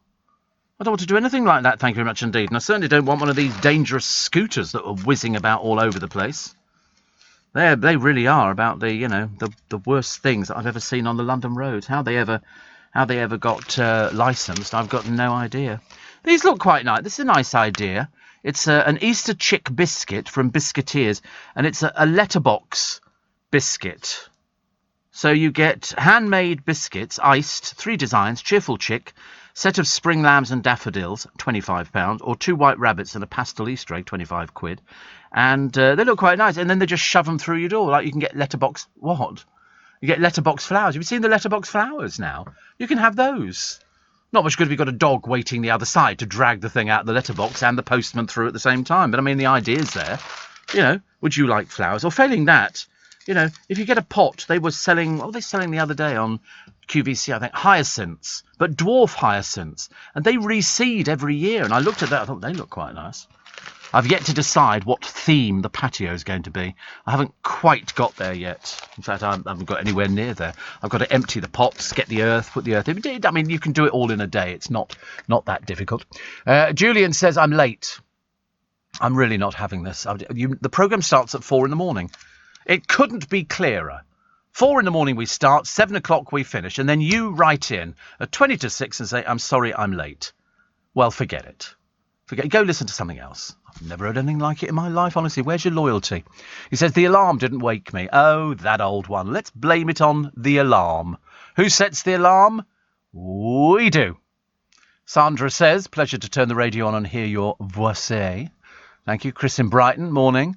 A famous pancake house in St Albans where they serve sweet or savoury pancakes, outdoor seating and nice surroundings. Oh, lovely. Well, see, all of a sudden I've got into pancakes now. All of a sudden I'm thinking, I mean, the pancakes that I've got at home, I don't know if they're sweet or... Does it make any difference whether they're sweet or savoury? Are they made the same way or something? It's just the toppings that make it either a sweet... Oh, right. Well, I could just do grated cheese. Or I could get some of those sandwich fillings. You know, you get coronation chicken and... Oh, that sounds quite nice, doesn't it? I'm looking... Yes, I could do it. Yes, I can heat it as well. Oh, this is now too exciting. I've turned cordon bleu. I've gone completely mad. Completely and utterly balmy bonkers. to actually start doing savoury. You know what I'll do? I'll put the cheese in there, and it won't melt properly. It'll be dribbling all over the place. Absolute rubbish. I'll do my best. I'll let you know tomorrow. Actually, I'll let you know tomorrow. Taylor Swift has moved into Primrose Hill. That's exciting. Apparently, it's where the Cafe Latte set live. This is a £7 million house, and it's London's trendiest district. Well, it's only because people tell you it is. I've been there. It's not that trendy. It's just down by the side of Regent's Park, and there's a Primrose Hill there you can climb up. It's all very exciting. But, it's got people like Kate Moss there, Sadie Frost, Jude Law, Ewan McGregor. Exactly the same. Recent people, Harry Styles, Tom Hiddleston, live close by. But this is a 4-storey mansion that she's bought there. It's quite nice. She got a new boyfriend called Joe Alwyn. I think he's a model or something like that. I thought I could be a model at one point. I seriously thought about it as a career. I know. Ha, ha, ha. Even I thought that at the time. I thought, could I get a job as a model? I thought, no, not really.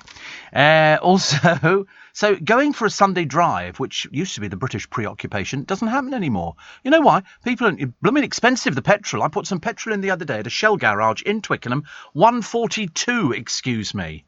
142. I thought, honestly, I've obviously missed how expensive petrol has become. But 68%, and all these people over the age of 40 said they cherished family outings in the car when they were children. And you'd go out with your mum and dad, and your mum would make sandwiches, put them in Tupperware boxes, be some packets of crisps, you'd take a flask, and you'd sit in a lay-by on the way to Brighton with the rain lashing down, going, I need to go to the toilet, because the rain makes you want to go to the toilet.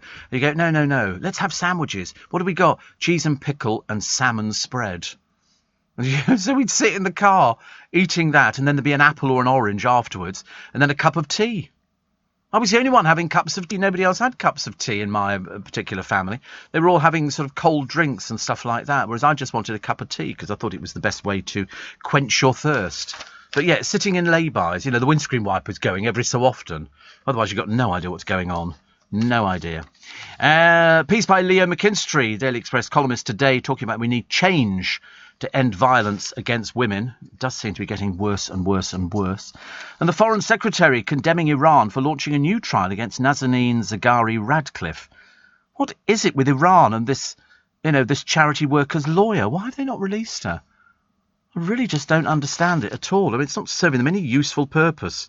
Just making everybody hate them even more than they did. From Gangland's Black Widow to the bestsellers list. This is Linda Calvi, who's got a book called The Locksmith, and she's at the first prison I was in. Every night in the dormitory, the girls would gather around my bed for a story. Oh right, she's selling a book.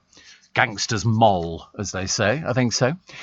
Steve, I'm not late. I was up before you, says Vince, driving to Southampton. Well, that's a very straightforward run, isn't it? Straight route. It is certainly from me, actually. At Marks and Spencer's, they have a chicken Kiev pie. Oh. Who's that? Oh, this is Andy Peters. A chicken Kiev pie. He said it's nice. I've also got pies on my QVC UK tonight at 7 p.m. He's now off to Good Morning Britain. There's no end to, honestly, by the time you get to 7 o'clock at night, you imagine though a chicken Kiev pie. Wonder where you get that. I might have to go to Q for that one. Let's have a look. Let's have a look at the picture of it. Oh. Chicken Kiev and pie hybrid, which sounds delicious. Look, blooming lovely, doesn't it? I tell you what I do like. I'm a bit funny about this. I like a pie to be absolutely full to the brim. I don't want any gaps in it or anything like that. And that looks like a pie full to the brim. Oh, a hybrid chicken Kiev pie. It's hopeless. Honestly, I'll tell you, if I was working in a cafe cooking breakfast, this programme could not get more exciting. You're listening to a podcast from LBC. Morning, nice to have your company. So glad you're back. I've missed you, Steve. Thank you. I'm making pancakes with scrambled egg for my daughter's breakfast day. Must be something in the air, says Sarah in Welwyn. Scrambled egg, honestly. Scrambled egg. But it's got to be with ketchup, hasn't it? You've got to have tomato ketchup. You can't just have scrambled egg. Or mayonnaise. Oh, never thought about the mayonnaise. No, it's got to be ketchup. No, not an egg mayo sandwich, no. I told you I just had chips yesterday. I wasn't really feeling in the mood for eating anything at all, but I just fancied some triple cooked chips. And when they're triple cooked, they go a bit crunchy and they're a bit nice, actually. So I might do them again today. It's a bit cheating. Steve, when we pulled up in a lay-by for our day trip, says Winnie, my dad always made tea with a little methylated spirit stove and a tiny kettle. Mum turned her nose up at flask water. I remember those little thing. When I went camping years and years ago, we had a little thing, and you opened up this metal thing. It sort of opened up a bit like a concertina, and you put a little white brick in the middle, and you lit that, and that burnt, and you put your kettle on the top of it. Then you could have a hot cup of tea. Right. And we did actually cook something, but of course, you know, you've cooked something on a fire. You've got your frying pan. So the frying pan, you can't do anything with the frying pan until it's cooled down. So you've got to think about all these things. And we had sort of eggs which got stuck to the bottom of the frying pan because it was one of those cheapo frying pans. And the sausages never cooked properly anyway, so I think we actually abandoned it as being a total disaster. But scrambled egg this morning. We used to work in a place some years ago where they had a canteen, but the scrambled egg was powdered. Had you heard of such a thing before? I had never heard of it. Apparently, Pancake Parlour in Australia did amazing savoury pancakes, says Nikki from Harwich. Favourite was cheese and potato. Oh, that sounds quite nice. Quite nice. Did you like white horses? On white horses, let me fly away. Steve, I miss the stock pot on Old Compton Street. That's what we call cheap and cheerful food. Cheap and cheerful food. But now Andy Peters has told us about the chicken Kiev pie. I can't imagine him eating something like that. It's got pastry on it, which is about as fattening as you can get. But I mean, he hasn't got an ounce of fat on himself. But he's got pies on his show tonight at 7 o'clock. I've seen the pies he's done on there. They look delicious, actually. They absolutely look delicious. I daren't have them because they're just so exciting. So exciting. The £115 million winner. She won this actually a little while ago, 2019, but she always checks gas and electric bills. I think that's very good. I think that is very, very good. Very good. I wish more people... I don't. I'm terrible at stuff like that. Do you check bills? I know some people do. It's like do you do a shopping list? When you go to the supermarket, I've seen people pinning a shopping list to the front of their trolley, and I think, I've never done a shopping list. On the other hand, sometimes you walk in and think, oh, what could I eat? What could I eat? And then you should never go in there if you haven't eaten, because you end up buying loads of stuff. I bought smoked salmon the other day. I haven't eaten it yet, but I will get round. Perhaps I could have smoked salmon. I could do a smoked salmon pancake today with some egg mayonnaise. That'd be quite nice. Avocado, yeah. They do an avocado that's already sliced. I don't want to start slicing things. I'm not very good with things like that. I'm actually better if somebody says it's all... I mean, I bought an apple the other day that had already been peeled and sliced. I had that because I couldn't be bothered to eat an apple. I mean, how stupid is that? But you know what? The supermarkets pander to me. That's the trouble. I go in, they get ears again. He'll never manage an orange. You watch this. Let's do an orange. So they peel an orange, put it in a box, and I always go, oh, an orange. Put that in the bag. You know, it's like pomegranate seeds. Oh, look, a box of pomegranate seeds. Why don't you just buy pomegranate, Steve, and then just cut it in half and take the seeds out with a spoon? No, because they make it in Marks and Spencer's. They even make mashed potato. They make everything. I don't need to do anything. Listen, I mean, the world could make me a very lazy person when it comes to cooking. My idea of being sort of blissfully happy would be to live in a hotel and just wander down for breakfast, in your pyjamas for breakfast time. And just somebody else has cooked it all. I just do a buffet. Yeah, I'm all in favour of that. Then I could have sausages, a hash brown. Or failing that, I could take a cruise. I dreamt about this the other night. I'm having very odd dreams. I'm putting it down to the medication. And I dreamt that the butler came and he said, what would you like because I had a suite. What would you... Of course, I mean, what else? And said, what would you like this one? And I go, I'll have 2 sausages, 2 bacon, some chopped tomatoes, and some fried bread. Because then you could always put the chopped tomatoes on top of the fried bread, which sort of makes me feel less guilty when it comes to the quotient of oil. I grew up on fried bread, and I discovered there's a garden centre very near me, and they do fried bread. But you've got to get it. They now cook it to order, because if you leave it, it goes rock hard. You can bang nails in with it. So they've started doing it better, and then they bring it out. Fried bread? Yes, please. Yes, please. And the one thing I cannot stand, runny eggs. Oh, no. If somebody says to me, how do you like your eggs done? I'll either have them scrambled, poached, or cook both sides. And I can't remember what that's called, actually. Steve, have you tried the M&S hot cross buns with cheese and Marmite? No, they're so fattening. Kevin the Restaurateur says, Steve, scrambled eggs, crispy bacon bits, double cream and cheddar cheese. Oh, that sounds delicious, doesn't it? And cheddar cheese on hot buttered toast with ketchup. Oh, that sounds nice. So scrambled eggs, crispy bacon bits, double cream and cheddar cheese on hot buttered toast. Just saying hot buttered toast makes me feel quite excitable. Hot buttered toast. They used it in... it was in an Are You Being Served programme. They were all sitting in the canteen and they were trying to get rid of Mrs. Slocum because she was the age. And they were trying to break the news to her. Oh, they're asking people over 60 to retire. And she was going, wait a minute, I'm just going to get myself some more hot buttered toast. And I remember thinking, how exciting. Hot buttered toast. It's like me going to the canteen upstairs and making myself some hot buttered toast, which, of course, when someone brought it down, has turned into cold buttered toast, which isn't the same, but I do like toast. And I bought a loaf of bread the other day. I could have toast this morning.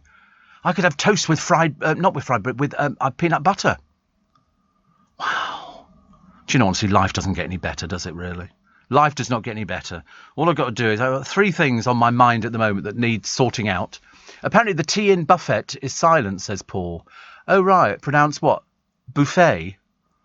That's hair, isn't it? No, it's buffet. I know. I've been around a long time. I know how to pronounce things, honestly. Goodness sake, honestly. The T is silent. What's the point of putting it there, then? There's no point in putting the T there if it's not going to be used, is it? That's like saying, my name's Stehen. Work it out yourself. Dave in South Ockenden says, I've just got up. Just got up, sorry. Put LBC on, and yes, Steve's back. Thank God. That's what I thought, actually. That's what I thought. Also, a lot of people telling me about their days out. I'm glad we're all singing from the same hymn sheet this morning. Definitely. We're definitely all singing from the same hymn sheet. Sheet. Honestly, I do miss those drives into the countryside, though. I might just sort of go and get some sandwiches from M&S and just drive to a lay-by and just go and sit in it and sort of read a book and eat cheese and pickle. That's the only one they don't do in Marks and Spencer. Does anybody do cheese and pickle sandwiches? It's not complicated. I suppose I could probably make it myself, really, but, if they make it, it's easier to buy it that way, isn't it? It's like cutting your coconuts and sort of draining the coconut water off. No, they do it in a flagon. You can buy sort of a litre of coconut water, which I'm trying to convince myself is actually good for me. Probably might not be, but I mean, who cares? Also in the paper today, there's a child genius. I'll tell you about him because I think we should applaud people like this. His name is Monty Lord. He's 15. He has become the Royal Society of Art's youngest fellow at 15. He's broken numerous world records, gave a UN lecture about his research on the effects of kids using technology at bedtime. Wow! He set up the Young Active Minds charity at 14 and last week got a letter of congratulation from Boris Johnson. Last year he set a new world record by using his memory to identify 129 books by their first line and then identifying titles by their lead character. All seems a total waste of time, doesn't it? But I mean, well done, youngest fellow ever at 15. I was watching Who Wants to Be Amelia What's-It, and the song thing came up. In which musical was the song Hello Young Lovers? And I knew the answer straight away, because I know things like that. And the woman didn't know it. It was either a case of jumping from 10,000 to 20,000, I think, and she didn't. She guessed. Well, she said, "I'll take the money," and I'm going, no, it's The King and I should have rung her up and said, listen, you should have used me. Because then she used everything. She asked the audience. They came up with the right answer, but it was only close. And then she phoned a friend, and he was totally useless. She might as well have asked the cat next door. Really ridiculous. But, I thought to myself, well, that's quite a nice idea. And I could have won £20,000. But unfortunately, A, I wasn't on the television, and B, she couldn't hear me. So, what can I tell you? Another wasted evening in front of the television. But I'm still going to do a pancake today because I'm like that. But before all of that, we have the news at 6 o'clock this morning. It's LBC, it's Steve Allen's Early Breakfast. With you till 7 when Nick Ferrari's here with Breakfast. You're listening to a podcast from LBC. Morning, very nice to have your company, very nice. It's Monday, the 15th of March. Yes, it is Steve Allen. I'm not a mirage. I'm not a soundy likey. I've not been done over by John Culshaw. Well, I was some years ago, but that's another story. Scrambled egg with chives. We now got into scrambled eggs, which is very good. And also a supermarket meal deal and a lay-by has been my life says Stuart, every day for about 15 years. Life on the road. How lovely. Why can't we have normal sandwiches? I'm not into all these, red peppers with this and the, hypoglycemic or something. I'm not interested. Why can't we just have cheese and pickle? Ham salad, quite nice, just with the bits of tomato or cucumber or something. It's Ponzi sandwiches in supermarket. Coronation chicken. Have you tried eating that without throwing it halfway down your shirt? Ridiculous. And that's just chicken in a gooey, gunky sauce. Or they do, what's the other one that they do? Hoisin duck. Who in God's name eats hoisin duck for lunchtime? How rich are we? Unbelievable. Bring it back to basics, that's what I say. Seriously. Have something nice and easy. I was watching a programme on YouTube the other day about street food in China. And they cook just about everything. Or failing that, in India, they were doing breakfast things with scrambled egg. And watching these people working was the most amazing. I'd sit there for hours watching. Love it. Steve, during the war, we used to make spam omelettes. Oh, I love spam. I've not had spam for years. We used to have it we'd have it with spam and chips and beans. That was they still sell spam. Yeah. What do you mean, do they still sell it? Of course they still sell it. Honestly, where have you been? Producer doubting, that they still see. Oh, spam is absolutely, you can buy it all over the place. Every supermarket sells spam. You just got to get it out the tin. That's the problem. You've got a key that goes all the way around the outside, and then you've got to make sure you don't cut your hands to ribbons. Otherwise, you've got blood all over the place, and that looks ridiculous mixed with spam. But if you really want to go posh, spam fritters. Spam fritters, dipped and deep fried. Yum, yum, yum. Very messy, but very nice. Indeed. But yeah, spam. I've not had that. But that was a meal in our house. My mother would make chips. I don't think you could buy chips, actually, when we were younger. She made everything. People went to the greengrocers. They bought potatoes. They peeled them. They washed them. They cut them. She dried them. And then she fried chips. She had a little saucepan with the oil in, a little basket that went inside there. And you'd have, a slice of spam, or it might have been 2 slices. I can't remember, actually. And some beans and some chips. And that was a full meal. And then for pudding, yogurt. Yogurt. Goodness sake, honestly, I do buy yogurt. I try not to buy yogurt. There's too much sugar in them. And I'm trying to be good, but I'm a bit feeble on occasions. And the occasion is when I see yogurts. Do you know what I want? I've tried to find. I've never managed to find one. A banana yogurt. A banana yogurt. I've been through the shelves. Every fruit under the blooming sun except bananas. And I've got a thing about banana. I like banana ice cream. Banana lollies. Our ice cream van in Twickenham, he does banana lollies. You ask my friend Mike, who's got the hairdresser. We used to, in summers gone by, we'd go and get banana lollies and eat them like we were children. Absolutely amazing. Absolutely amazing. The things that you do, which derive you. I often, years ago, sounds daft, doesn't it? But I remember doing phone-ins on LBC. Yes, I have done them. And we used to do them with a doctor. And people would phone up and talk about their illnesses and their medication. Well, of course, this went right over my head. I didn't have the faintest idea what they were talking about. And I remember thinking, fancy knowing your medication. I'm doing the same. I'm doing exactly the same thing. Steve, you're talking as if nobody makes chips from scratch. Why bother? You get a bag of chips for like 30p or something now. You don't need to make chips from scratch. Far too messy. Far too messy. And Rob says, I have the hoisin duck wrap meal deal from Tesco, £3. What, every day? Oh. We have fabulous moist banana bread recipe, Steve. The secret is adding sour cream. Oh, I like sour cream. Have you had sour cream before? I like sour cream, actually. That's very good. Very good. Steve, nice to have you back. Thank you. And Janice, my flake girlfriend, says, so glad you're fine and home at LBC. Yes, the warmth and the blanket that is cuddling me is very gratefully received and acknowledged. Thank you very much indeed. So I'm delighted to be here. I'm taking it easy this week. I keep saying it probably doesn't sound any different, the programme, but I promise you I'm trying to take it easy and not exert myself. Except the other day I got a water bill at home and I haven't dared open it yet. I don't know how we can spend so much money on water when we're only recycling it. I'm not keeping it. I'm borrowing it. If I was keeping it, I'd be as big as Lake Windermere. But I'm only borrowing the water, so I'll drink and then it goes back into the system again, and then they sell it to me again. It's the same water. I'm not very happy about it at all, actually. That's now annoyed me. And it's only Monday, and I try to be in a good mood on a Monday.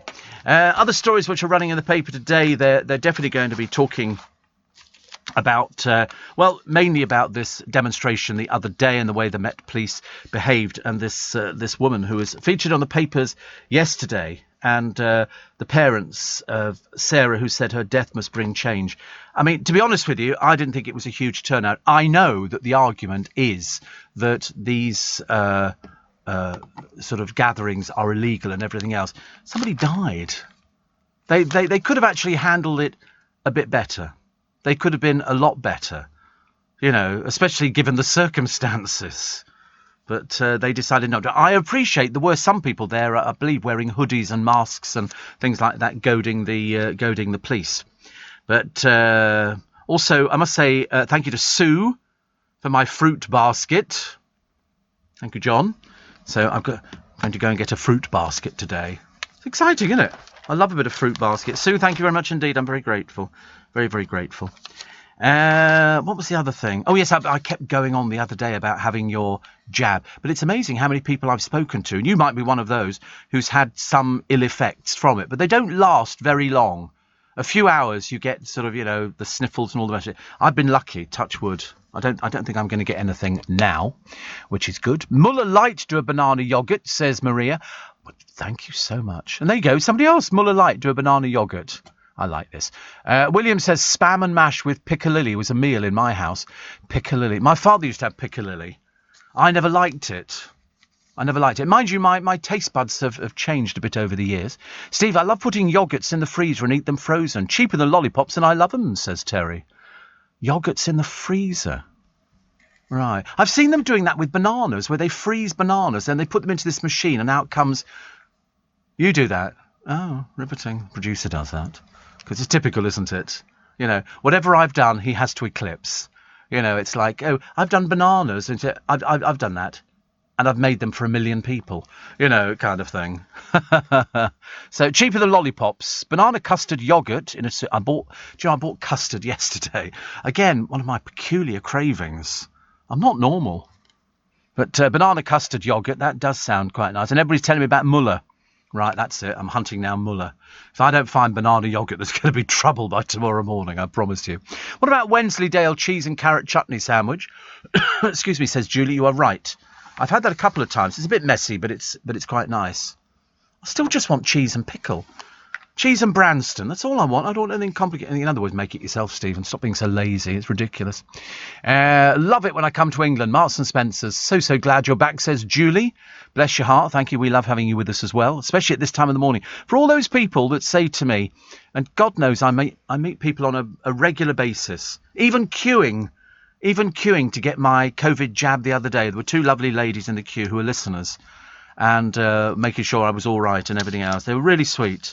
Really, really sweet, saying you must tell everybody to come and get their jabs. And I said, I absolutely will. But if ever you're one of these people, and you might be in all sorts of different situations. It might be that you've recently lost a job, as indeed so many people have done. Or, you're suffering illness and you don't sleep too well. Or, it can be all sorts of 1,000,001 reasons. There's always the radio. You might have only just discovered this a few hours ago, but I promise you, every single day, 6 days a week. Well, I mean, 7 days a week, really, but I can only manage 6, I'm afraid, at the moment. I haven't pushed myself to 7 before, but six days a week I'm here, Sunday all the way through. So why not tell your friends? Because you might find people find the radio very, very comforting. Also a great source of information. If you want to know anything that's going on and hear other people's opinions, you'll hear that all day on LBC. You might be a new listener. You might be somebody going, oh, I've never heard LBC before. Give it a whirl. More people listen longer to LBC than anything else. Why? Because it becomes addictive. You can't turn it off. I know that. I've seen my audience figures. And, you think, oh, turn it off.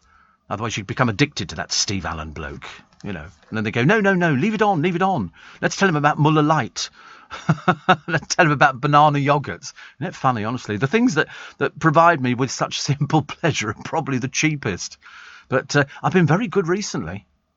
I've not been spending money on Amazon. I haven't had an Amazon parcel for 3 weeks. And I've not had withdrawal symptoms. I'm getting better, I tell you. And I do have a birthday this week. I don't even want to tell you how old I am, because even I get depressed thinking about it. But it doesn't matter. Becky says, you sound normal to me. Thank the Lord for that. There you go. What about lemon curd? Like that. Wayne says, you're back. My morning walks have not been the same without you. I'm still thinking about spam and mash with piccalilli, which is very nice. And but thank you for all your texts and your emails and everything else. Phil says, I went out Saturday night, had 20 yogurts, got completely mullered. Thank you. And Steve, good to hear you back. Did you ever try the ice cream from a shop called Murkoff's on the Barking Road? No. There used to be a great place on the Chiswick High Road that did ice cream. And a friend of mine's got an ice cream shop. Look at me name dropping. And in Richmond. And they make it on the premises. So at Christmas, they can do Christmas pudding ice cream and everything. It's a proper gelato machine from Italy. In fact, the whole shop is outfitted from... What? Honestly, they're so bullying of me today. Honestly, I've said, you go easy with me today. I don't want to be sort of, shouted at. You know what they've been like? Shout. Do I care? No, of course I don't. You're listening to a podcast from LBC. Morning, everybody. Nice to have your company. Says trying to bounce along on a Monday morning. It's blooming. I'm frozen today. I'm absolutely frozen. But I don't know what the weather forecast is. I cannot remember, and I've missed it on all the news bulletins. So the boys will put up the weather forecast for today, just so we can find out. I need to know. Not that I'm affected by the weather in any way, shape, or form. But if it's going to rain, I want to know about it. Because I spend my entire life thinking, when can I get my car washed again? Today, 8 degrees. The precipitation is 21%. Yes, no, I don't know either. So Monday, not rain again. In fact, actually, every day this week, barring Wednesday. Ha! There should be something, sunny at the week. Yeah, well, Wednesday is my birthday. Monday and Tuesday, rain. Thursday, rain. Friday, sunny. Saturday, sunny. But, temperature's not great. 8 to 10 degrees. Not exactly going to be a heat wave wearing my bra, is it, out there, wearing a bikini? Putting a bit of the old ombre solaire on, Do you know, a friend of mine, she's going to retire this year. She's worked out her finances and says she can retire.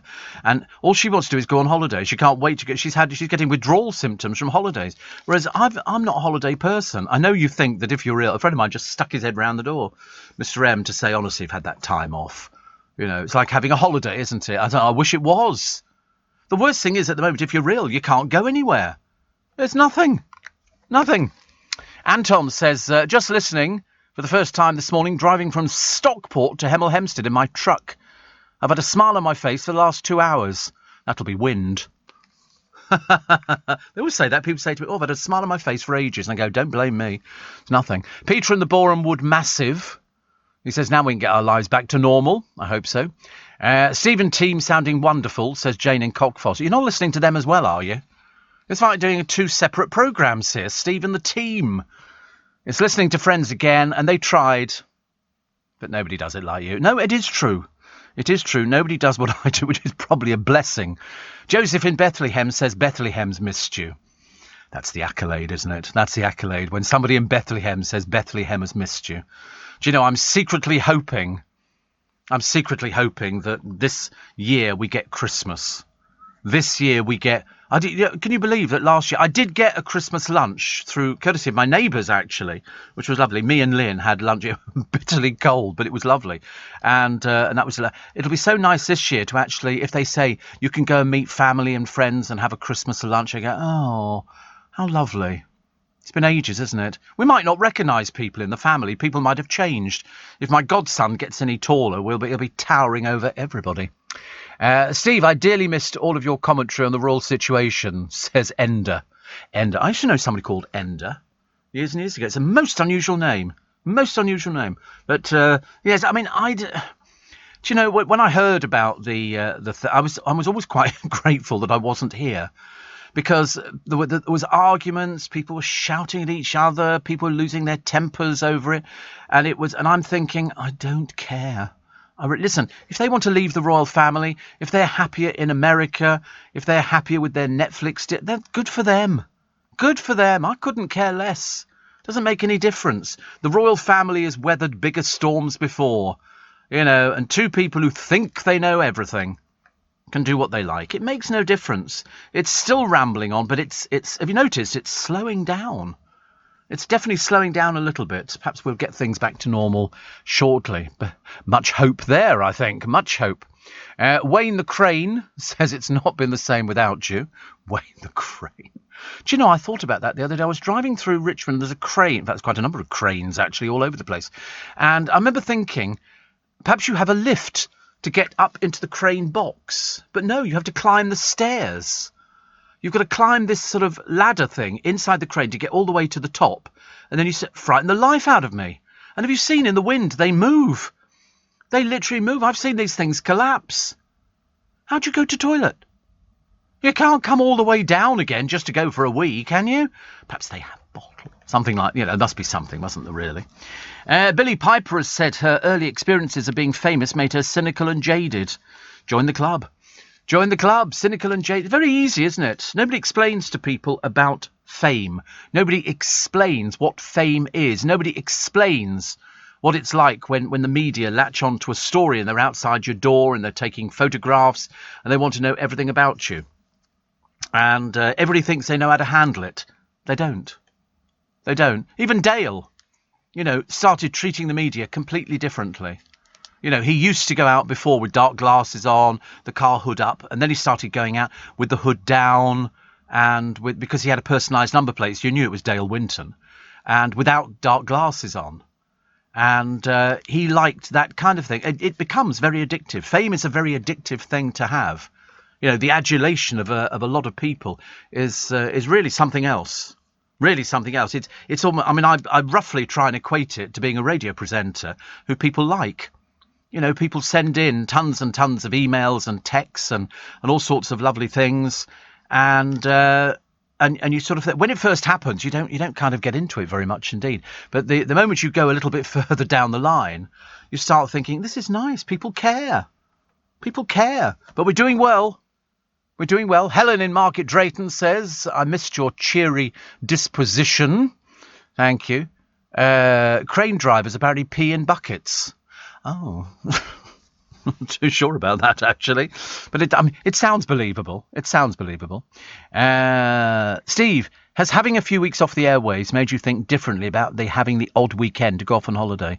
No, not in the slightest. You would think it would, wouldn't you? But I'm not. I don't do holidays. I'm not a holiday person. I don't mind other people going on holidays, and I think other people going on holidays is great. People telling me about their holidays. People say, we've downloaded the LBC app, and so we've taken you to Cornwall, to Mevagissey, and to all these other. I've probably even been to Harrogate with people who've taken their radios so you can listen up there. But that's how it works. You can go around the world and still be listening to LBC. You don't need to worry about it at all. You don't need to think, I'm going to get withdrawal symptoms, because you won't get withdrawal symptoms. Another one here, which says, we missed you immensely, says Sidcup Julie. It's nice, isn't it? It's nice. It's nice. A group of young wokies. I don't want to explain what wokies are because I'm not too sure myself. I think they're the same as snowflakes. That's what I think they are. They helped to drive Piers Morgan from his job at ITV. The professional loudmouth, it says here, is also said to have been targeted by senior execs, but he could have the last laugh, as he's now rumoured to be at the centre of a £10 million TV bidding war. I mean, to be honest with you, he's run into trouble before because he's spouted off about certain things. But that's why the audience figures were so good for that programme. That's what people want. People wanted to hear somebody else, not the mamby-pamby BBC way, where you just let people ramble on. You have to have somebody who's got an opinion, and he's got an opinion. It's people who've got opinions. All right, so it might have upset a few people. There was a bigger campaign to put him back on the show than there was to take him off it. Jessie Nelson posted another snap from the recording studio. Oh, God, out the frying pan into the fire. She's keen to make music for fun. She's reportedly no longer signed to RCA Records. The trouble is she was in a group. She didn't like that. Obviously, somebody had said to her at some point, listen, you could probably do better as a solo artist. Well, I don't believe you will.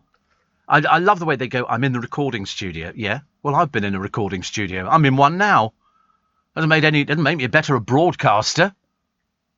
It's a case of, why go into a market that is over-flooded? Nobody's interested in people's past history. They're really not. It's a case of, are you making music that's going to sell to people, or are you not? And the answer is, she won't. Loads of people have tried. Loads of people have fallen by the wayside. The stairway to the stars is littered with sort of people who've been going, I could have made it if I'd had the right record. But it's a tough business. It's tough every business now. In fact, I think more so since the pandemic and more so since the lockdown, jobs are even more valuable. Jobs are even more difficult to get hold of. When you get hold of a job, you grab it with both arms. I hope she saved her money.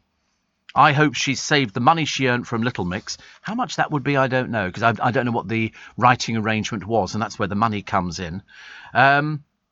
If she hasn't saved her money, she's going to find it tough. Because sometimes record companies go, right, we will invest £200,000. And you go, oh, that's I'm going to get £200,000. No. That will be for your taxis, hair, makeup, clothing, recording studio time, songwriters, everything. Your little end of it comes out like tiddly piddly widdly down there. Because unless you sell records, why would they be interested? That's why I was slightly disturbed by JLS the other day, who were going, they've got a raft of dates booked into some fairly big venues. And I'm thinking, I don't think these are going to work, all of them. You remember poor old Bros? Remember Bros? And, that was another disaster, wasn't it? Yeah, Bros are back. Yeah, we love you. And they were coming back. And then gradually they cancelled gig after gig after gig. Because there is a limit to a market. And what Matt's doing at the moment, they must have made a bit of money out of the last thing that they did. But where it goes from there, goodness only knows. Here in the UK, we sell amazing products and services the whole world wants. At the Black Farmer in Devon, our produce is enjoyed on both sides of the Atlantic. We're McKinnon and Saunders from Manchester, and our puppets are watched on 6 continents. So whether you're new to exporting or experienced, explore global growth for your business with free support from the UK government. Access information, training, events and expert advice to help you find new customers overseas. Visit great.gov.uk to get started. You're listening to a podcast from LBC. Nice to have your company. Nice to have your company at Steve Allen's Early Breakfast. It's a Monday morning. Perfect birthday present for me this morning, says Debbie, a fellow Piscean. Ooh, we know all about Pisceans. And says, missed you heaps. Thank you. And then Mike in Fulham says, oh, my word. Oh, I've lost it. He says, I never thought I'd say this, but I was overjoyed to hear you back on the airwaves. I hope you are fully recovered. I'm not. I'm not fully recovered. We're a little way to go, but we can do it. Put it this way, we can do the programme with the bits and pieces going on at the moment, and then I've got to book in an eye thing at the moment, which I should have done a while ago, but with all this going on, it was a bit more difficult. And then we've got a hospital appointment, so we can manage it. Goodness heaven. I remember finishing one morning at the programme, getting a taxi straight to the hospital, and I was in to have my stents done. Which is good. So, lovely. Steve, did you say what your illness was down to? Well, we've had all sorts of little bits and pieces, which is not so brilliant. Somebody says, have you ever had a battered Mars bar? Absolutely not. Absolutely not. Billy on the Isle of Wight, I wouldn't even eat a Mars bar generally. Because it's all chocolate, isn't it? And whatever they call it, the toffee inside or something like that. I've had little Mars bar, little bite size. But I haven't had, the full-on thing. And certainly, thank you very much indeed, not anything that's been battered, which is quite a nice idea. Quite a nice idea. Other stories which are in the paper today. Apparently a high-tech shirt can harvest energy from sweat and movement to power devices such as smartwatches. A University of California, San Diego scientist called Lu Yin said small devices could be powered sustainably, reliably and independently. Just like a city microgrid integrates power sources like wind and solar, a wearable microgrid integrates devices that harvest energy from different parts of the body. Well, there you go. Mind you, looking at the two I work with, there's not much energy going on throughout their bodies, let me tell you. Probably borrowed, if anything else. Also, Murray, the voice of racing forever. I mean, that's a good thing to have, isn't it, when they say the voice of 97. To be brutally honest, I didn't even know he was still alive. I had no idea. At 97, you just don't think about these things, do you? Also, 7 players, as I say, became millionaires. That's a nice thing to have, isn't it? I think $1 million is a nice round sum of money. You know, you can pop that in the bank, keep it in reserve, and just carry on with your life as usual. Then when you need to buy a little flat, buy a little flat. You know, make sure you've got a job. And it all goes very, very well. Well, that's the whole idea, actually. Also, scientists have discovered why smells can unlock powerful memories. Apparently, scents travel up the nose on a superhighway to the hippocampus, which is a brain area which controls memory. This is the Northwestern University in Chicago finding this stuff. There are certain smells. Oh, please don't write in with your favourite smells. And I suddenly realised as I was reading that, big mistake, Stephen, big mistake. Because I was saying to a friend of mine the other day, I was sort of chatting away on the phone, and it was a case of what was it? Oh, that's right. I love the smell of new mown grass. And I remember thinking that is in summertime. That is one of the nice things. One of the nice things. And Anna in Amersham has disappeared. Disappeared very, very quickly again, which didn't arrive, actually. Lovely to have you back, Steve. And another one says, Brian Paddock's talking about Prime Minister's Question Time in the House of Lords today. And somebody else asking about strange foods to eat. And I'm just normal. Just normal on deep fried stuff. Kind of we have to miss a little bit. You know, we don't get too excited about that. Linda's in Norfolk. Whereabouts in Norfolk? I know Norfolk very well. Very well, I mean, as well as I can be. Tony in Westgate says, how many of you own personal collection DVDs? How many of you well, I do have lots of DVDs, as you know. I mean, I have lots of DVDs. I wouldn't like to imagine, actually, how many there are. But you could open a shop quite easily on these things. I've got DVD. And of course, the worst thing is now is that I actually forget what I've bought and I can't find it, so I have to order it again, which is even more embarrassing, isn't it? You'd think, for goodness sake, at my time of life, I'd have remembered what I've got. But there's so many of them. They're piled up everywhere. I've got just so many DVDs, which is absolutely lovely. Amanda Holden, apparently, has been cooking a roast dinner naked because she didn't have time to get dressed. Well, that's ridiculous. I've never heard of so much rubbish in my entire life. So you could have juicy pear, plenty of sauce, salad without dressing, or streaky bacon. Any of those sort of things. Imagine, actually, she says, I raced downstairs to get the potatoes on, the meat's in the oven, and my veggie option. It definitely made it more interesting. I was running late, so I didn't bother getting dressed. Well, that's just ridiculous. I've never heard anything like it. Don't want that kind of talk, do we? That's not normal. Although one of my producers this morning, he said that he would cook naked. Guess which one? Guess which one, eh? Can always be the one you'd never have thought. Good heavens above, not him, surely.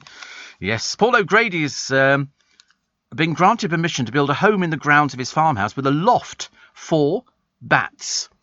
He's now a bat champion. So well done to him. Well done to him. So Sunny J, crowned victor of Dancing on Ice 2021. They say Faye Brooks is the real winner. She's been inundated with offers for TV work. It's funny, actually, before that, nobody was bothered with her. Why all of a sudden now? And why not him? Mind you, he has a job. She doesn't have a job. And they say appearing on the show has given her a publicity boost. I thought that was appearing on the internet, dear, in one of those risque movies. I thought that was the one that gave her a career boost. Charles still to speak to... Why can't he just pick up the phone to Harry? It's your father. Would that not be a great opening line? I don't know. We do our best, don't we? You can never get that. Also, you may have to wait weeks to get into your favourite boozer after a scramble for pre-booked tables. Oh, God, honestly. Why do people pre-book a table in a pub? Well, I suppose you have to, don't you, if you want to get in there. And Kate Garraway has revealed how a medic rang her with the shocking and confusing news that her husband might have died in hospital. Poor woman, honestly. She's been, around the world and then some but she's keeping going. So keep the faith. Will Guyett says, welcome back. Get an app on your phone to catalogue your discs. I have, so I know who's borrowing them. Oh, no, I don't lend. Oh, I don't lend. Oh, definitely not. And even this morning, Jamie Oliver says, welcome back, Steve. Everything feels normal again. Feels a bit normal for me. It's not totally normal, but it's getting there. It's getting there slowly but surely. I can't help name dropping. Honestly, I cannot help it. You know, I was written to by, the other day. It's not my fault people listen to the radio. I mean, I don't know who's listening, do I? I could be talking to a microphone and it could just be sort of being piped into a cupboard halfway down the hall. I might be talking to 3 hot pipes and a cold one. I don't know. I've got no idea. It's only when somebody writes to me. I mean, it's probably not Jamie. It's probably just a righty-likey or something like that. Could be anything at all. Has the curse of J-Lo's love life struck after a Rod Fling claim? Oh, dear. Why are we so obsessed with people's love lives? I don't know. We appear to be, though, don't we? But I do like the lady. She's a festive mum. Her name is Saz Cassie. And she's got her Christmas tree up and decorates it in mad different ways to mark special occasions. So she did it for Halloween. She's done it for Valentine's Day. And she's done it for, she's had flowers, hearts, eggs, lemons, a spatula and a frying pan for Pancake Day. She just decorates, she just keeps the tree going. I saw a tree by the pavement the other day. A dead Christmas tree. And I remember thinking, somebody's only just taken it down. Isn't it funny? People think of the oddest things. And still to come, a mutant orange lobster called Tango. I watch all these programmes on the television where they go out and they do fishing for crabs and stuff like that in seas, which, I mean, I wouldn't go in. I'd be sitting there going, I'm going to be sick. I'm going to be sick. Not so good. Here in the UK, we sell amazing products and services the whole world wants. At the Black Farmer in Devon, our produce is enjoyed on both sides of the Atlantic. We're McKinnon and Saunders from Manchester, and our puppets are watched on 6 continents. So whether you're new to exporting or experienced, explore global growth for your business with free support from the UK government. Access information, training, events and expert advice to help you find new customers overseas. Visit great.gov.uk to get started. You're listening to a podcast from LBC. Morning, everybody. Morning. Nice to have your company. Welcome to Monday. Pat in Folkestone says your tote bag carries my gel and masks to the allotment and is my comfort tote. If you don't know what the comfort tote is, you better wait for this year. Let's wait and see what's going to be coming up. Steve says, Conrad, you're keeping me, my friends, family, and myself going through lockdown. I know, do you know, it seems to have gone on for a lifetime, doesn't it? I can't believe how long it's gone on. Steve, it is true. People download the LBC app and listen to you all over the world. I listen to you in Malawi whilst tackling power outages and cockroaches, says Edward. I know, that's the good news. You can hear it all over the world. You just take it with you. Fantastic. Steve, that's it. I'm making tea, toast and honey. All this talk about food has made me hungry, says Eve. Well, I know exactly how you feel about it. I know. Andrew in Chiswick says, seeking banana yoghurt, Steve. Since you cried out for it, I've looked. So far, nothing. Well, Muller Light, we're told. Banana. That's what we say. Whether or not it is available, I've got no idea. I shall be having it. But listen, tell me. Frettenham's in Norfolk, says Linda. You're welcome. Any time for a glass of Prosecco, one of your Groovy Gang glasses. Well, at this precise moment, I'm not there you go. We found it. Muller Light banana custard yogurt. Oh God, that's wonderful. Where does it come from? Does it come from Tesco's? Banana custard flavour, like. In between that and my pancakes, I tell you, I'm all set up, actually. All set up, which is very nice indeed. Joe in Newport says, very pleased that you're back. Thank you very much indeed. Very pleased indeed. And missed you, Steve, from the East Cows gang. Justin says, I get hay fever. Oh, right. So please go and get you might be having a jab today. Might be having your injection today. Brace yourself that there might be a couple of little things that might not go 100%. There are some downsides to it, but don't worry, because they don't last. In fact, actually, wait a minute. Oh, wait a minute. Wait a moment, because they give you a bit of paper, which is very nice of them, and they tell you what to expect. For some people, not everybody. This one said, here we go, side effects, possible side effects. If pain and or fever are troublesome, medicines containing paracetamol can be taken. And side effects that occur during clinical trials, tenderness, pain, warmth, redness, itching, swelling or bruising where the injection's given. I had none of that. Generally feeling unwell, feeling tired, bit fatigued, chills or feeling feverish. That seems to be a common one. Headache, feeling sick, joint pain or muscle ache. And common may affect 1 in 10 people. Being sick, flu-like symptoms, high temperature, sore throat, runny nose, coughs and chills, and a lump at the injection site. And then uncommon may affect 1 in 100 people. Feeling dizzy, decreased appetite, abdominal pain, enlarged lymph nodes and excessive sweating. So if you get any side effects, you're not happy, speak to your GP. And this is for AstraZeneca. Okay. The vaccine does not contain any preservatives. Don't freeze it. And it should be administered by a healthcare professional, which is good. During use can be stored between 2 and 25 degrees. But so those are some of the side effects. But they make sure that you're well covered with everything. There's a vaccination thing. And then they actually say who can't have the vaccine. And they've got women of childbearing age, those who are pregnant, planning a pregnancy or breastfeeding, should read the detailed information. And experiencing side effects is considered to be an immune response. But there's no end of information on the internet. I mean, literally no end of information, so that you know exactly what you're going to be getting and what might happen. But as I say, I've been very, very lucky and I've got nothing at all. But I think I'm more the exception than the rule.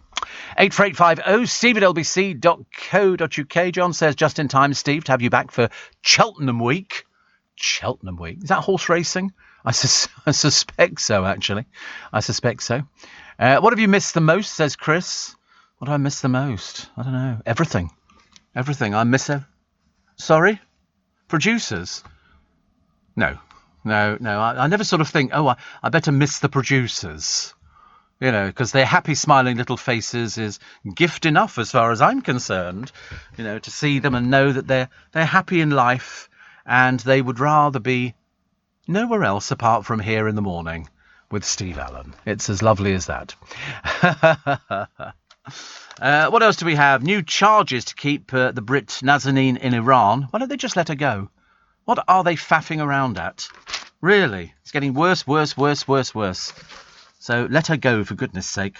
Also, romance could be back on the menu for Jessie Nelson. Good, that's fine. But I thought the whole idea was she wanted to opt out of the music business because she'd found it too stressful and everything else. And now she's going back in. Very rarely works, these things. Very rarely works. The charts, as I say, are hit and miss. Hit and miss. But as I say, hope she saved the money, because that's the only thing that can get her through.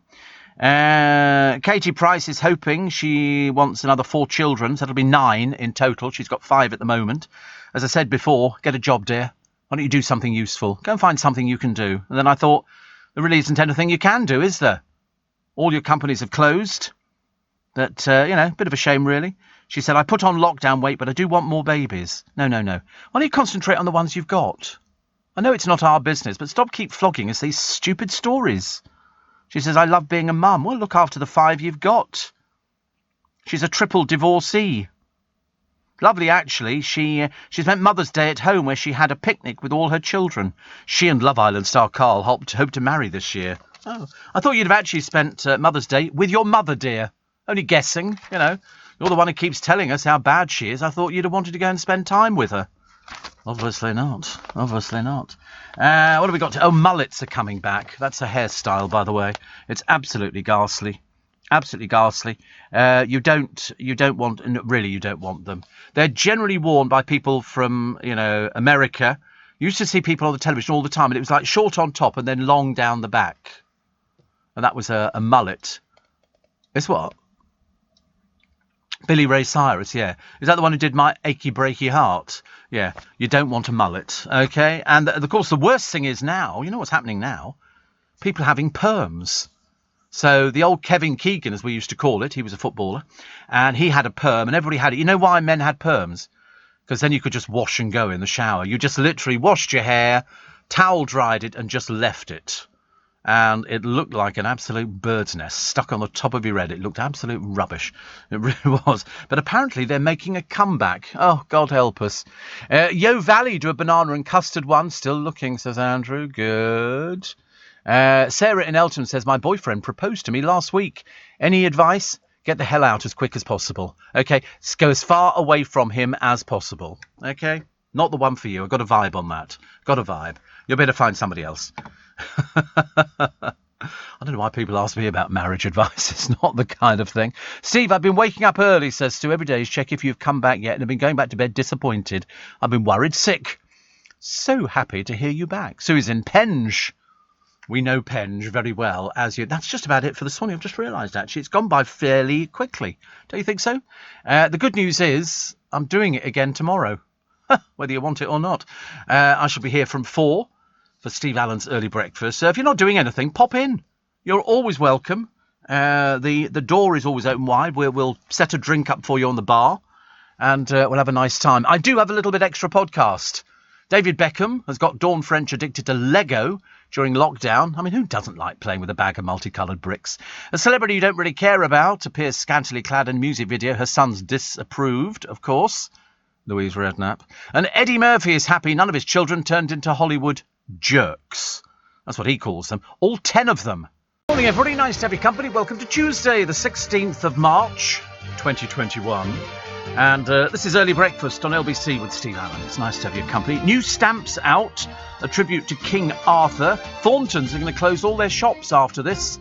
You can still buy in certain retail outlets, but mainly their shops will go, and that's the loss of about 600 more people, which is not good on the high street. I've got the world's priciest milk. How much would you pay for a pint? 13 quid. Doesn't come from cows, though. Wait till you discover where this comes from. 13 quid a pint.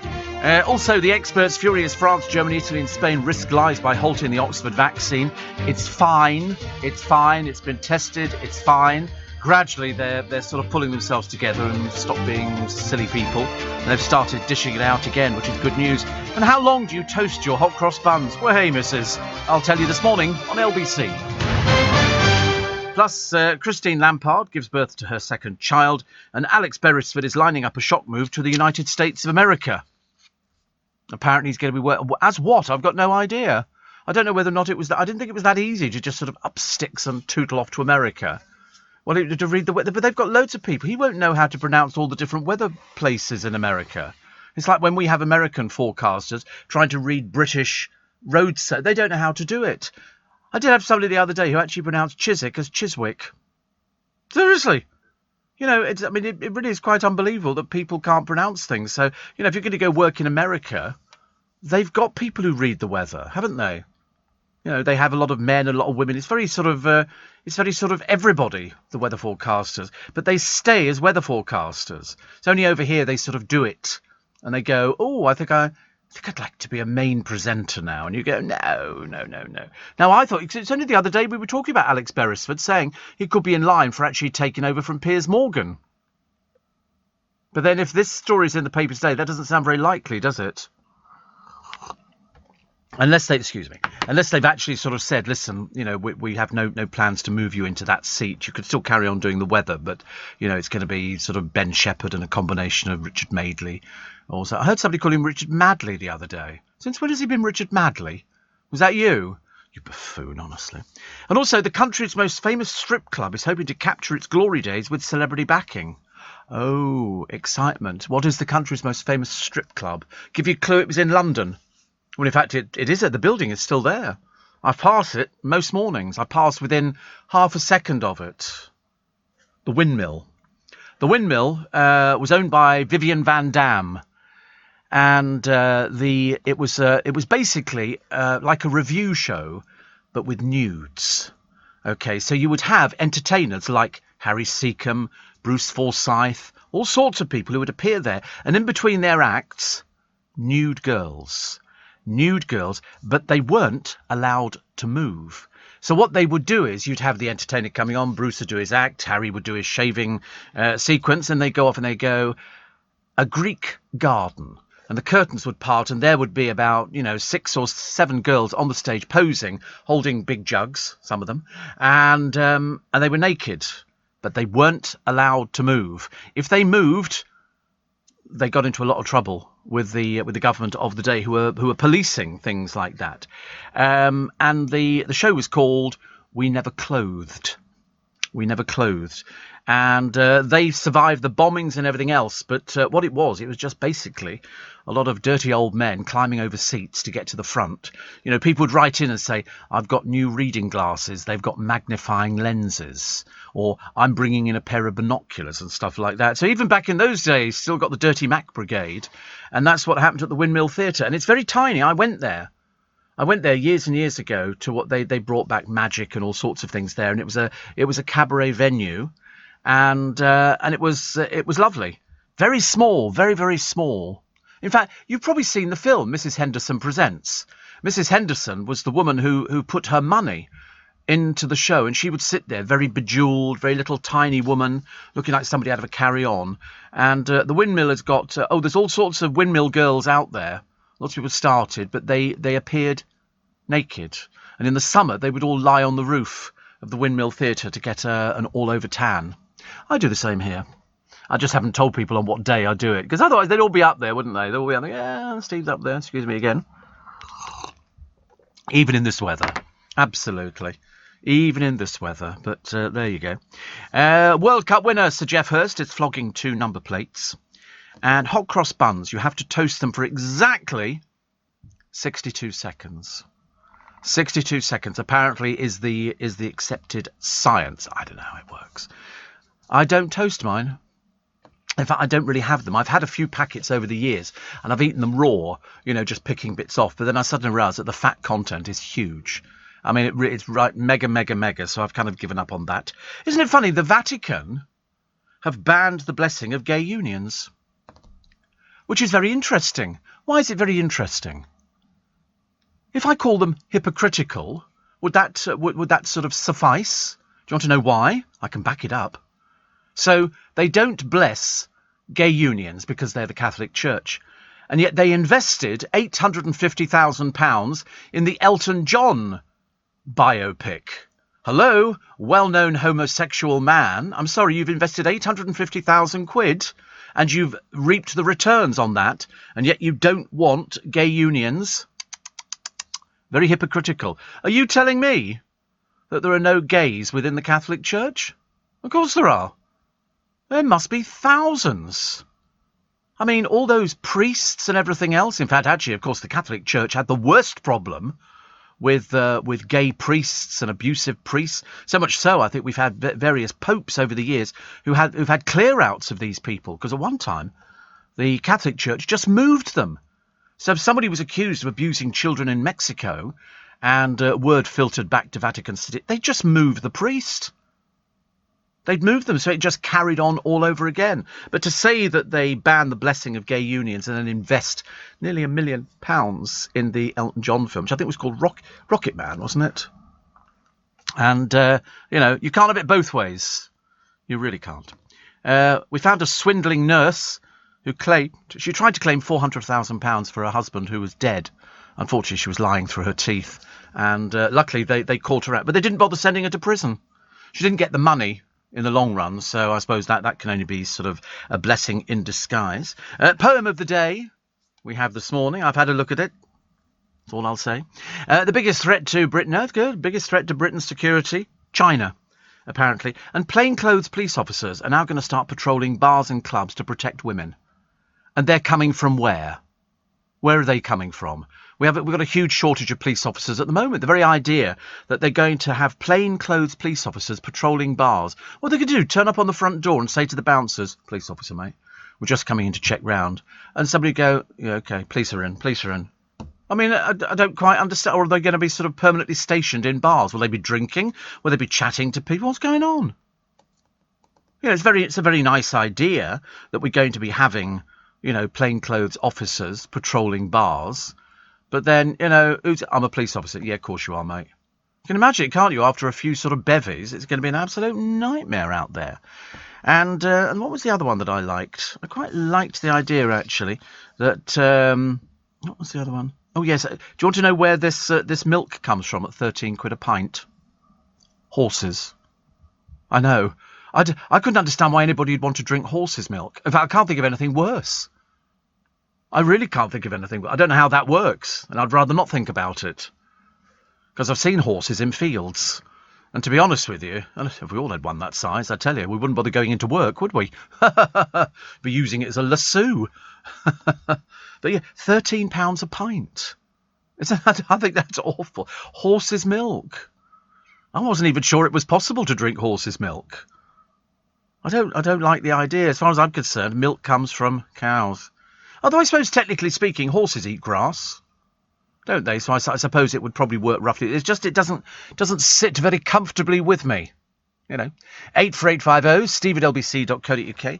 People talking about their symptoms from the vaccine, but as I say, they don't last too long at all. They go after sort of a couple of hours or something like that. People have had coughs, people have had sneezes and a flu symptom, but then it vanishes. Me, nothing at all.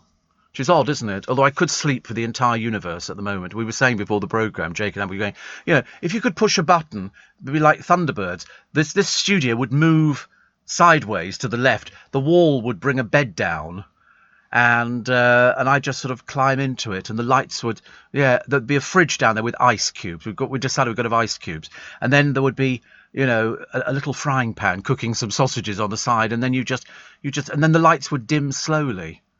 And you just go to sleep. Doesn't that sound lovely, doesn't it?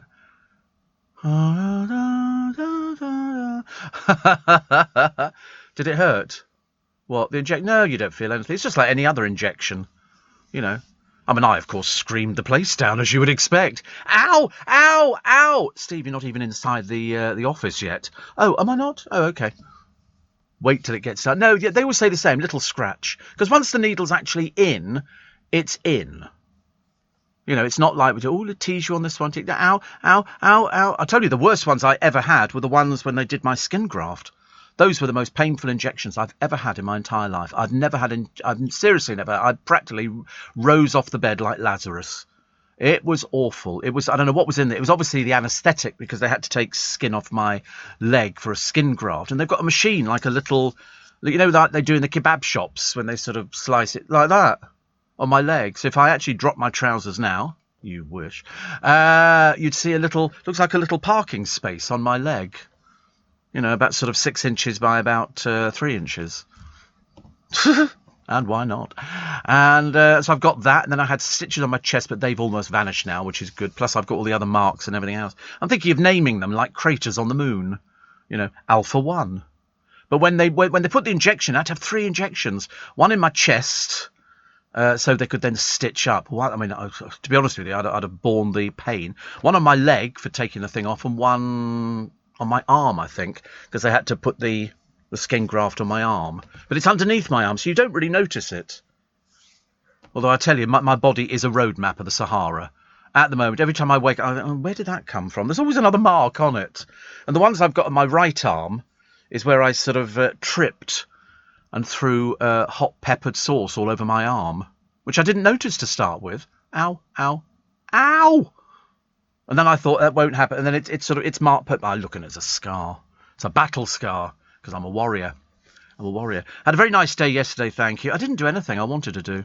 I'm gonna try and get 3 things done today. But you know what it's like. You put your mind to it, then you go, I'll tell you what I'll do it tomorrow. I've got a bit lazy. And I'm not a lazy person. I'm really not.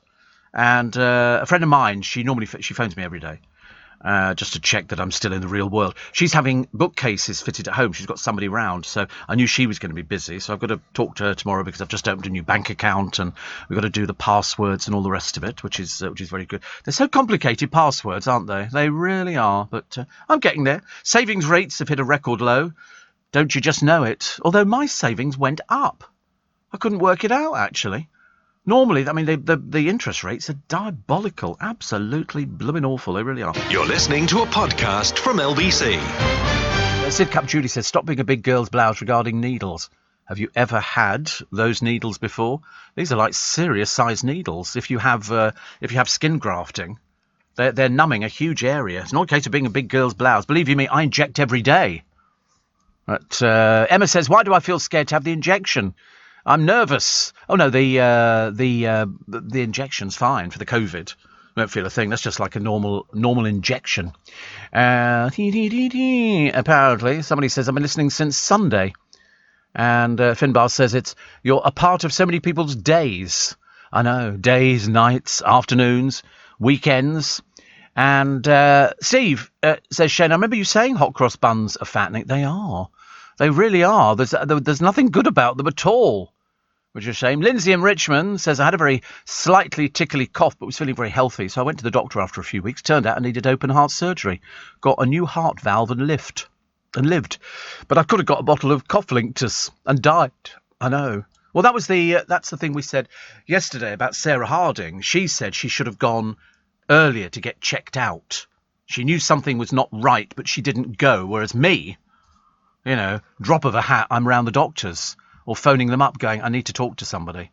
I'm not happy with this and I need some more tablets and all the rest of it. Peter's in Malvern. Good morning. And somebody says, I was just thinking, us human beings are unique in the fact we're the only living things that drink milk from another animal and carry on drinking milk as an adult.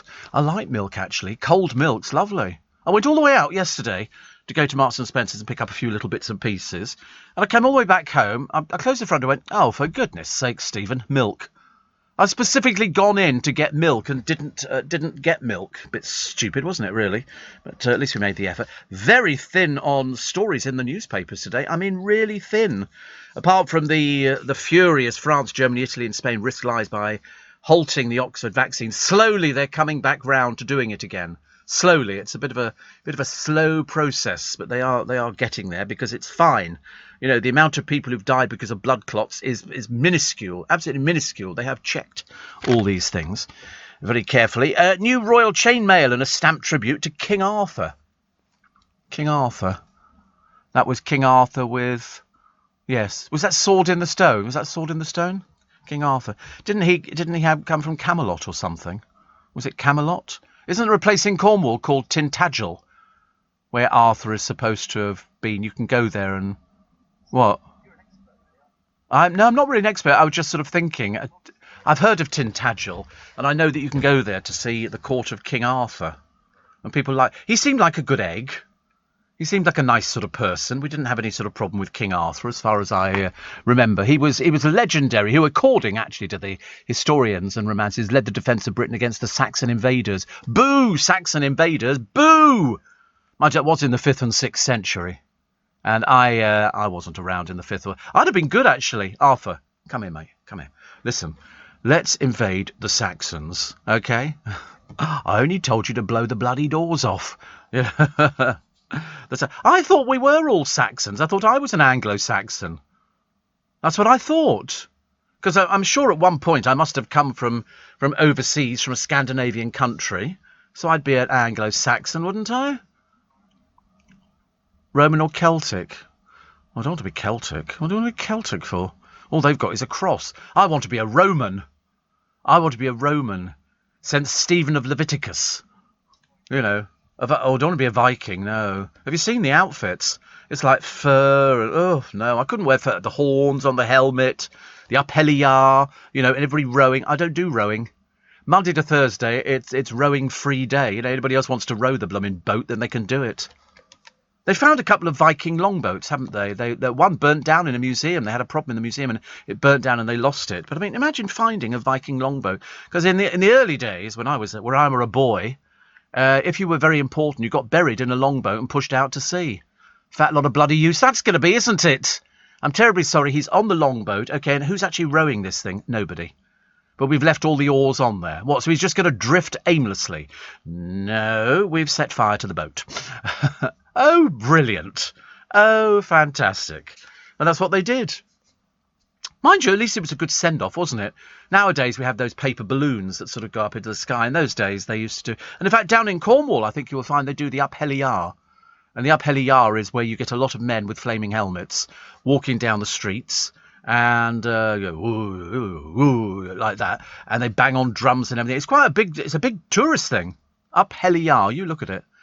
Up Helly, Helly, I think, and I think it's R or anyway, you'll know what it is. It's very famous.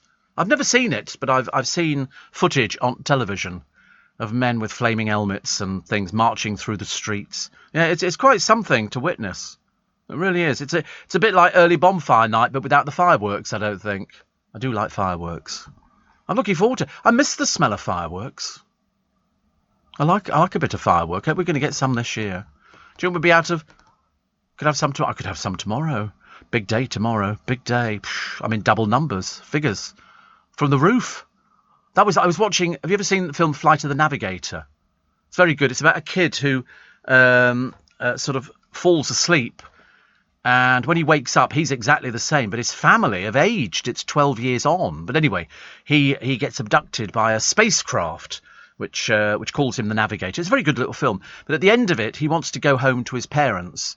He wants to go home, and he says, I'm coming around. And of course, all of NASA and everything else are there. Get out the spacecraft, David, get out the spacecraft. And he speaks to his brother, and he says, I need a signal. I don't know where you are, because they've moved house. And his brother goes, I'll sort it out. And it's one of those tense, nail-biting things where his brother rushes up into the attic, finds a box of fireworks, so he can send fireworks up into the sky so that they can see coming in the spaceship. And the first one just goes, psh. We've all had that, haven't we? Nothing. And then the second one didn't go anywhere. And it took about 5 of them when eventually it went up into the sky and went, it's only a tiny little thing, but by God, it was a big explosion. And then he went, I could see it. I could see the house. And so he came in, and of course, everybody's aged except him. He's still a child. And so he said, I don't know. So they have to take him back in the spacecraft. It's a Disney film. It's good. I've seen it so many times now, Ha-ha, Navigator. It's really good, actually. It's a nice little warming film. Steve C, wouldn't it be great if Ancestry.com could trace your relatives back to Stone Age? Can you imagine? The trouble is you can do so much with, what do they call them? Church records. Most, if you've lived in a village for quite some time, there'll be church records of your family. You go to the graveyard, you'll find most of them, because that's where they were buried. Nobody moved. I told you some time ago, do you remember, that at Twickenham railway station, they built flats over the top of it. And I was sort of looking, some people have moved in already. Yeah, seriously. And I was looking at it, they've got 1, 2 or 3 bedroom flats over the station. The trains are basically running through your living room. So whatever happens, you're going to hear them, unless they've got really superb double glazing. Anyway, I was curious to know how much they were, because I couldn't find any prices. And luckily, there was a paper the other day, one of our local papers, and it had the price in there. 1 bedroom flat starting from £485,000. Nearly £500,000 for a 1 bedroom flat. And on top of that, there's no parking. On top of that, you've got your service charges. You can imagine, can't you? If ever you buy anything and it's a flat, check what the service charges are. If it's brand new, they will say to you, oh, well, we don't know what they are. They'll have to be decided after you move. Yeah, right. Be very careful. Be very careful. We actually manage, where I am, our own finances. We decide what we're going to spend the money on. And it's much safer, because if you let other people do it, my God, you get a bum deal. You really do. So Thorntons, they'll still be on little outlets and stuff like that. And but they're going to close, I think, all the shops. I think by the time the pandemic's over, they'll be closing all of them, which is a bit of a shame, isn't it? 600 people. I said the high street was going to be decimated. We said this, gosh, more than a year ago. We said it's going to get worse and worse and worse, and we haven't even begun to start looking at the high street. Did you know that Ryland, says Brian, is a natural ginger? Yes, he dyes his hair black. Mind you, excuse me, Elvis Presley dyed his hair black. He was blonde. Elvis was blonde. I'm all shook up. Yeah, he was a very good impression there, actually. It was almost like he'd come back to life, wasn't it? Thank you so much. Yeah, he was blonde, Elvis Presley, and then dyed it black. And Ryland, I mean, he's going to look ridiculous when he starts going gay. Grey. His hair will start going grey, and that Botox wears off. Because he's got to have had something. I've never seen it. Is he wearing makeup? It's difficult to tell, really, isn't it? Steve. I'm going to be getting my own place soon with my wife, says Waj. Well, that's good news. That is good news. And Sidcup Julie says, I was only joking. I couldn't bear to inject every day. Well, I'm not wild about it. Believe you me. Sometimes I forget. Sometimes I have to get out of bed and go and inject. Try and find a space on my body that isn't covered with pinpricks. Seriously, the first time I did it, she went, and you just stab yourself like that. I went through the bloody roof. Went through the roof, so I have to do it gently. And I've got dead bits on my leg. I don't know if everybody else has got dead bits. Have you got dead bits? You know, where the sort of... Am I facing the right way? You know, where you sort of... You could probably push a pin in and you wouldn't feel it. No? I mean, I'm not advising anybody to push a pin in, but I've got bits where I don't feel the needle going in at all. Then I've got other bits where I go, ow, and I take it back out again. I'm such a wuss. I don't care. Seriously, it's my body. So there's a drink in Russia called kumis. It's alcoholic fermented mare's milk. Ugh. Have you seen the, oh gosh, who are they? There are some tribesmen somewhere. Oh, I can't remember which ones they are. But what they do is they've got their cattle and they bleed them from the neck with the blood. With blood, which goes into their milk. So they have milk, and then they cut the animal. It doesn't die, they're just bleeding it. And the blood goes into the milk, and they drink it as sort of a nutritious drink. I didn't fancy that one either. See, what a wuss I am, honestly. It's just water and a cup of tea for me. With UK Export Finance, I'm fulfilling more export orders from around the world with working capital support. Export insurance means I'll get paid when exporting to challenging markets. At UK Export Finance, we believe no viable UK export should fail for lack of finance or insurance. Between 2022 and 2023, we provided £6.5 billion of government-backed trade finance to support UK exports. Learn how we could help you win export contracts, fulfill orders, and get paid. Search UK Export Finance today.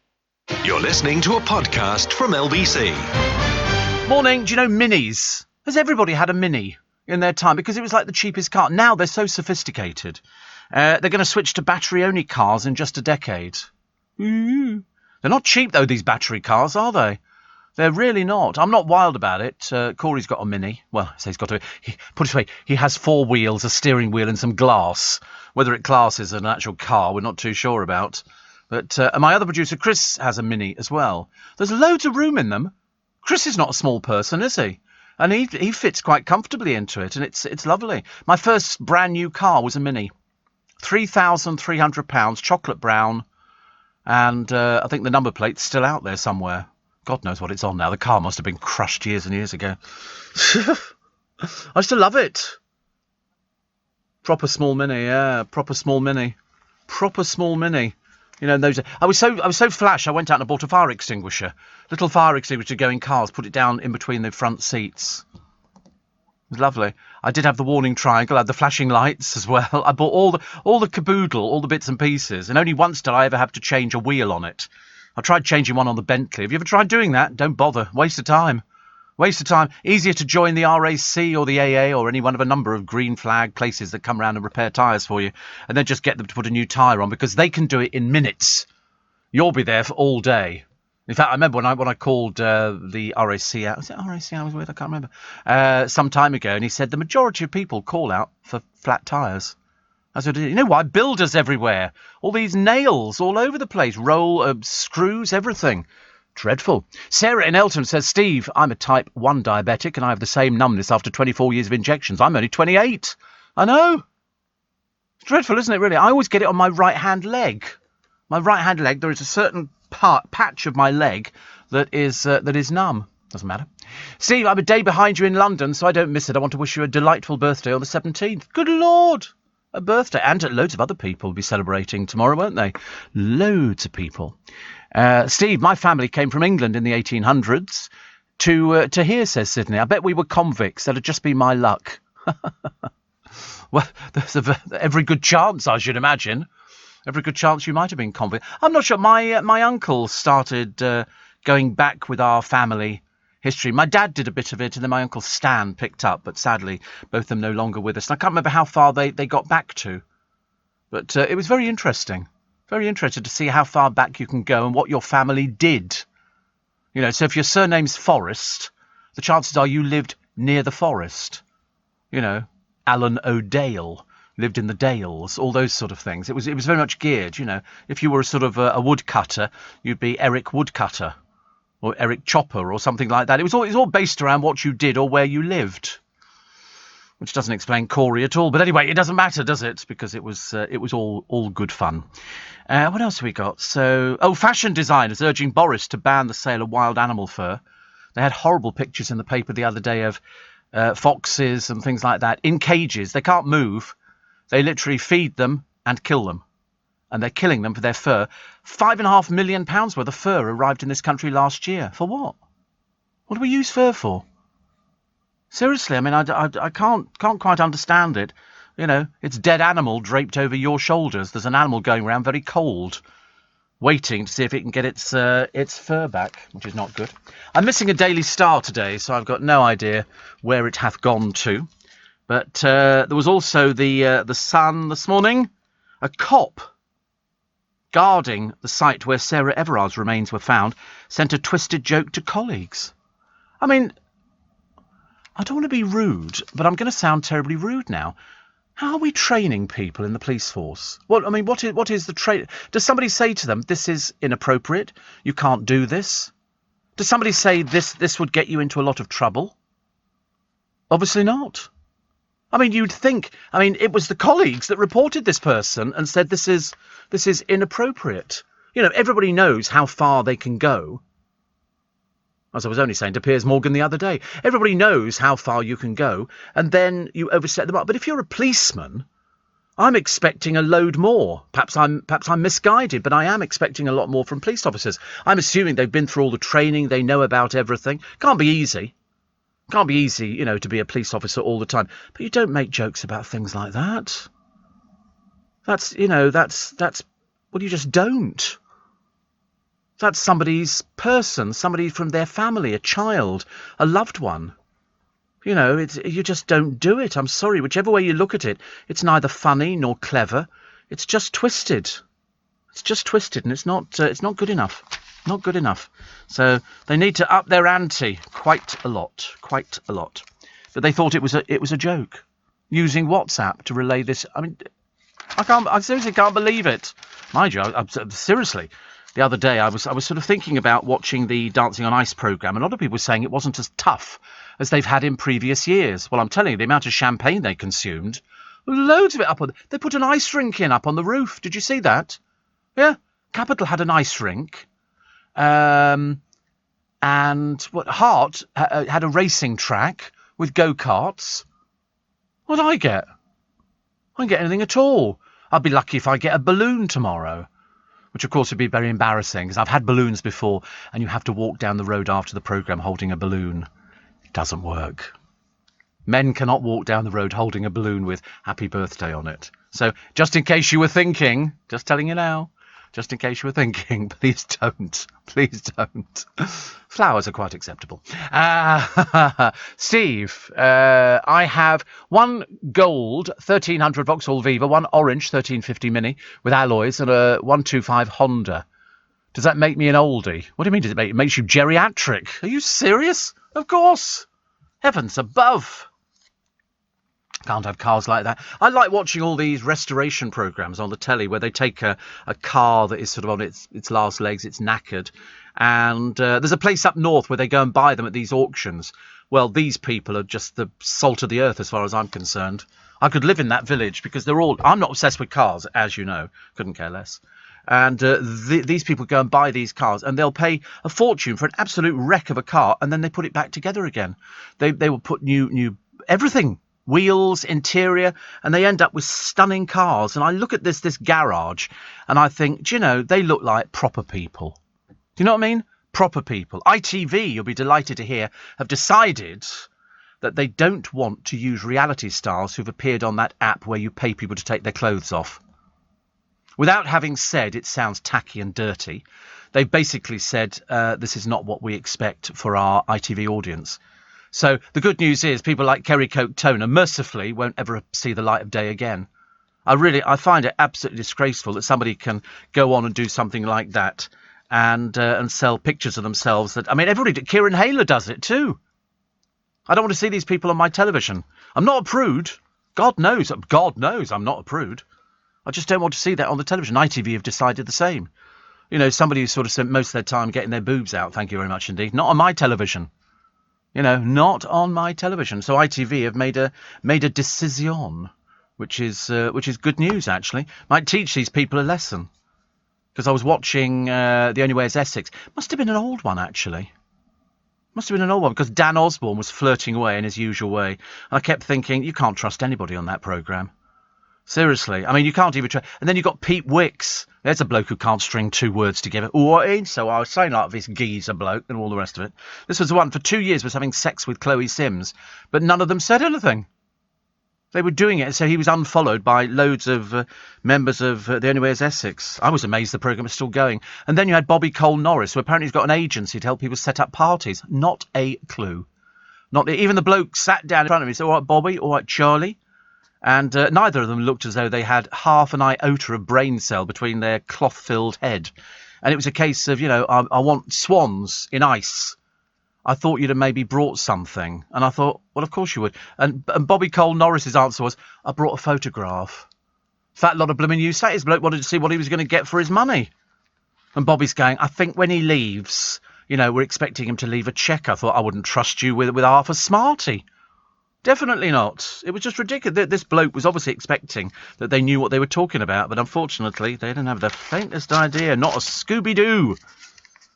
Bit like looking at Harry Styles, who goes to a music event and wears a feather boa. I think the idea is that if you're in the music business, you dress as stupidly as possible, and nobody ever questions it because you're in the music business. They go, oh, he's in the music business. It's like I told you, we saw Rod Stewart in a pub down in Essex. We were all out one day having drinky poos. And Rod turns up, and what does he do that's unusual, that separates him from other men? He paints his toenails with different colours. When we saw him, it was all black. And he had sandals on, and he painted his toenails black. And I remember thinking, oh, that's because you're Rod Stewart. You know, if you're Harry Styles, you wear a feather boa, and people go, oh my God, what does that mean? Does that mean his sexuality is in question? No, it's because he wants to get pictures taken. They're into the publicity and everything else. So, record of the year, Billie Eilish, Everything I Wanted. Anybody? No, not me either, I'm afraid. Album of the year, Taylor Swift's Folklore. Have you noticed, though, how lucky that all the people who won something were there? That's how it works. Best pop solo performance, Watermelon Sugar, Harry Styles, because he was there performing. Best new artist, Megan Thee Stallion. Megan Thee Stallion. The Stallion. Best song written for visual media, No Time to Die, Billie Eilish. Beyonce got best R&B performance with Black Parade. Also best music video, Brown Skin Girl, Beyonce, Blue Ivy and Wizkid. Kanye West got best contemporary Christian music album, Jesus is King. He'd be the last person I thought would do an album like Jesus is King. But they were all there, and they were the talk of the Grammys. Taylor Swift. She's very pretty, Taylor Swift. She's got a very pretty boyfriend, hasn't she? Who she's shacked up in her house. She does things like, if you're very rich, you can do that. You go, hello. They go, hello. I'd like to come back to my £7 million house. Whereabouts do you live? Primrose Hill. Come back. You won't even use the spare room. Just come straight back and be my new best friend. And so I think he's a model. Because if you're really good looking, you can attract models. I, of course, don't attract anybody. But that doesn't matter, does it? What did Mrs. Merton say? Paul Daniels. Oh, she said to Debbie, she said, tell me, Debbie, what was it about the multimillionaire Paul Daniels that first attracted you to him? But my favourite line was with, who was the woman who used to complain about sex and everything? Mary Whitehouse. Mary Whitehouse was the voice of reason from the Viewers and Listeners Association. And Mrs. Merton, Carolina Hearn, it was a very good character. Unfortunately, she had issues, but again, very good character. And Mrs. What's-her-face is sitting there. And so Mrs. Merton rounds up and says, do you know, Mary, because she talked like that, she was northern. Do you know, Mary, she said, when you die, would you like a statue to be put up to you? And Mrs. Whitehouse looked at her and went, I think I would. And Mrs. Merton came straight back with, do you know, that'll be the first erection you've never complained about. You're listening to a podcast from LBC. Morning, everybody. Do you know that we're in the middle of the worst drought for 2,000 years? Good Lord above, I thought it hadn't stopped raining forever and a day. We're in the middle of a drought, they've said, and it's getting drier across Europe. And us as well. I thought all we've got down in our forecast is rain. We looked at it the other day and we went, oh, look, Monday, rain, Tuesday, rain, Wednesday, sunny. And then back to the rain again on the Thursday and the Friday. And then the weekend, I think, gets a little bit better again. Unbelievable, isn't it, really? Christine Lampard's given birth to her second child with Frank. And, Jordan's having a hissy fit. Why? Why is she having a hissy fit? Having told everybody how delighted she was to finally get divorced for the third time, because she's very successful at marriage and relationships. Kieran Hayler and his new girlfriend, fiancée, whatever she happens to be, are expecting a child, and so they've announced it to the press. And little Miss Jordan is up in arms. Why wasn't she told? Like it's got anything to do with her. We couldn't quite work out. I was sort of going through my mind. What's it got to do with her? You're not going out with him. You're not married to him. You're nothing to do. All right, you have 2 children with him, but there again, you seem to have children with just about everybody. So, why would you be interested in the fact that he has another child with his new girlfriend, who seems really pleasant and lovely? And not at all nasty. If you remember, this woman that Kieran's out with got a restraining order against Jordan, who turned up at the school playground and started bad-mouthing her, using language you cannot believe. There was a restraining order put out. And I remember thinking at the time, and that's one very good reason why they decided not to tell you that they were expecting a child. What's it got to do with you? Mind your own business. Try and sort out your own mess of a life. What else we got in the papers today? How old do you think Tina Turner is? 81. She's 81. What's love got to do with it? I saw her, Church House, Jailhouse, Highway Number 19. I loved her. I thought she was great. Even with Ike Turner as well. Ike and Tina Turner. But you see her in concert. I mean, I think she's finished touring now because she's had a pretty abusive life. But when you see her in concert, oh my God, does she put on a show? Where she gets the energy from at that age, I've got no idea. But I think she's finished touring and doing stuff like that. That picture I told you about the other day of the ISIS bride, Shamima Begum, who's ditched Islamic dress for Western clothes, fighting to return to Britain. We don't want you, dear. Terribly sorry. We really don't want you. Thank you very much indeed. And that seems to be unanimous.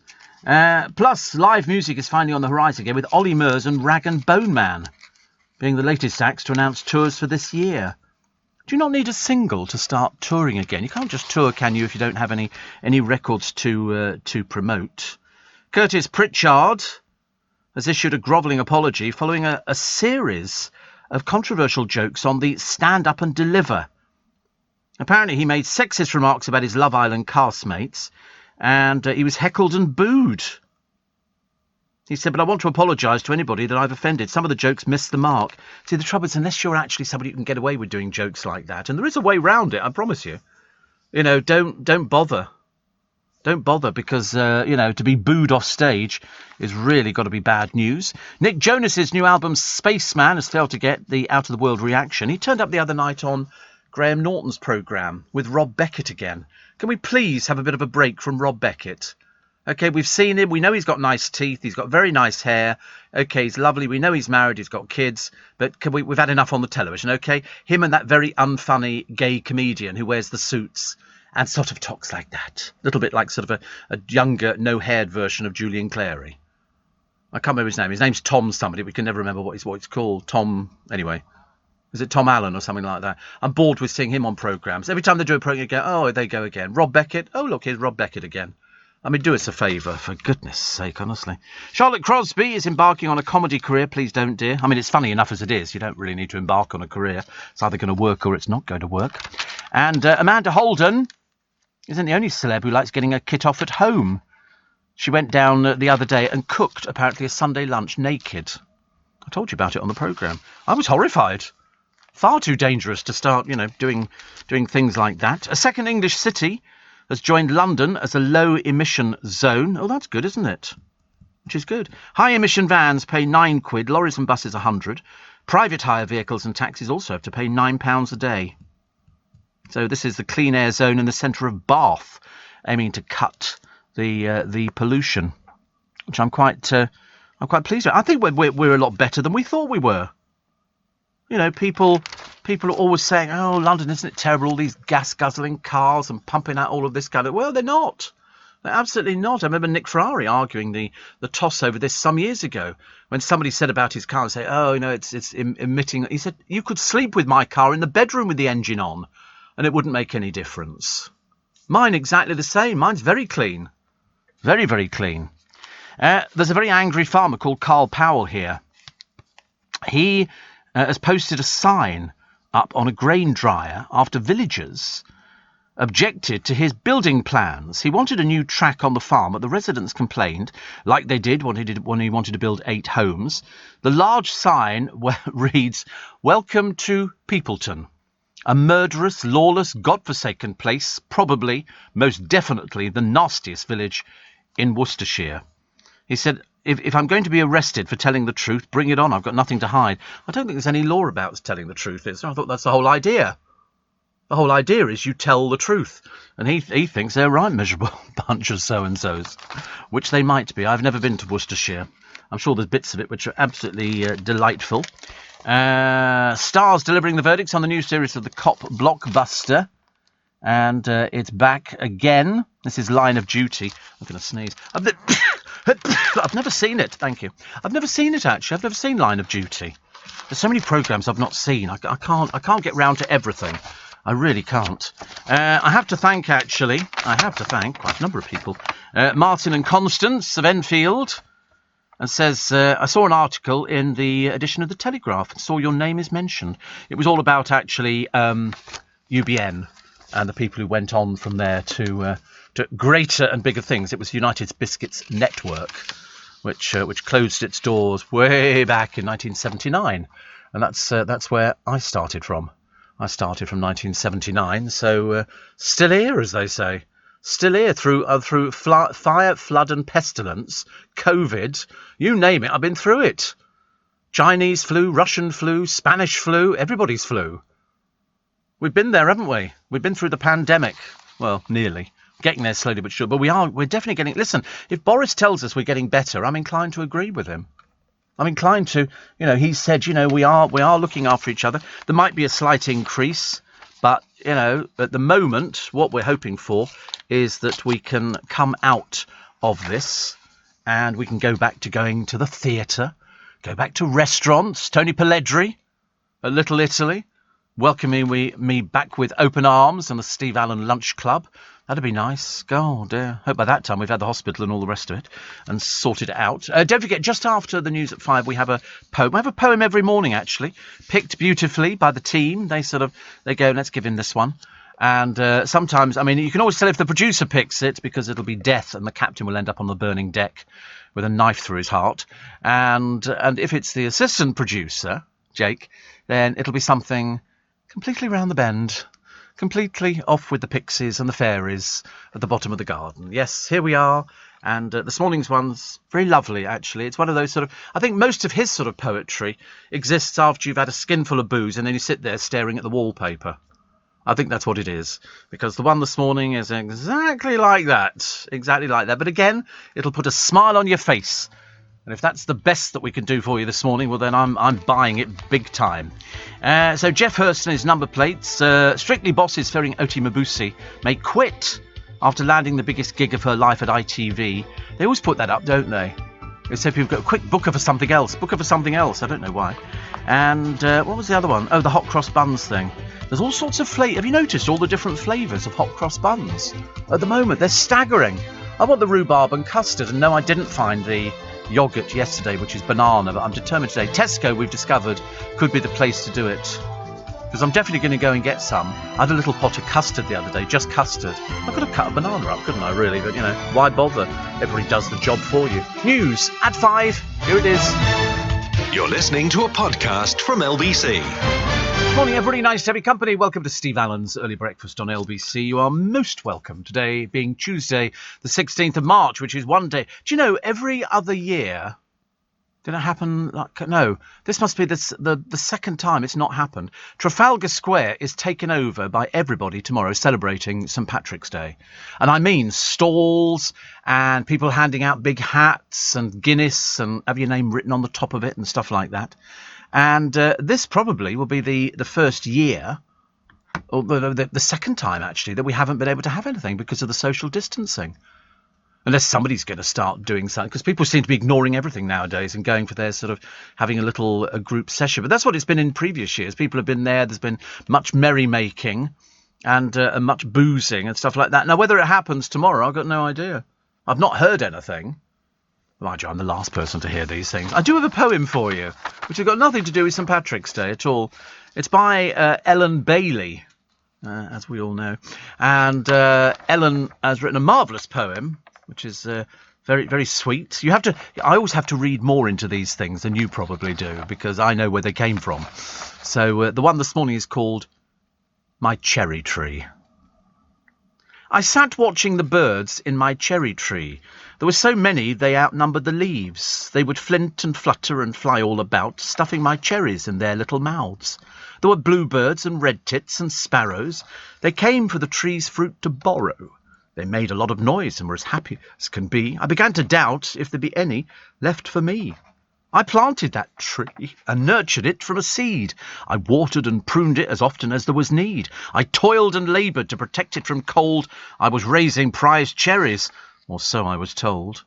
But these feathered friends thought not of me. They kept nibbling and gobbling on my cherries. Stop, I shouted, and leave that tree.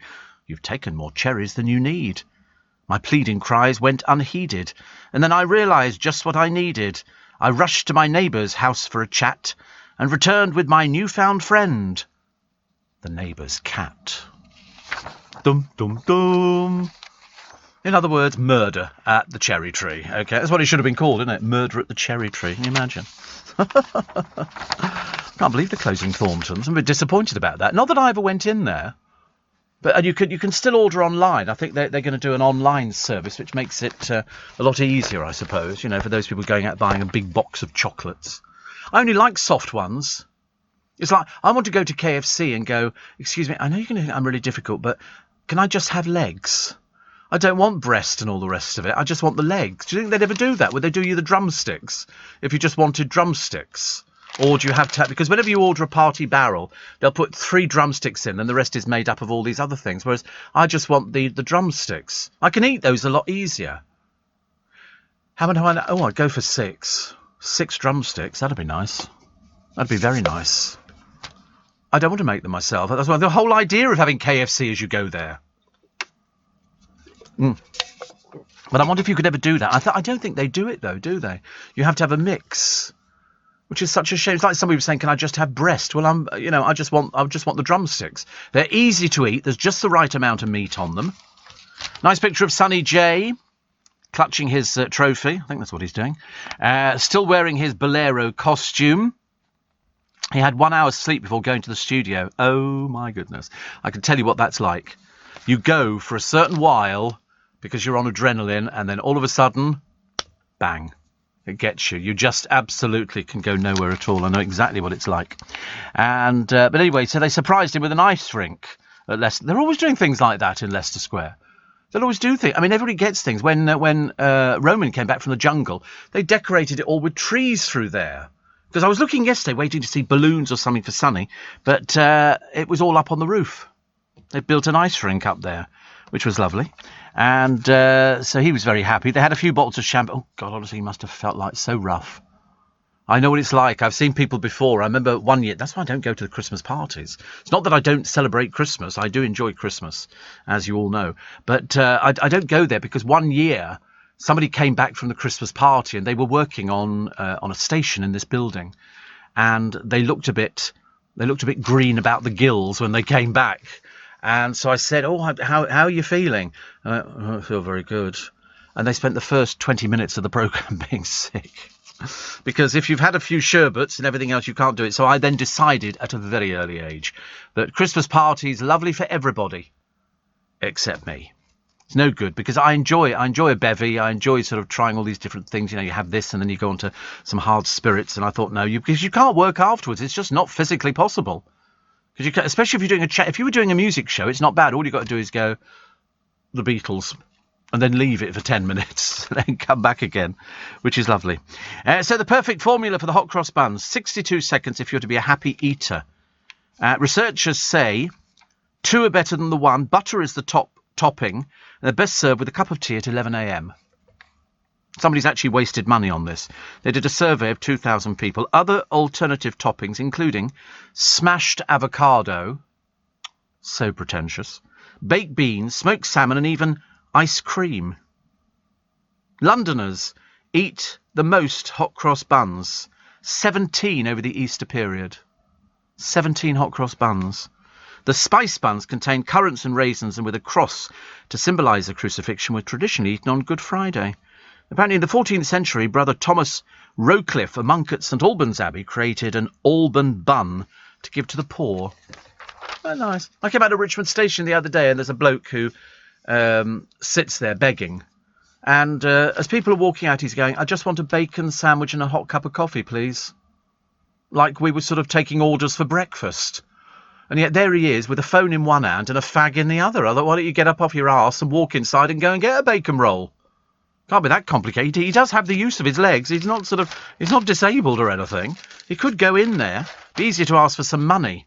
As opposed to sort of people going to get your breakfast. Steve, banana yogurts, Asda or Morrison's. Thank you. Andrew says, why do we make an effort for St Patrick's Day and not St George's Day in our own country? Did we not change that? Did we not do different things for St George's Day? Well, we don't do St Andrew's Day either. Oh, right. Producer says, I've got a Morrison's. He's so rich. Seriously, other people just go, I shop in Morrison's. No, he's got a Morrison's. He says, I could get you a yoghurt. Oh, how thrilling. But we'll have a look. When are you going to find that? You're sleeping. You go home, climb into bed. Oh, right, OK. If you can find it, banana. I don't want banana and just banana. You know, because they used to do a smoothie which was banana and strawberry. And that was delicious until I suddenly realised that strawberries send me round the bend. I seriously go round the bend. The amount of sugar in a strawberry is too much. I do like strawberries, but I remember having this banana and strawberry smoothie from, I think it was one of those innocent things. Oh, it was delicious. Ice cold.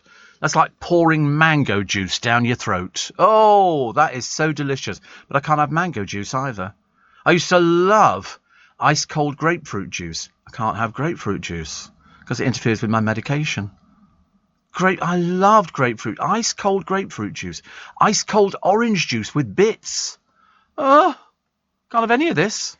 So what have I got this morning? Water. I don't even know where this one comes from. It's something natural. Oh, water from the Austrian Alps. This is from this has come from from the Austrian Alps. Do you think there's a tap at the bottom of the Alps and they just turn it on and fill a bottle up? I think that's a nice idea, actually. Do you not think so? I love it. Paul Gascoigne was due to be dropped from the helicopter for the most adventurous game show on Italian TV. I couldn't care less about Paul Gascoigne. I really don't care. Seriously, I'm not remotely interested. He's been filmed doing this thing. It's the Italian version of I'm a Celebrity. Oh, they've got different people on there as love interests. Oh, God. Ghastly thought. Christine Lampard is completely in love. So there we go. So Freddie George Lampard, we are completely in love, which is great. Thornton's closing all their... What happens to all the chocolates that they've got? I suppose they go into storage and then they send them out mail order. I think. So if you've got... Because people have particular favourites. Company was founded in 1911. But people have favourites of Thornton's chocolates. Somebody say, oh, I like the hard ones. Or I like the medium ones. I like the ones with nuts in and things like that. And they sort of tailor-make them for you, which is lovely. Steve, have you tried Little Moons? Small balls of flavoured ice cream in a Japanese mochi dough sell out as soon as they stop the shelves. I've never even heard of them. Flavoured ice cream. Have you seen in Iceland, they do ice cream chocolates? It's a chocolate, but it's an ice cream, little tiny thing, covered with sort of chocolate. You just pop them in your mouth. Delicious. I like an ice cream every so often. I might buy one this morning. People always think I'm slightly mad to go around eating an ice cream. It's freezing cold outside, the rain's tipping down, and there's me eating an ice cream. But it's a comforter. And I need a comforter. Oh, there we go. Oh, that's nice, isn't it? Oh, these are mochi balls. Where do they... Mochi. Oh, right. Of course, you own a Morrison's. I should know this. No point in tangling with something. So that looks like mint ice cream in the middle, chocolate, strawberry. And where are they in the freezer section or something? Oh, right. Chinese super. How delicious. Have you had them then? Green tea. All right. What are they covered in? What's the white stuff? Is that like sort of, is it hard? Oh, it's a bit like a cake, right. And that is definitely ice cream in the middle. How lovely. Chocolate ice cream balls. Imagine. Green tea. I'm not sure about green tea. I wish it was lime or something like that. Or peppermint. It's one of my favourites. I like anything like that at all. Corrie's Jenny McAlpine, Fizz, says her classmates are like family to her. She's done 20 years on the cobbles. She says, I didn't have a little brother, so Sam is my little brother, even though he's a dad now. That's Chesney Brown. And I've not seen Corrie for quite some time, actually. I've seen them sort of attempt to serve food in the cafe. That looks a bit dodgy, doesn't it? Have you ever seen anybody having a bacon sandwich? No, it's just absolute rubbish. It was like the other day on Loose Women. On Loose Women, they bring on the prop of the day is a cassette recorder. And Charlene White holds up a cassette to show us what it is. And it says, I'm going to put it in here. So she puts it into the machine. Well, it didn't work, and yet we heard the sound, which was very odd. And the reason I know that is because in the middle of the cassettes, they turn. You can see it turning. Hers didn't turn. I thought, what a waste of a prop that was. Somebody brings in this prop to play a cassette, and they don't play a cassette. It's pre-recorded music that they've already got, which plays over their speakers in the studio. What a swizz. Don't do it again, because it looks silly. You know, either you're going to put something in there and it's going to work, or you're not going to put something in there. We all know what a cassette recorder looks like. But to try and fabricate it was disgraceful. Steve, the Aldi rhubarb and custard hot cross buns are delicious, says Rachel. I thought about that, actually. Graham says Morrison's have banana... Morrison's, your supermarket, got banana yoghurt made by Longley Farm. Look for Longley Farm banana yoghurt. How many do I want? I don't know, 4. Because once we know they've actually got them, then I can go to our... We'll have to go in disguise. Go into our sort of Morrison's and ferret around and see if I can find them in... I'm sure we have one somewhere in our locality. I don't know where, actually. And that's the truth. I've got no idea where it would be. You're listening to a podcast from LBC. Morning, everybody. Nice to have your company. Why doesn't Banksy come and write on my front door? Sell the front door. Because his parody of Demi Moore's Vanity Fair magazine cover, you know, the one where she's pregnant and she's holding her stomach, which became very famous. A few other people have imitated it. It just looks sad and lonely. It could fetch how much at auction? This is a 2-metre tall work featuring a naked, heavily pregnant figure clutching her belly but wearing the Banksy mask and smoking a cigarette. How much do you think this is worth? It could be worth 3 million. 3 million. Unbelievable. Apparently the monkey mask is synonymous with Banksy. See? I didn't know that. The canvas is being sold by a private owner and will be going to auction for the first... Can you imagine? And then they go, actually, it's fetched 6 million.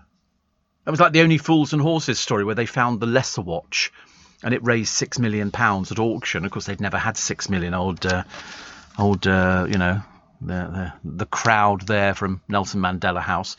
But it was such a good thing. And then they sort of went out and spent their money and bought a nice house and everything. You think, oh, blimey. The things you could do in the early days with a bit of money. Nearest Morrison, Steve, is in Weybridge. Oh, my God. Scott in Laleham. I know Laleham very well. River up there is very pretty, isn't it? Laleham Park, very nice. And then, Steve, here it is.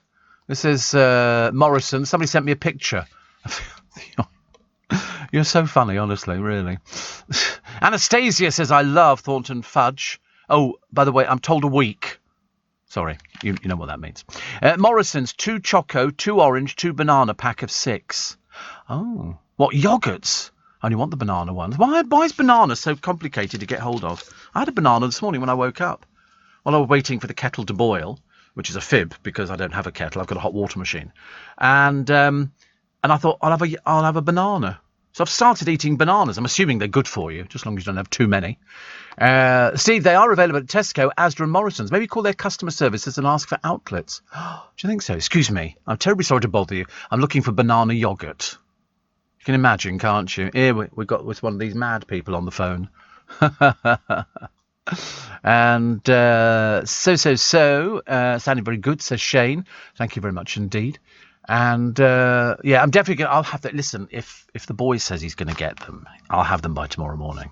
I promise you. And I'll probably try and find some myself today, because once I've got an idea in my head, I've got to have these things. I just want to... I told you I put petrol in the car the other day. Have you seen the price of petrol? Whoa! Whoa! All of a sudden, it's leapt beyond all bounds of decency. 142 I paid. 142. That's rubbish. That's rubbish. I don't like that at all. Also, what was this one? Oh, the fashion designers urging Boris Johnson to ban the sale of wild animal fur, please. Thank you. If you see these horrible things and what happens to these poor animals, it's just absolutely disgusting. It really is. Key goods. Men's jogging bottoms is something keen, that people would sort of put in their shopping basket. Hand sanitizer, women's hoodies and sweatshirts, dumbbells, very popular dumbbells, very. Smart light bulbs, malted chocolate, like Maltesers, and luxury vinyl tiles. Frozen and pre-prepared veg, electric and hybrid cars. Have you seen the price of these blooming things? What's out of your shopping basket? Here you go. Fruit smoothies. Out your shopping basket. Ground coffee. Out. White chocolate. Out. Takeaway sandwiches. Out. 9-carat gold chains. Remember when they were really popular? 9-carat gold. Oh, everybody had them. Lamb shoulder on the bone. Because it's what's in is off the bone. Off the bone. Infants' trousers are in. Jumpers, boys' tops, 5 to 13. And coffee sachets. See, I like a coffee sachet. I have some of those. In fact, I have quite a few at home. I generally order them in sort of like 200 or 300 at a time because it's easier to do that as opposed to just sort of some little packet. So that's good, isn't it? All those things that are in and out. But it's hand sanitizer that's your number one. Number one. I'm still watching on YouTube. I'm still watching all the people in America. Does it say in the concert you see these silly old bags arguing the toss where they're saying, you're not shopping in here. You cannot stop me from doing this. I will sue you. You're going to pay for this. And then she's standing there with her phone filming the security menu and saying, you're not shopping in here. It's as simple as that. So they call the police because she won't leave. Tell me where it says on the federal law, blah, blah, blah. Listen, we've already explained, you stupid old woman, that you've got it wrong. OK, you're not shopping in here. We're not serving you. You're not welcome. You can't refuse to serve it. This woman goes on and on. In the end, they arrest her. She then starts screaming the place down. Assault. Do not touch me. Do not touch me. I'm sorry, you've broken the law. They're telling you about it. And they've told you about 10 times. If you're too stupid not to realise. Only in America can you watch people standing there arguing with no mask on because they think they're being clever. They're the ones who lose. They lose. In the end, she was dragged out of the store, shoved in the back of the car, and then they strapped her in. They took her mobile phone away from her and put her in a bag, and they kept that until she was released at the station later on. And she still was going, I'm going to sue you. I thought, no, you won't. You've got the money to sue somebody. You're too stupid. But that's what they say in America. That's what they say in America. They go, going to sue you. Ara in Eltham. Steve, bananas are good, but very high in potassium, which can cause heart palpitation. Yes, I'm absolutely well aware of that. Ara, thank you. I know that. So I would only ever have two maximum, because I know about the potassium. So I'm very careful. Very careful. Dave the Bouncer says bananas are full of sugar. Well, it's the potassium for me. The amount of sugar. I like them so they're not... I don't like squidgy bananas. They've got to be almost green. Not green, but they've got to be a little bit crispy. There's got to be a bite to them. I don't want to bite in and it's all soft and squidgy. It's got to be something that's actually quite nice. A painting by Ed Sheeran, raffled for a local cancer charity, has made more than £51,000. Who'd have known? He sings and he paints. It was bought by somebody on the east coast of America. Wow. Another of his paintings made £40,000. It's the gift of making money. Gift of making money. Well done him. And lucky old charity is doing very well. We've got so many charity shops in Twickenham. We are the home of the charity shop. Not all do well, but we're not doing too badly. More on the Reverend Mark Edwards, who contacted Lambeth Palace after being inundated with requests for private lockdown ceremonies following Meghan's claim that she got married 3 days before the official ceremony. And Lambeth Palace said, no, she doesn't. No, she didn't. In fact, Justin Welby, the Archbishop of Canterbury, does not do private weddings. Meghan's an American. She does not understand. So perhaps they just shook hands and had a cup of tea. But they definitely... What a funny thing to say. Funny thing to say. You didn't. who didn't get married 3 days, but otherwise it would have made a mockery, wouldn't it, of the, what did we spend on that wedding? 32 million. It was certain, how they've, honestly, couldn't they have got a second quote and got somebody who did it a bit cheaper, you know? They could have actually done it on an open-top bus, cheaper than the horse, you know, and carriages and everything else and all the outriders. That's very expensive. All those sort of flags and must be quite exciting. The royal family, an opportunity to dress up, as per usual. If only they'd known.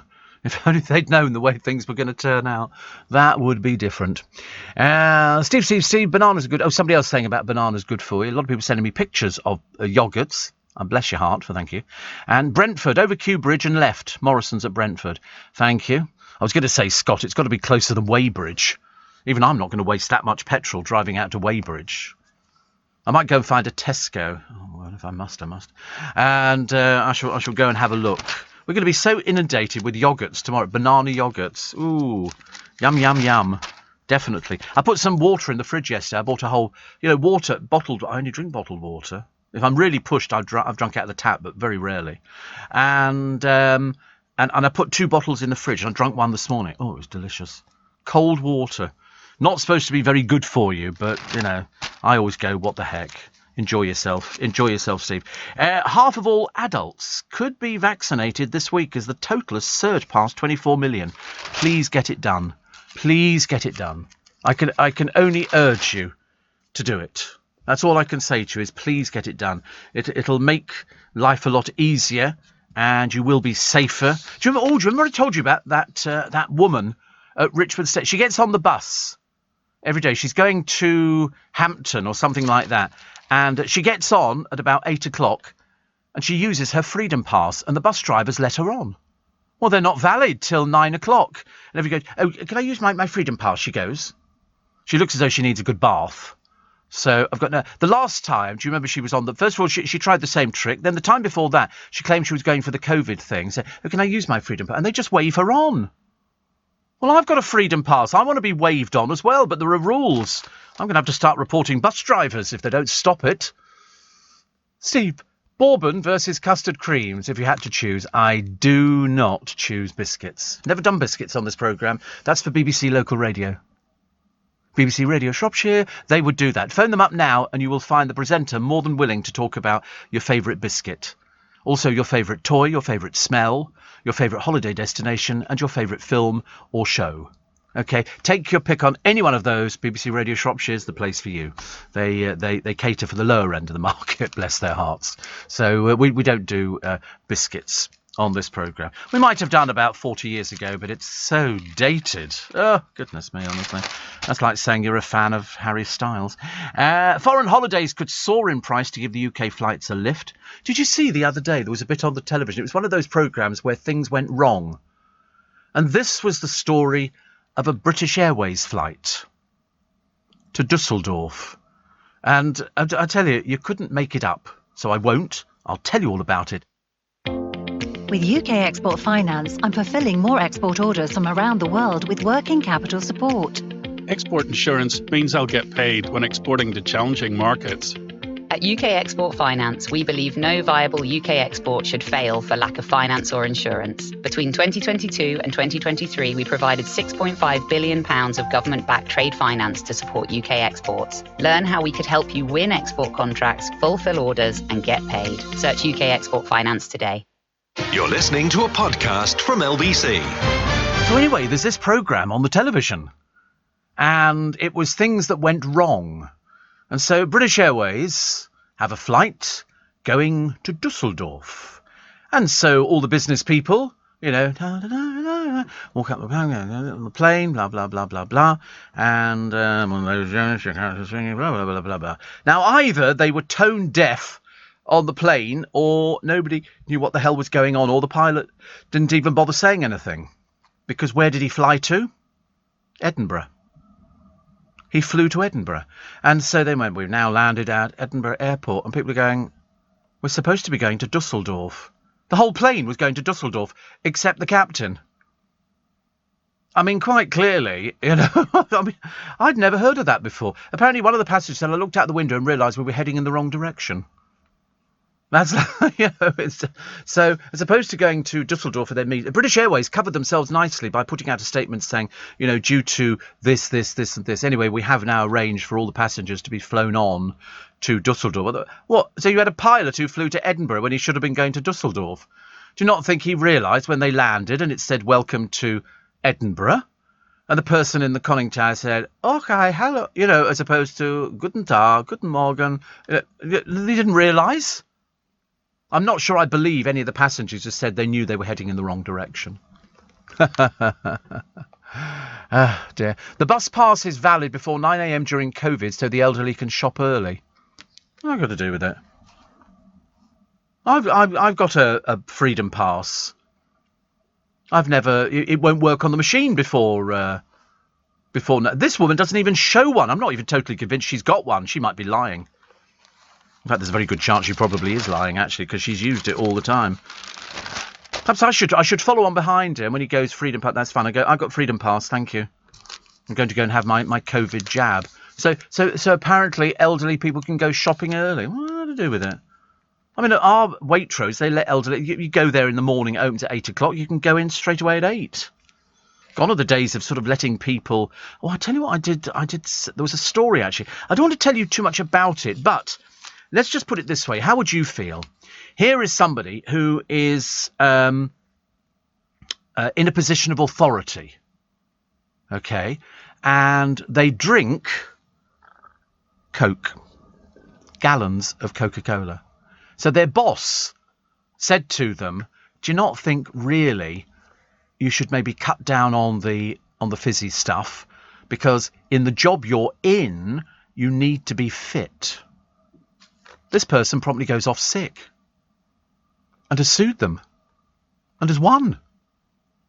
So in other words, you can't sort of say don't drink this drink because it makes you unfit. But I mean, you do see a lot of overweight police officers out and about on the streets nowadays, which, to be honest with you, can't be much use if you've got to chase people. I mean, sometimes you see them on the interceptors and they have to chase somebody and they get sort of puffed out running to the front of the car.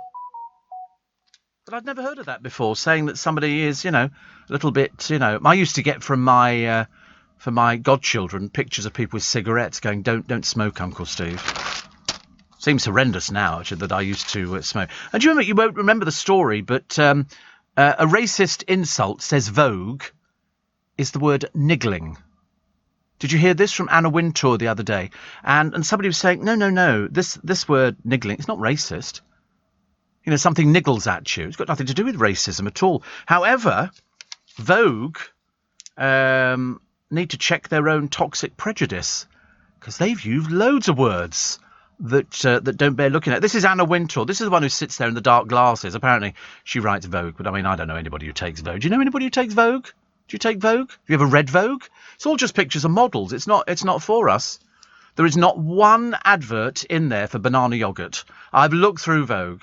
No mention of it at all. But absurdly, the Fashion Bible decreed that the males use of the word niggling was racist. But guess which publication's been accused by its own staff of shameful racism? Oh, and uses the same word repeatedly. So there you go. These people never check these things, do they? They really don't. The Mini's going to go all electric. It's going to cost a fortune, isn't it? How much is a Mini, do you think?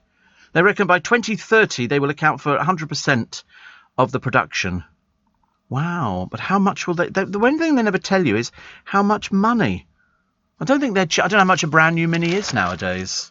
I should imagine it's 17,000, 20,000. Is that how much a brand new Mini? From 15,645. That's just a basic, isn't it, though? From 15 grand. Well, I bought something super... I saw one the other day. Horrible. And it was down at the Kew Retail Park, and it was one of those matte colours. These colours that look as though they're permanently dirty. Horrible. Hate them. And it was black, and it just looked ghastly. But you do get the ones all singing, all dancing, which actually appeals to me greatly. But I'm not sure. So when I bought mine, brand new, £3,300. And now look at all the different types you get. Feels Mini, drives electric, and you can customise it your way from 25,500. They say, packed with innovative technology and clever features. What, like a steering wheel? The Mini Countryman in hybrid drive up to 26 miles in electric mode. Well, that's not much use if you know somebody in Southampton, is it?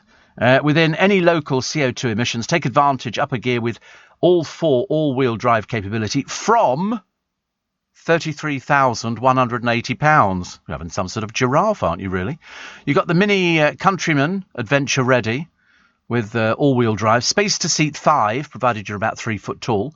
Plenty of leftover for luggage from £25,000, 24,800. The Mini Clubman, 23,000. The new Mini 3-door hatch, 16,800. Is that the one you'd get? Legendary go-kart handling with a range of styling options. The new Mini 5-door hatch. That looks bigger to me, doesn't it, really? There's a range of styling up from 17,500. Oh, that's nice. The new Mini convertible from £21,500. You can drop the top in 18 seconds. Although I know some lads in Liverpool can get it open in about 5. The new Mini Clubman Shadow Edition from 26,800. The Mini with the big attitude. See, that doesn't look like a Mini to me. And the new Mini Countryman Shadow Edition. Blimey, I didn't realise there were so many. Isn't it amazing how many there are? So when they say from, you know, that's a ballpark figure. Anastasia says, Coke is not good for you. It's not good for me. That's a fact. That's a fact. Steve, you don't have to go far for banana yoghurt. The Co-op in the Strand have Muller Corner banana yoghurt with a chocolate-covered cornflakes corner. Very nice, says Connie in Stockwell. Woo! Tempt me with a corner. I used to get those ones, the fruit corners, and you'd move the thing over, and then they were quite nice. I did object having to do it myself, though. I just get a bit fed up with sort of somebody saying, oh, you know, you shouldn't really be sort of putting the fruit yourself in the corner. Well, why not? I could just eat the fruit by itself. I've still not had my pancakes. I promised on Sunday I'd start eating the pancakes. I might have to go and get some more today. They could be past their sell-by.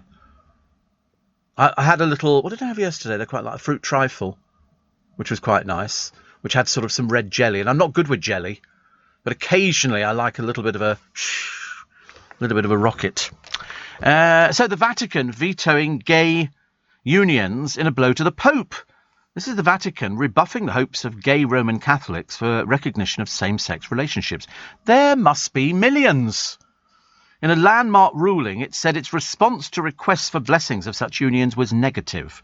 The Congregation for the Doctrine of the Faith, the body that sets down Catholic dogma, called for respect and sensitivity towards persons with homosexual inclinations. But it declared that tolerance could not go so far as to approve gay relations. The statement's a major disappointment for gay churchgoers and for pressure groups that had hoped signals from Pope Francis would lead to change in the teaching that gay sex is sinful. Last autumn he gave an interview in which he backed civil legal unions for gay couples and said homosexuals have a right to be a part of the family. They're children of God. Exactly. And then, of course, the Vatican invest, don't they, in the Elton John film. They put in nearly £1 million, or the equivalent in lira, or whatever it happens to be, or euros. And then they come up with stuff like that. And yet we know the problems within the Catholic Church through gay priests and everything else. And they just brush it under the carpet. Don't want anything to do with it, brush it under the carpet. It's like the royal family, isn't it? You know, will you be dealing with it? We're dealing with it. Oh, okay, fine. Okay. Will you be dealing with it proper? We're dealing with it. Okay, that's all you need to know. We have it in hand. Okay, what will be the repercussions? Well, we don't need to tell you that. So they don't. It's as simple as that. You're listening to a podcast from LBC. Morning, everybody. Nice to have your company. It's 12 minutes to 6. It's Steve Allen's early breakfast. Chris says, have you seen James Corden and Harry? It was brilliant. This was the one on the top of the bus, wasn't it? I've seen little bits of it. But, you know, at the end of the day, it's just another interview.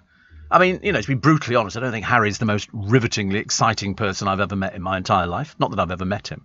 But I thought he was more fun before. That was the whole thing about it. Now he's sort of going like that. And I'm thinking, oh, goodness sake. Steve, as of yesterday, about spam. Get spam fritters in Iceland, says Mike on the Wirral. They do different stuff, actually. They do different stuff in different places. Lee has finished reading Stephen Fry's latest book. Yes. He's done the rounds on everything, actually. He's done the rounds on everything. Somebody says, God forbid somebody be offended. Oh, people are easily offended nowadays. It used to be outraged of Chingford. Now it's outrage of just about any doolally place you can think of, you know. I was sitting on Cloud Cuckoo Land and I decided to write in and complain just so I get a letter. You know, people just want letters nowadays.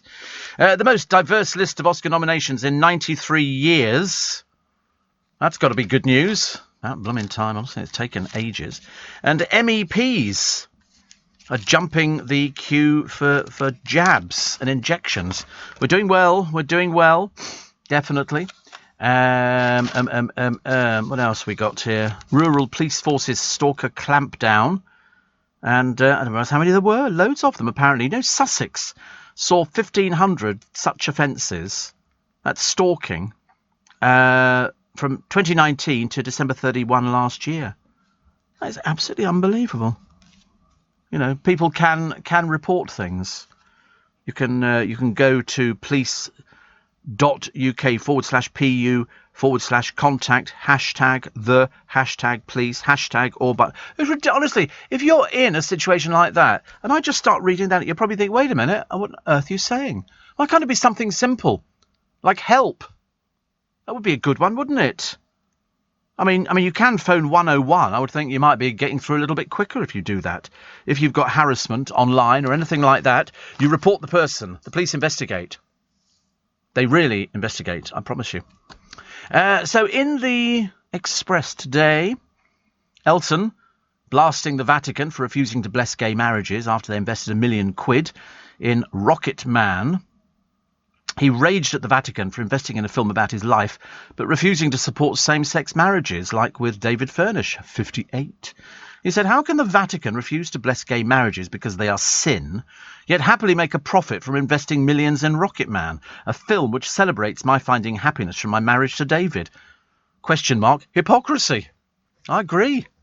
Perhaps somebody at the Vatican didn't realise this Elton, he's gay? I bet they didn't know. I bet you anything. That'll be the way it goes on. You know, it's such a shame. But Pope Francis said people have a right, gay people, well, he said homosexual people, to be in a family. They're children of God and have a right to a family. Nobody should be thrown out or made miserable over it. What we have to create is a civil union law. That way they're legally covered. They're obviously at odds with the Pope, as you can well imagine. Steve, whilst on holiday in Austria, it was 98 degrees Fahrenheit and I was training for a marathon. I drank from the town centre fountain, water from the Tyrol mountains. It was so children safe. Lovely jubbly. Yes, you have that a lot. We used to have that in this country. You'd go into a park and there'd be a tap by the gate. You push the little button and it would give you a squirt of water and you could drink water. You don't see those nowadays. I mean, there are a few of them about, which is... Well, yeah, probably for COVID's sake, because kids used to put their mouths over it. We never thought about it. Mind you, we didn't get affected, did we? So that was good.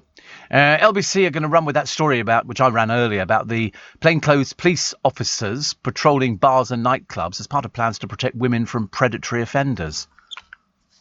You not think that the bouncers on the door of the nightclubs could actually sort out somebody who looks slightly dodgy, but then after people have had a few bevies, you don't know, do you? You've got no idea which way people are going to go. So in other words, all these nightclubs in town, and I wouldn't like to imagine how many bars and nightclubs we've got in London, must be hundreds, if not thousands. All of a sudden, there's going to be police infiltrating, every which way but, which will be very interesting. I don't think it's going to happen. Because we don't have enough police officers. We really don't. Here's this milk. If you missed it earlier on in the programme, it's the most expensive milk we've ever encountered. It's £13 a pint. Frank Shellard is Britain's sole commercial producer of horse milk. Got the idea after a Belgian equine dairy cream cured the eczema of his daughter. Now his 14 mares deliver 3 gallons a day at his farm in Somerset. His Combe Hay mare's milk also offers horsey hand cream and lotion. He says it's sweeter with a much lower fat content. He said it's a lot more expensive, probably the most expensive in the world, at £6.50 for 250 millilitres, but you'd be drinking it as a health drink. Wow. Apparently more than 30 million people globally drink horse milk. Mind you, in France, they eat horse, don't they? They have horse restaurants. It's a nightmare. Oh, right. Hilariously funny. So did you get that, ladies and gentlemen? That's from the producer. It's a nightmare. Very funny indeed. Of course, it would have been funny had, of course, he only milked after 10 o'clock in the evening. But, of course, it doesn't work at all. It really doesn't. But, I mean, if 30 million people drink it, they can't all be wrong, can they? I don't know. I mean, you only have to look at the people I work with to look as though they've obviously drunk something that's not agreed with them. Oh, well, there you go. I can't find this other story, and I'm trying to find the blooming thing, which has annoyed me, actually, at the moment. We got the new set of Royal Mail stamps. My friend Lynn will be getting that. She loves the stamps. Do you collect stamps, save stamps? No, of course not. Far too complicated. We used to when we were little. You get the stamp, you get little stamp hinges and put them in your stamp book. You don't do it? No. Am I facing the right way this morning? What's going on? You've got a David Bowie stamp. Oh, right. In America, you get all sorts of celebrities on stamps. I've ordered loads before. And somewhere, God knows where, they are about.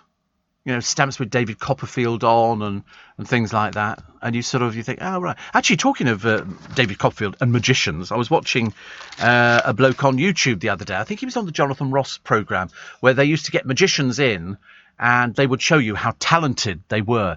And this particular guy is called Shin Lim. Shin Lim, Shinlim, and he is unbelievable. You cannot believe what he does. Seriously, I've seen some people on YouTube and in life, and that's why when we've had our shows at the Magic Circle, people sit there with their jaws on the floor because you're seeing it. It's no camera trick.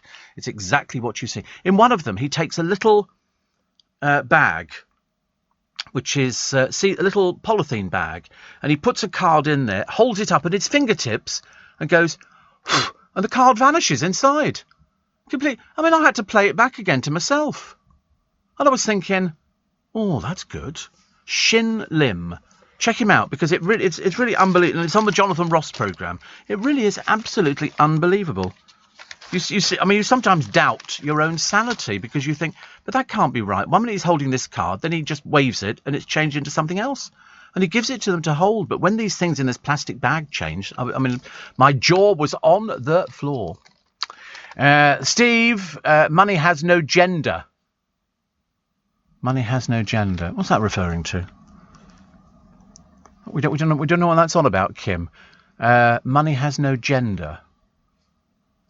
What does that mean? I don't know what that means, actually. Are you just off the wall or something? Have I missed this? Have we all missed this?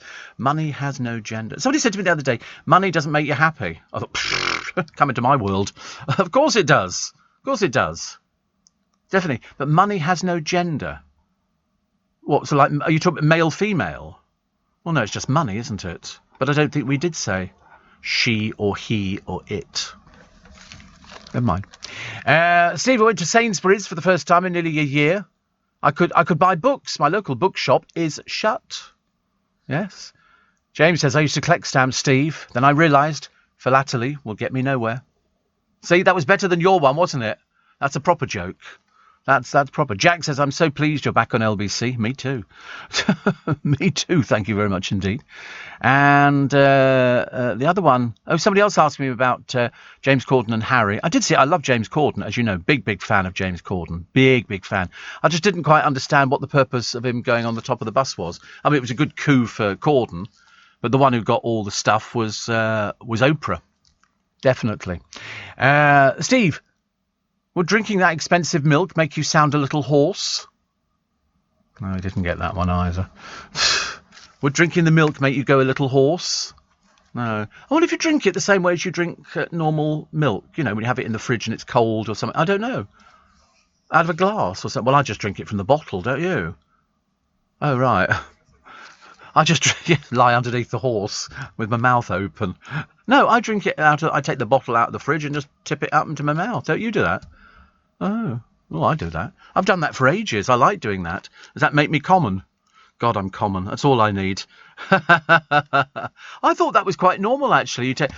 You actually take the milk carton out of the fridge, get a mug, pour the milk in there, then do you? Oh, into a glass. No, what have to do washing up?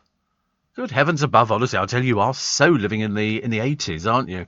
No, you just tip it into your mouth and then put it back in the fridge. That's quite... Oh, you share? Who'd you share with? You share the milk?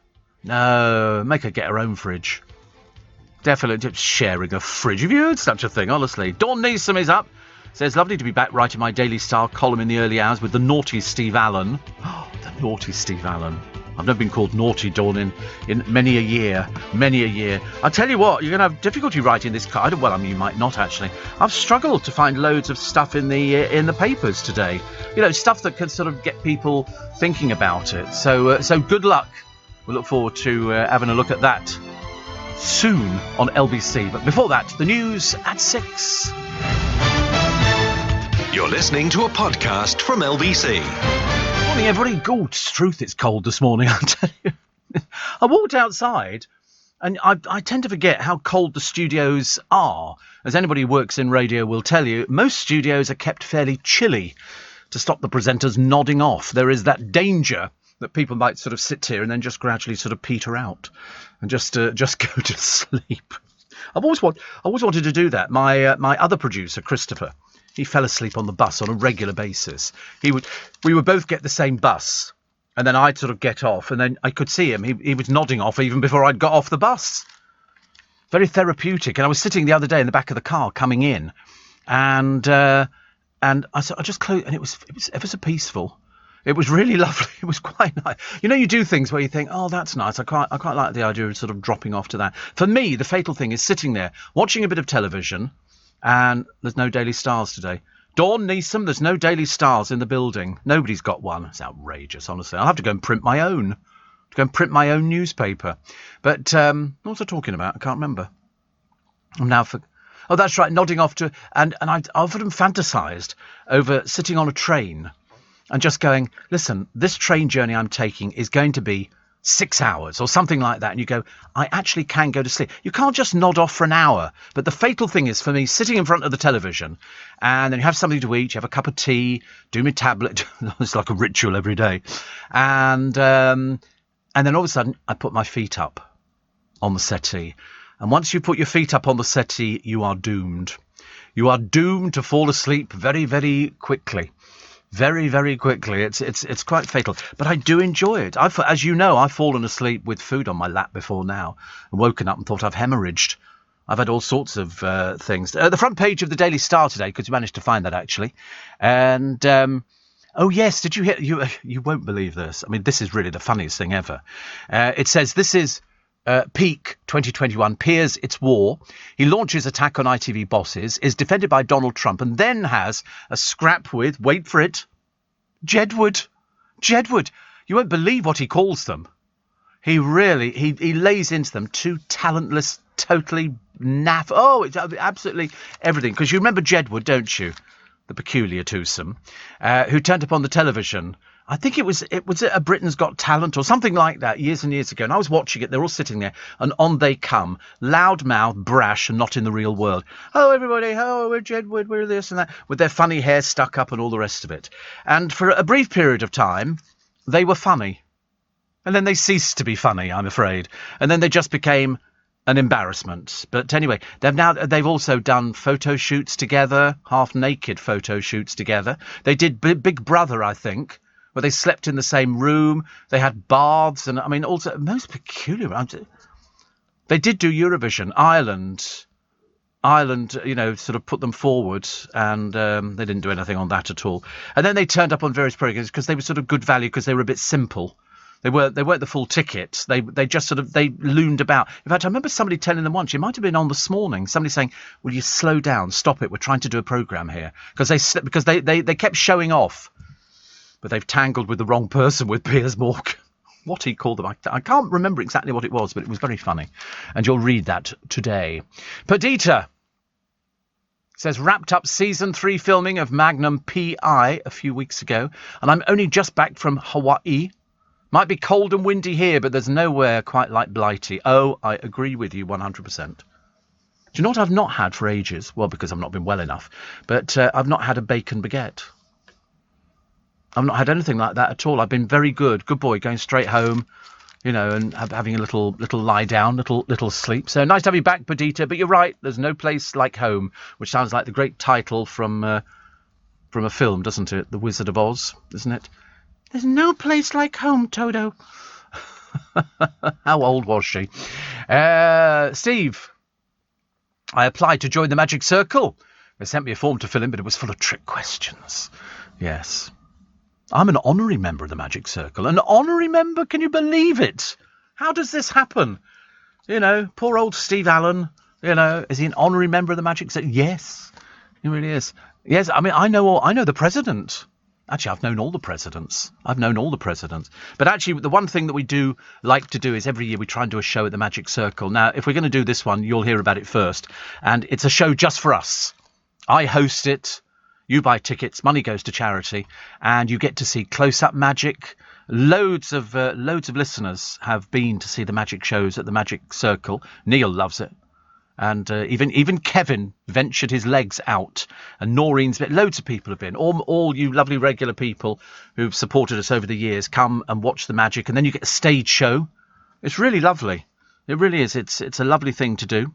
Dawn Neesom's on it already, trying to get the paper. Bless her heart. If anybody can do it, she can. She can move mountains. Charlie Girling says, my lovely Steve. My lovely Steve. So pleased to hear your voice again. I know, me too. Me too, loving to hear my lovely voice again. Even my boss said yesterday, he said you sound good. I thought I was sounding quite good as well. I mean, I'm not 100%. I have to tell you that. I don't want you to sort of be lulled into a false sense of security.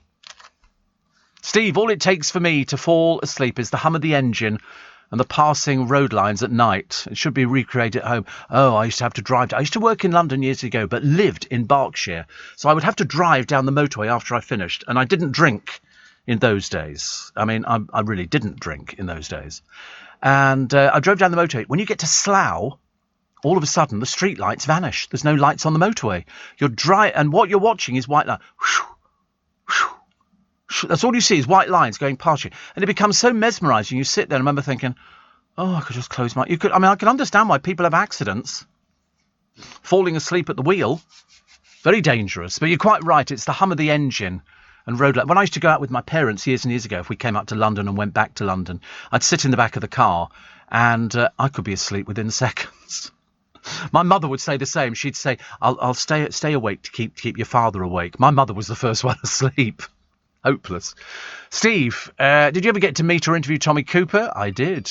Yes, I did. Both. Actually, both. Phil Vickery, back on form, young man. I hope you're well. Hope you are well. I don't know what food's good at the moment for us. Marks and Spencer's, Phil, do a chicken Kiev pie. We were told about that the other day by Andy Peters. He said they do a chicken Kiev pie. We couldn't imagine what that was like, but it looked delicious, didn't it? We like the sound of that, actually. Steve, it's the 45-degree rule on the sofa in front of the television. If your head goes more than a 45-degree angle down from sitting upright, likely you'll fall asleep. Well, absolutely do. Absolutely do. Steve, I'm very excited you're back on the airwaves, especially as tomorrow is your birthday, says Carol, and mine. Looking forward to getting back to normality when we can all celebrate everything at Little Italy with our friends. Oh, I know. I so long for all these things. Actually, Tony wrote to me the other day, which was lovely, and said he's looking forward to us all going back there, and I'm looking forward as well to it. That's all I want. I want Joe Allen's to open. I want Little Italy to open, and I want us to do a show at the Magic Circle. Seriously, I don't ask for a lot in life. It's not a lot to ask for, is it really? And Conrad says we all need humour during these times. So what am I doing listening to you? Ha ha ha ha ha. It's an old gag. It's well worth repeating, I promise you. Andy only eats McDonald's, says Phil. Actually, I saw him in Richmond a short while ago, walking past. And he did the thing where we looked at each other. I had my mask on and everything else. And I've not seen him for ages. I used to see him in Twickenham. He'd pop in and do a little bit of shopping. But anyway, and I saw him and I looked at him and he went, he obviously thought I was going to ask for an autograph or something like that, because he's Andy Peters. And he went, Steve! And I went, yes. So we had a little chat. Steve. Somebody else excited that I'm on air tomorrow. Do you know, years ago, you'd have had your day off, wouldn't you, if it was your birthday? Wouldn't you? You'd have sort of a day off and then people would say, oh, what do you do on your birthday? You go, oh, we had ice cream and jelly. And nowadays, have you ever been to a kid's birthday party? My God, it's like the last day of the Somme. They've just found something. That reminds me. And I'll have to sort this out over today and try and find out for tomorrow.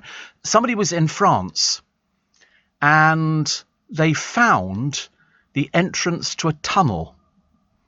Now, the reason this is important is because they reckon there are many, many bodies still inside from the war.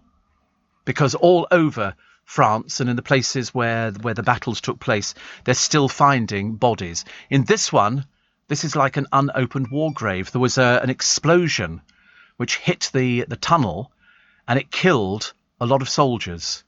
And nobody's removed their bodies. They've covered it all over again, and everything's in there, all their guns, their rifles, everything. It's like a piece of preserved history. And I was reading about it the other day, and I was thinking to myself, my goodness. Because what they did with an awful lot of people, they sort of buried people in mass graves, but some people didn't even get to be buried. They were left where they fell. And in this particular case, because of this tunnel, this bomb blew it up, and so lots of people died in there as they were going about their daily business. I knew there was something I was going to mention to you, and I couldn't remember exactly where it was, but it's you'll find it. It'll be all over the internet. Steve, UK leaders and medical experts have defended the use of the AstraZeneca vaccine, despite multiple European countries pausing its use. Yeah, they shouldn't do. We've had, I think it's 40 people die of blood clots. Now, we do not know the details of these people, so I'm not even going to second guess it. But I do know that if you were on blood thinners, there was a risk if you took the vaccine. So these could be people who have been on blood thinners like warfarin, something like that. If you've had heart surgery or stents put in, they put you on blood thinners just to make sure it all functions and it's all whizzing around your body in the way it's supposed to. So that could be it. But luckily, some of them are getting their senses back together and they've started dishing out the vaccine. You're listening to a podcast from LBC. Andy Peters said he loves a McDonald's. He said, but to be honest with you, he said, the chicken Kiev pie is better. You see, I like the idea of a chicken Kiev pie. I really do. Chicken curry pie, I quite like the idea of. I quite like anything like that. I'm a big fan of. I haven't had a pie for ages and ages, but it doesn't matter, does it? But interestingly enough, we're all sort of thinking about Christmas now, and even young Neil says the Little Italy gang are so pleased, can't wait to see you. I had to have a tooth out yesterday. Another one bites the dust. Sorry. Poor old soul, honestly. Gets worse and worse, doesn't it? So Dawn Neeson is going to sort out the paper for me. Also, we're still waiting, actually. From Little Julie says, can't wait to get back into town. Beverly, our original Spiker winner with the Bentley Bevy cocktail, is still to try it at Joe Allen's. God, that seems ages ago. Does it not? Does it not seem ages ago? You are right, actually. Somebody says, do you ever meet Benny Hill? No, but I saw him. He lived up the road from me. Well, I say up the road from me, you know. Not quite. Well, yes, it was actually, really. It was sort of up the road. Darren says, how was the vaccine? Good. Very good. And I've just lost something else, actually. I can't find the blooming thing. I lose these things all the time. And I see 1 minute I've got something, and then the next minute the blooming thing vanishes. And you think, where's that gone? And I'm never too sure, actually. So let me just have a quick check, because as far as I remember, I got something from Phil Vickery, who was eating sushi a minute ago. I remember seeing the word sushi, thinking, as anybody knows, that's the worst thing I could ever eat. I don't like it. I wish I did, because I'm sure it's really, really healthy, but not as healthy as some things. I was watching that. What's it program in America where he goes and sorts out restaurants and everything else. Also, everything feels normal again, Steve. Oh, that's what we like to hear. I quite like it when everybody says it feels normal. That's what Jamie said the other day. But I think it was actually, I'm sure that Phil Vickery and Andy Peters have eaten sushi abroad. Quite sure. Here's this story. I want to tell you this, because this is quite significant, because not since the 1970s. And I only mention this because there's a programme on the television where it's a bloke who goes around buying military memorabilia. It could be rifles, trucks, flamethrowers. He buys also. He's obviously a big collector. Anyway, this story goes back to the Great War in France. And there is, not since the 1970s, I think, has there been such an important discovery. In woods, on a ridge, not far from the city of Reims, the bodies of more than, wait for this, 270 German soldiers have lain for more than a century after they died in the most agonizing deaths imaginable. Forgotten in the confusion of war, the exact location was until now a mystery on which the French and German authorities were in no hurry to elucidate. But thanks to the work of a father and son team of historians, the entrance to the Winterberg Tunnel on the Chemin des Dames battlefront has been found. Now, the urgent question is what to do next. Should the bodies be brought up quickly and buried in Germany? Should there be a full-scale archaeological dig so we can learn more about the conduct of war? Should there be a memorial or a museum? Everything's there. Axes, spades, pit props, as well as unexploded shells. I mean, the tunnel's location is in theory still a secret that's been badly kept. And so they also found all sorts of things. Looters had not managed to break into the tunnel that lies even deeper down. And what they found are bits and pieces thrown up in the shell explosion that sealed it off. So they've got photos of this. This was 1917. 1917. But bearing in mind, there are more than 200 bodies of German troops still in there. This tunnel ran for 300 metres. Invisible to the French, came out to supply the first line of German trenches on the south-facing slope. It was quite complicated if you look at all the maps. But what happened was the French launched this artillery bombardment targeting the two ends of the tunnel, sending up an observation balloon to get a sight on the north-facing slope. For once, their accuracy was formidable. A shell fired from a naval gun hit the entrance, triggering more explosions from the ammunition that was stored inside and sending a cloud of acrid fumes into the shaft. Another shell sealed the exit. Inside, the men from the 10th and 11th companies of the 111th Reserve Regiment were trapped. Over the next 6 days, as the oxygen ran out, they either suffocated or took their own lives. Some asked comrades to kill them. That's how bad it was. And by a fluke of psychology, 3 men survived long enough to be brought out by rescuers. Everybody was calling for water, but it was in vain. Death laughed at its harvest, and death stood guard on the barricade. So where does it go from here? They don't know. They don't know. But there's more than 200 people there who've not had a decent burial, and there's all this memorabilia that can come up as well, so hopefully they can explain a little bit more. But I mean, not been seen since many a long time now. Many a long time. So I thought I'd bring you that. You can find more on the internet, actually, which is good. Also, Adorable Apes, International Army of Women battling to save the orangutan. I love it. Have you ever seen them when they put them all in a wheelbarrow and they wheel them about, and they've got such cute faces. You almost imagine that they understand everything that you're saying. Well, it was Sushi in Tenerife with Phil Vickery. Sushi with Phil Vickery. Imagine going with Phil Vickery or Andy Peters. You can imagine, can't you? Sushi. We're having sushi. We've got loads of sushi places in Twickenham. Well, three sushi places. And I think some of the coffee shops do sushi as well. Sandwiches are so expensive. So expensive are sandwiches nowadays. Why are they so expensive? I don't know. If they can do, sort of cheap things in Greggs, why can't they do it for the rest of us? And I'm also trying to find my windmill story. Windmill Theatre coming back, because I'm determined to find it, because having been inside over the years, not on many occasions, I went there about 3, there's a big plaque just inside the doorway which tells you all the famous people who worked at the Windmill Theatre. And the words of, it was the place. It could be the worst thing to be a comedian or a singer or something like that, because all the people in the audience wanted to see was the naked girls. And there was a book that came out. I got sent a copy of it by the Windmill Girls, and that was lovely. I was very pleased about that. And I was able to look back and see just what it looked like. It was very classy stuff. There was nothing tacky about it. It was very, very classy. Worst droughts for 2,000 years and getting drier. Is it really? You'd never know, would you? Would you know that? I remember looking at the other day thinking, oh, it's still raining, it's still miserable. And then they go, oh, of course, it's a bit desperate. It's getting drier. And you go, are you sure? Are you sure? Probably not.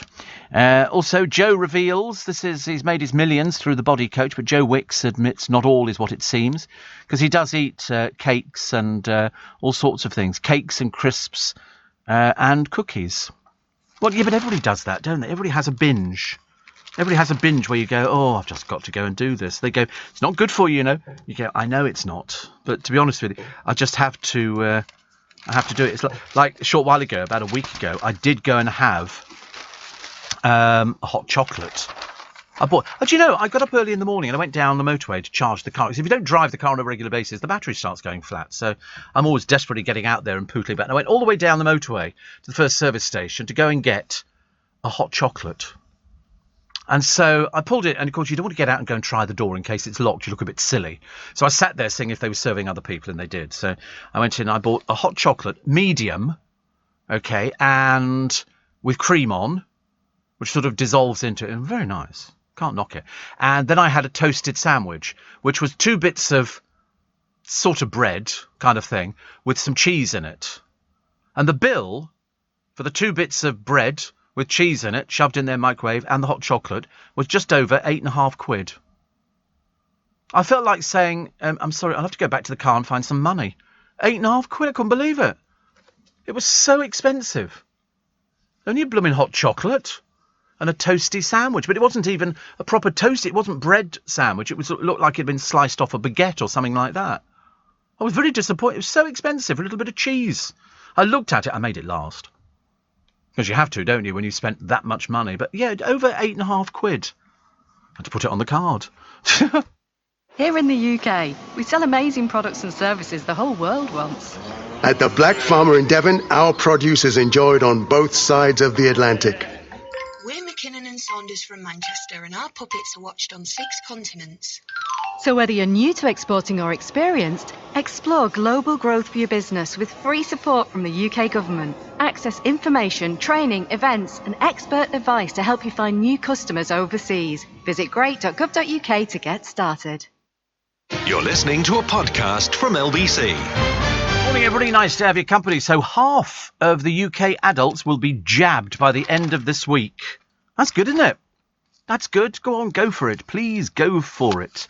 Please. The organisers of the Sarah Everard Vigil do not want Britain's top cop to quit.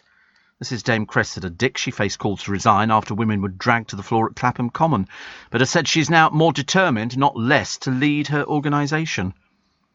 As I say, you know, you're damned if you do, damned if you don't. It's never the easiest job, is it, to do policing? You probably fear for your life some of the times. It must be absolutely terrible. Hand sanitizers, top of the list of things that you buy now. Hand sanitizers. I don't think I've ever bought hand sanitizer. We've got enough here. We've got loads of it. Also, Christine Lampard completely in love, which is lovely. They've had another baby. And the stars who are flying the flag, the box office Brits. Good for us. The list of Oscar nominations is studded with British talent. Thank you very much indeed. That's what we do, and we're very, very good at it.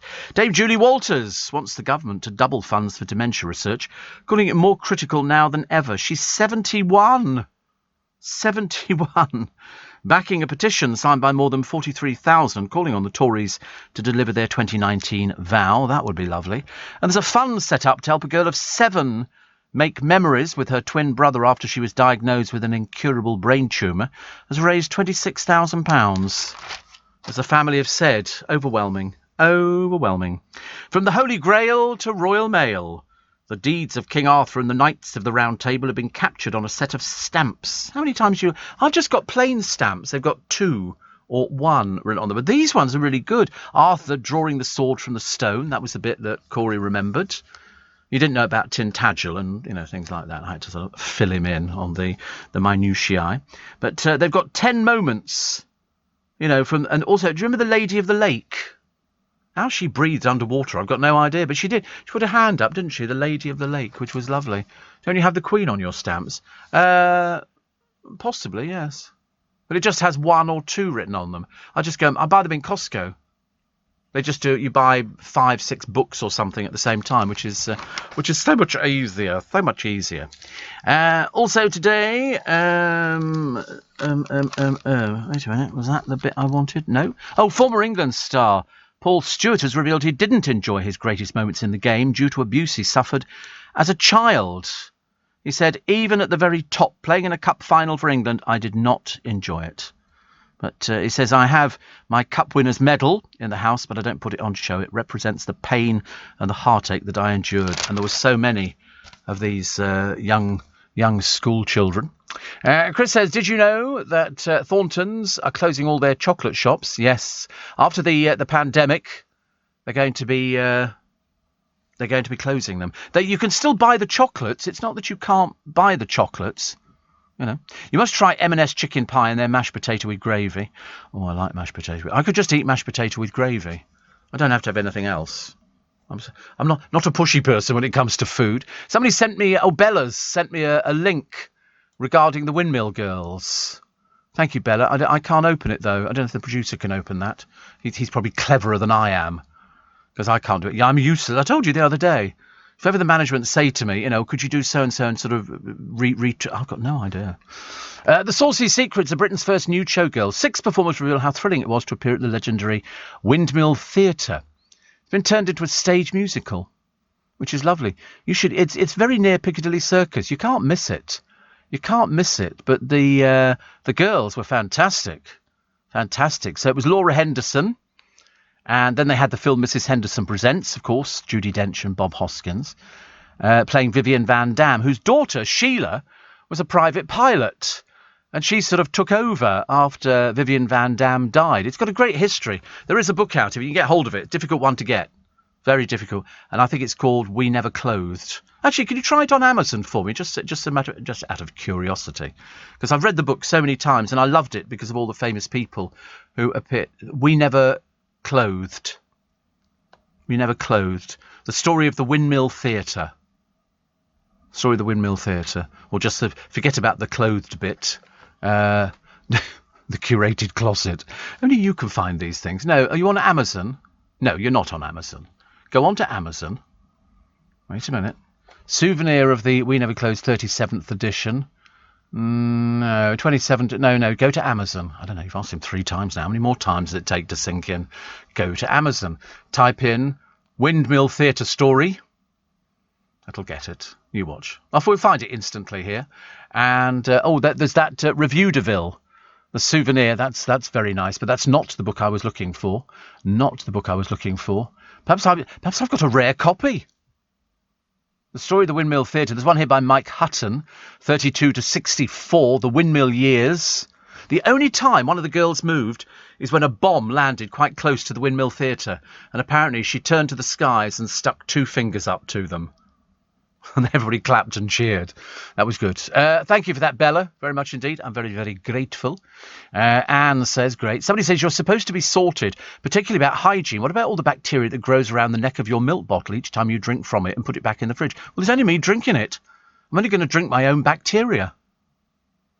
And we don't have milk bottles anymore. They're a dying art round our way. Might get a plastic milk bottle. It's not the same. I get the litre ones or whatever I can't remember what they're called now. But anyway, it's sort of it's good. But there's only me drinking it. I'm not sharing it with anybody. It's like when the assistant producer was talking about it because he has to share his milk with her, and whereas I don't have to share my milk with anybody. I really don't. I just have to make sure that it's not past its sell-by. Another one. Our local bakery here in Cromarty in the Highlands does the most amazing curry pies and chicken balti pie, says Jeremy. Delicious, but then so's everything they do. Oh, people who make pies, aren't they fantastic? I've heard of Cromarty.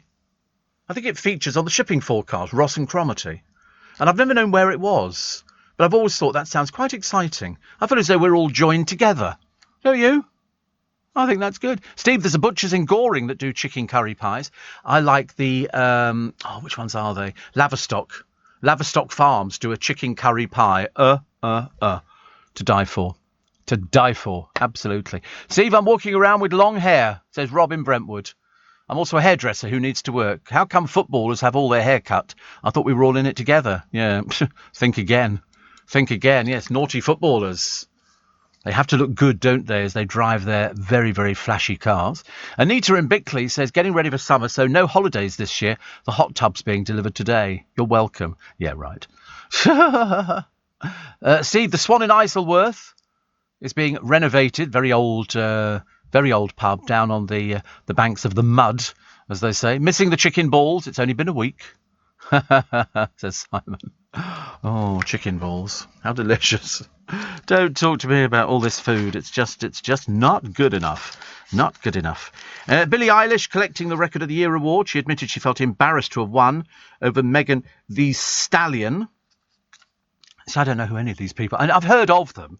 I've heard of Billie Eilish, and I've heard of Cardi B, and I've heard of other people. But I'm not supposed to know these things. I'm a radio presenter. I'm supposed to be entertaining and sort of and interesting. If I start talking about these pop people that you've never heard of, you're going to be looking at me like I'm completely mad. Completely mad. So those Ed pictures. Ministry of Defence has been urged to award one of its highest honours to a widow who has just days to live in honour of her late nuclear test veteran husband. This is Shirley Denson, a campaigner for the veterans and their family for 30 years, has advanced bone and lung cancer. 5 months ago, she applied for an Elizabeth Cross in the name of her husband, Eric, an RAF ace ordered to fly through the cloud of a nuclear bomb in a cold water experiment. Comic Al Murray, who's campaigned with her, said to wait a day longer, considering her diagnosis, would not only be immoral and unjust, but a gross insult to her and Eric's service. Well, whose responsibility is that?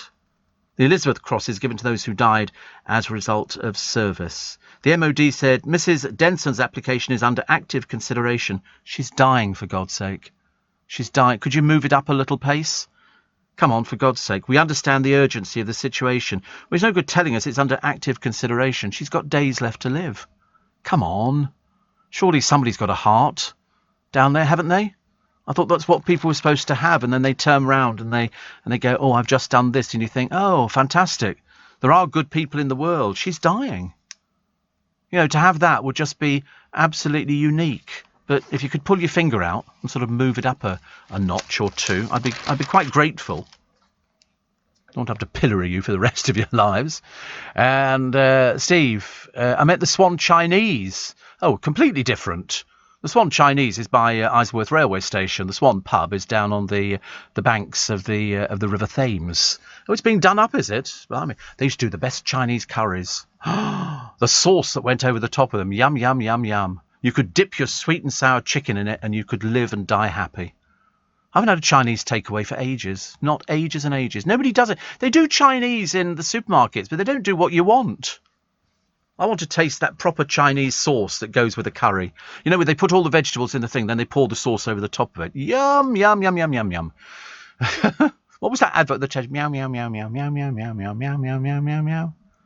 I was listening to a record, actually. Capital Radio started this morning with this record, and I know it's all to do with Jonathan Shalit, but it's quite good. This is this fella singing. It's like a sea shanty. Have you heard it, Corey? This sea shanty record. Do you like it? It's good, isn't it? I was listening to it in the bathroom, and I was thinking, this is great. I completely forgot what I was doing, actually. Steve, M&S Gastro Chicken and Leek Pie. Oh, I love chicken and leek. Chicken and leek. Oh, did you go up to your ice rink on the top of your building yesterday? I didn't know about it till I got home. They never tell me. They didn't tell me that on the 4th floor, just above us here, they had a racetrack going on. Amanda Holden's whizzing around in go-karts. Nobody tells me anything. I sound like a stranger. Which, of course, I have been for a few months. Here in the UK, we sell amazing products and services the whole world wants. At the Black Farmer in Devon, our produce is enjoyed on both sides of the Atlantic. We're McKinnon and Saunders from Manchester, and our puppets are watched on 6 continents. So whether you're new to exporting or experienced, explore global growth for your business with free support from the UK government. Access information, training, events and expert advice to help you find new customers overseas. Visit great.gov.uk to get started. You're listening to a podcast from LBC. 10 to 7, is it wrong to put ketchup on roast chicken? It's only because I asked, because somebody said to me the other day, they said, oh, do you like roast chicken? I said, well, I don't really do a Sunday lunch, a bit pointless, really. And they said, better with ketchup. And I went, what, Tomato ketchup on roast chicken? No, you have gravy. And they went, oh, no, gravy is so last year. Apparently you've got to use tomato ketchup. Wasn't sure whether or not my stomach could cope with something like that. Steve, 84850, Steve at LBC. I did see the United Biscuits story in the Telegraph the other day, Philip. Somebody very kindly sent it to me. So thank you. Apparently the Meow advert was for Meow Mix cat food, says Neil. I just remember it, meow, meow, meow, meow, meow, meow, meow, meow. And that was it. I do like watching all these things. My nan, Steve, was a windmill girl. My granddad came back from the war and saw it in the Windmill Theatre, fell in love. They eventually married and he bought a house which he called Star Mill. As to him, she was the star of the windmill, says Jules. How lovely to have been a windmill girl. It was ever so classy. I know, and the Windmill Theatre is still there. You can still go past. It hasn't got all the right bits that it had before. But if they did tours of it, I would recommend it to everybody. Definitely. 84850, steve@lbc.co.uk. So the papers today, they're all leading with the same thing. I've forgotten it's Cheltenham as well. We've got Cheltenham Cup, but it doesn't interest me in the slightest. But there's a free £5 bet and you can do this. A flagship Tory crime bill getting tough on the abuse of statues whilst failing to mention violence against women. It's really, it's there'll be a backlash on this one. Under the plans, the maximum sentence for defacing monuments will increase from 3 months to 10 years. Rape sentences start at 5. Well, there you go then. Labour labelled the plans nonsense. More arrests made in London protests last night. It's gonna build. Whichever way they like it, it's gonna build, which is not good news. The Sun are also offering you all the form from Cheltenham 21. I find it quite odd having Cheltenham racing, but there's no crowd in the stands. It's like watching football. You've got these huge stadiums. I mean, do you think eventually people will be allowed back into stadiums and then we're going to get another round of pandemic, aren't we? I've just got this awful feeling that we're all going to be good. We're going to get everybody, as inoculated as quickly as possible. And then they're going to, okay, let's open everything up and we'll be going to restaurants and all the rest of it. And then there's going to be a huge surge in more deaths. So that's why I say get the vaccine. Get the vaccine. Doesn't matter which one you get, just get the vaccine. If you've not been contacted, make sure you are. Make sure they're aware that you're willing to go and have it done. You can have it done all over the place. I spoke to a friend of mine the other day, Andy. He's got a frame shop in Twickenham, and he's going to, I think, the Stoop to get his done, whereas I got mine done in the doctor's surgery. But they're racing through them. They really are. I could never give an injection to somebody. Bad enough doing it for myself, let alone doing it on anybody else. Steve, whack it in the microwave. Frey Bentos steak and kidney pie. Whack it in the microwave. I don't think in a tin. Definitely not in a microwave. That would be very, very unwise. Sue says, thank you. Hope your fruit from Cooper's was okay. Fab. Thank you, Sue, very much indeed. And Steve, I think it's the Cloud Hotel in the New Forest, says Matt, but I think it's owned and run by a former Tiller girl. Oh, Tiller girls were different from the Windmill girls. Tiller girls were the Palladium, as you know. Steve, says Chris, if you like Chinese curry sauce, you can buy the powder or the concentrate, which tastes like the same thing, and then put them on what you like. I bought some a while ago, and I bought it in Iceland. It's about £1, medium or slightly stronger, and you just literally do a mix with, steak pieces or whatever it happens to be. And then you sprinkle on the curry powder and stir that in. It was quite nice. Round my way, they used to do curry sauce with chips. And I've never had curry sauce. I've never really been interested in curry sauce with chips. But I do like chips. I had chips yesterday, triple cooked chips. They were delicious. I didn't have anything else. I thought perhaps I should have done some fish fingers or something. But they do these triple cooked chips. You put them in there. They take about 2 minutes. Delicious. And I bought some spare ribs from Tesco. £2.50 for a little box of them. They were really nice. They were really good. Much cheaper than the Marks and Spencer's ones. Sorry? I thought they were better, yeah. They were quite nice. Only take 3 minutes in the microwave. Can't bear to cook anything. It takes forever and a day, doesn't it? The microwave's so much easier. Daily Mail today. Experts fury as France, Germany, Italy and Spain risk lives by halting the Oxford vaccine over the blood clot fear. And also as a crime scene officer probed over vile messages sent from the site where a body was found.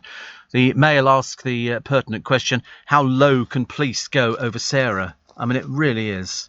You know, isn't it?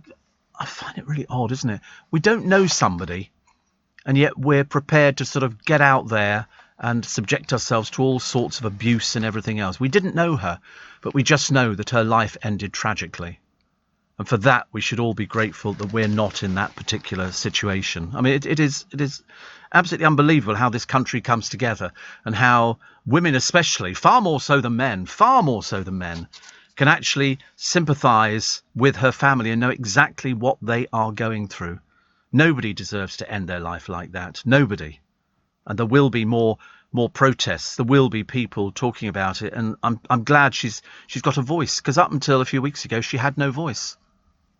Nobody knew anything about her. We just knew she was missing, and they weren't sure.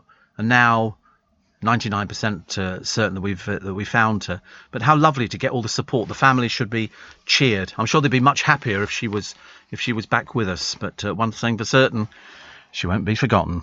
Front page of the Eye, gene editing ban set to end for UK farms. This is genetic engineering. I'm totally convinced my producers have been genetically engineered. Seriously, they can't be normal. Honestly, I'm watching all these farming programs, you know. I'm getting really into I don't want to do farming, but I don't mind watching, because it takes me back to my childhood when we used to play on the farms and in the barns and move the hay bales about. Never got into trouble once. Even when the hay bales became sort of detached from the string that held them together, we never got into trouble with the farmers. We were just kids who lived in the village, and we were allowed to go and play in there, and nobody said a word to us. We loved it, absolutely. So I watch all these programs on the telly with people struggling to make a living, and they go, it's going to rain, we've got to get the harvest in as quick as possible, and they bring out these combine. Oh, it's fantastic. I loved it. I mean, I'm way too old for that kind of thing. I just quite liked the whole situation. Tough work being farmers. Very tough work, you know. And then they had another program, The Farmer Wants a Wife.